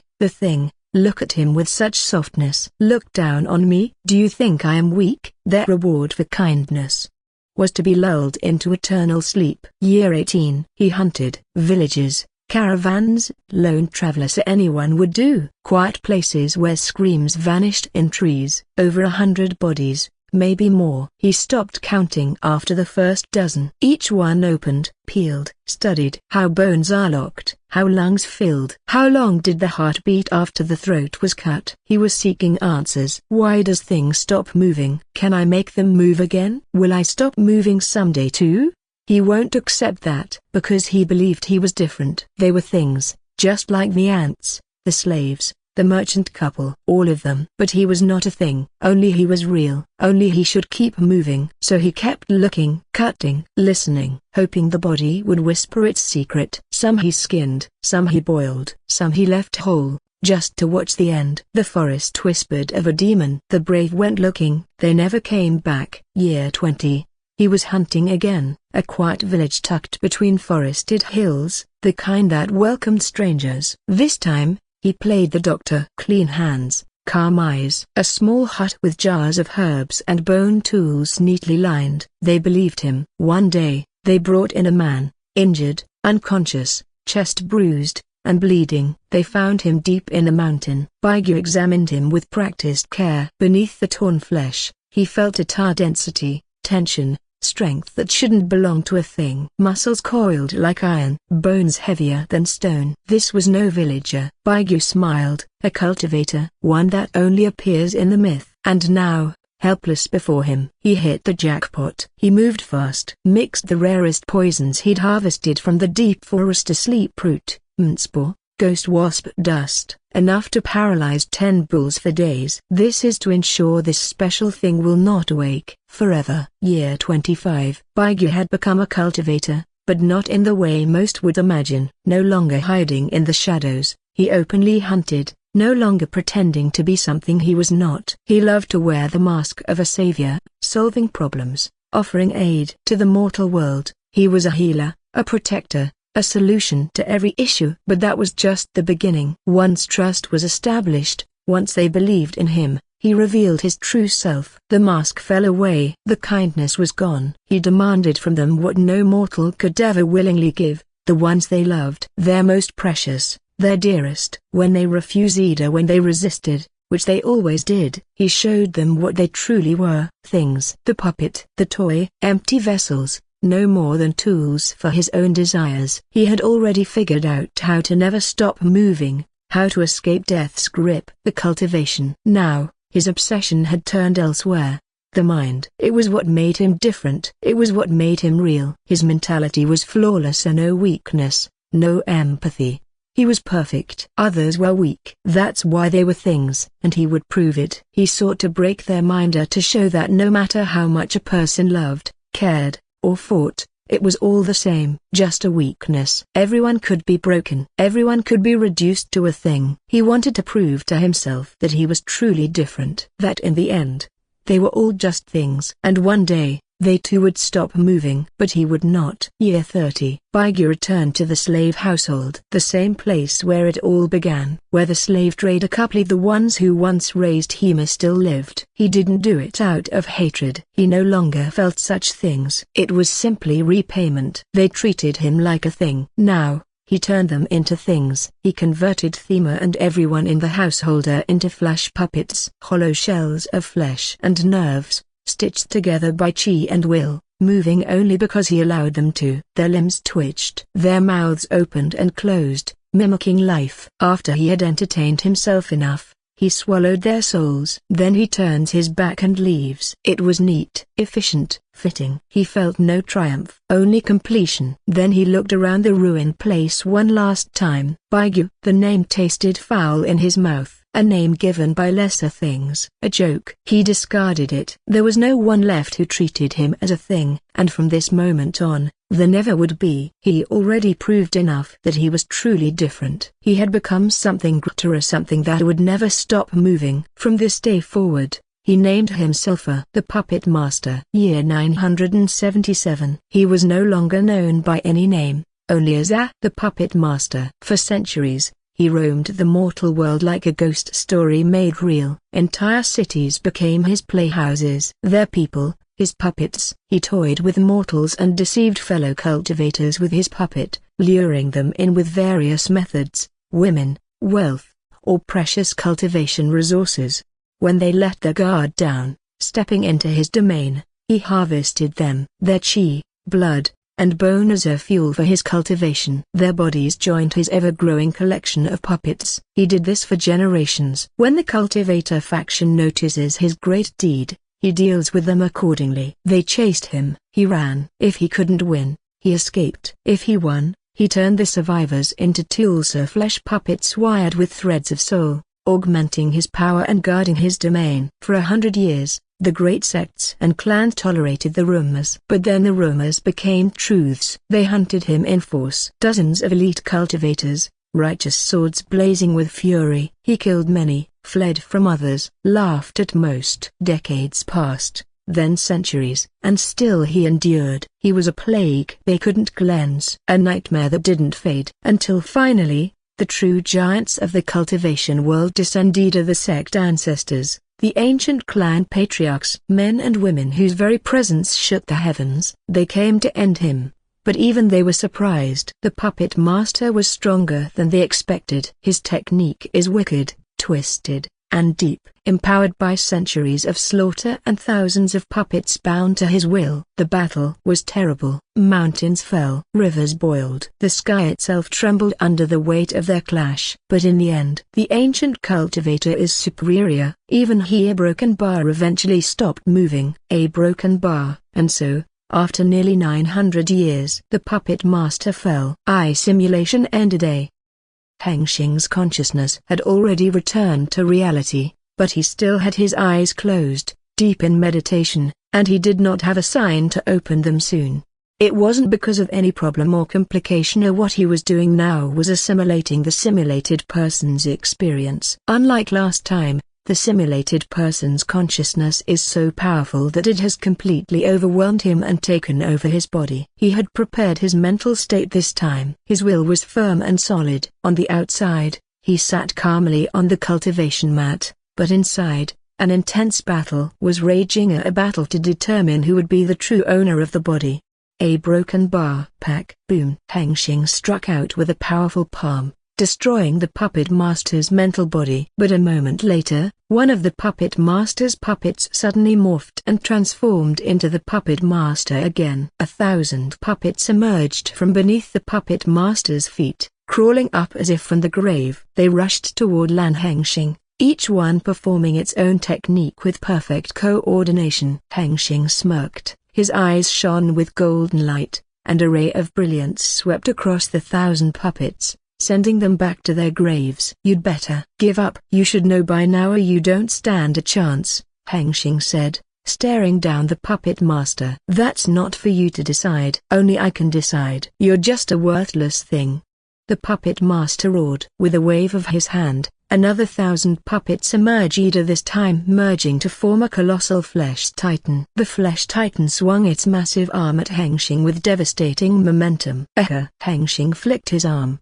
countering the titan's strike with a massive wooden arm that appeared in tandem with his swing. Boom! The flesh titan's arm was destroyed instantly, while the wooden arm remained unscathed. The puppet master gritted his teeth and launched another technique. A mountain of bones materialized and crashed toward Hengsheng. Once again, Hengsheng countered with ease. His world-shattering palm met the bone mountain head-on. Boom! The bone mountain shattered. The flesh titan grasped a large bone from shattered bone mountain, used it as a club, and smashed it at Hengsheng. Hengsheng's hand blurred. A large hole appeared in the flesh titan, and then the shockwave struck, blowing its whole body into dust. "Your stubbornness is nothing but a waste of time here for both of us," Hengsheng said coldly. The puppet master sneered. "You think I don't know? I was never meant to be part of us in the first place." Hengsheng nodded as he understood what the other side said. The process of assimilating the simulated person's experience necessitates synchronizing their minds. Consequently, Hengsheng might inherit some of the other side's habits, as seen in the case of Samuel Barlow, from whom Hengsheng inherited a little bit of scientific thinking method. In the case of the puppet master, he truly had no intention of allowing any part of the puppet master's habit to linger within him. This man was too evil. Unlike most cultivators who became sociopaths due to the harsh environment of the cultivation world, this guy was naturally born evil, a complete psychopath and serial killer. If he did allow any habit of this guy to linger within him and left unchecked, who knows, one day he might wake up and want to kill someone for no reason. Hengsheng wouldn't allow his pure heart to be tainted by this. "All right, I'm done talking. See you in another place, then," Hengsheng said, giving up on trying to convince him to surrender. He changed his approach. He will completely destroy the puppet master's consciousness. It was surely a waste of time, but it seemed necessary. Hengsheng rushed toward the puppet master, his entire mental body emitting the aura of martial intent. He is going all out with all of his arsenal to beat the shit out of this psycho killer, obliterating his will and consciousness. A broken bar. 10 days later, Hengsheng opened his eyes, and he exhaled slowly, his mind drifting through Baigu, or the puppet master's experiences, thoughts, memories, and knowledge.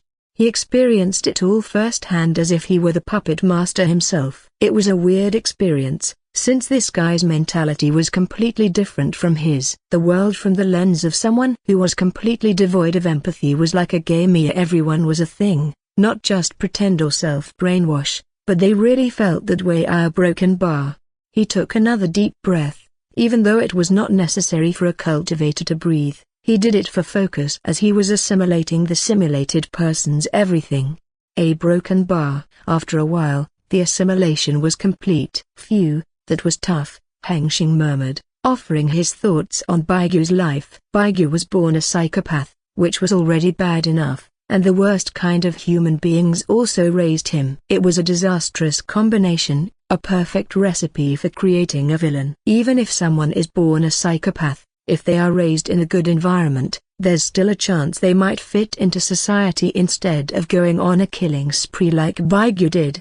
Hengsheng examined himself and found that his will had grown stronger. He nodded in satisfaction. Even though the improvement rate couldn't compare to the first simulation, he had no complaints. After that, he entered his sea of thought, the spiritual space within his mind. He searched for a habit that this evil simulated person had left behind, and soon, he found it. Without hesitation, he immediately removed it from his sea of thought. Time for the final reward, Hengsheng murmured. He wasn't very excited, as the world the simulated person had lived in was only a lower realm. The strongest cultivator there was only at the Golden Core realm, which was equivalent to the True Body realm. A place like that had nothing he considered valuable. Hengsheng opened the Life Simulator System panel to claim his reward. Ding. Simulation result, B rank. You may select one out of the following 4 B rank rewards. Soul Swallowing Technique, Tier 4. Soul Stitcher's Bone Needle,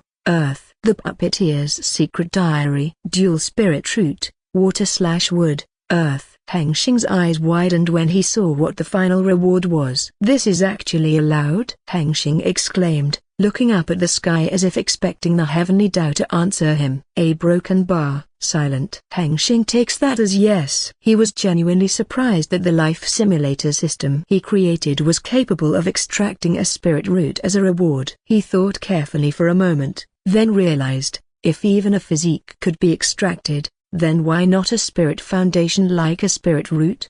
Hengsheng recalled the knowledge he gathered from observing various realms through the astral map. Through the astral map, Hengsheng saw many realms that were different from the 5-pillar realm or the 9-heaven realm, where cultivators have a spirit core as the spirit foundation for cultivation. From what he gathered, this spirit foundation can take many forms depending on the continent, realm, or universe in which the cultivator was born, such as a spirit core that he possesses, a martial spirit, a limitless body, and so on. They were the foundation for a cultivator's abilities and potential, representing their innate aptitude for cultivating and absorbing spiritual qi. Think of them as the engine of a cultivator, while spiritual qi was the fuel. The spirit root was one of these spirit foundations. It was also the most common foundation in the heavenly Tao world. Among the countless worlds Hengsheng had observed through the astral map, more than 95% had spirit roots as their spirit foundation. The spirit core he possessed, along with other types of spirit foundations, was part of the 5% minority. Even though they are the same spirit foundation, there were differences between them, as in the case between the spirit core and spirit root.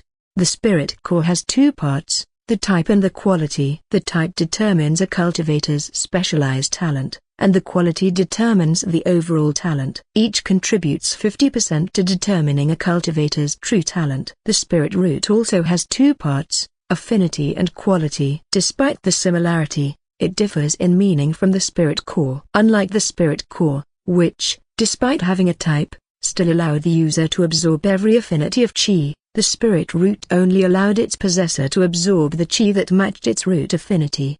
As a result, a spirit root possessor is likely to have purer elemental qi in their danshan compared to a spirit core possessor, who absorbs and mixes all types of elemental qi in their danshan.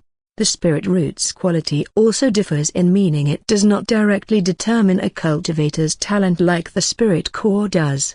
Instead, a higher grade of spirit root means a stronger affinity. The spirit core is the same, but the increase in affinity per grade could not compare to the pure affinity focus of the spirit root. This meant that with the same affinity and quality, the spirit root would have a stronger elemental affinity than the spirit core, and the talent of the cultivator would differ. For example, A cultivator with a fire spirit root of earth grade will have more talent in fire cultivation techniques than a cultivator with a fire spirit core of earth grade year, and the difference in talent is not just slight, but immense, because the fire spirit root possessor has far superior fire chi purity and a deeper understanding of the fire element. However, it was not always the case, because all of this is only a general understanding. In reality, countless techniques and methods can negate the difference. Another thing that the spirit root gives to the cultivator is an innate spiritual sense, allowing them to passively sense the chi of their affinity, unlike spirit core possessors, who have to create a spirit body to gain spiritual sense. From all this, cultivators with spirit roots may seem more talented and stronger if they have the same affinity type and quality, but that is not the case. Each cultivator foundation has its own strengths and weaknesses. The spirit root provides great talent in affinity and high purity chi, but the cultivator could only wield a limited type of chi, which results in limited technique variety. On the other hand, the spirit core has its own advantage. It offers variety and balance to the cultivator, which broadens the cultivator's path choices, something the spirit root lacks. Most importantly, a cultivator's strength ultimately depends on the cultivator themselves. The cultivator's spirit foundation only determines their starting point and direction, but in the end, all paths converge at the same point.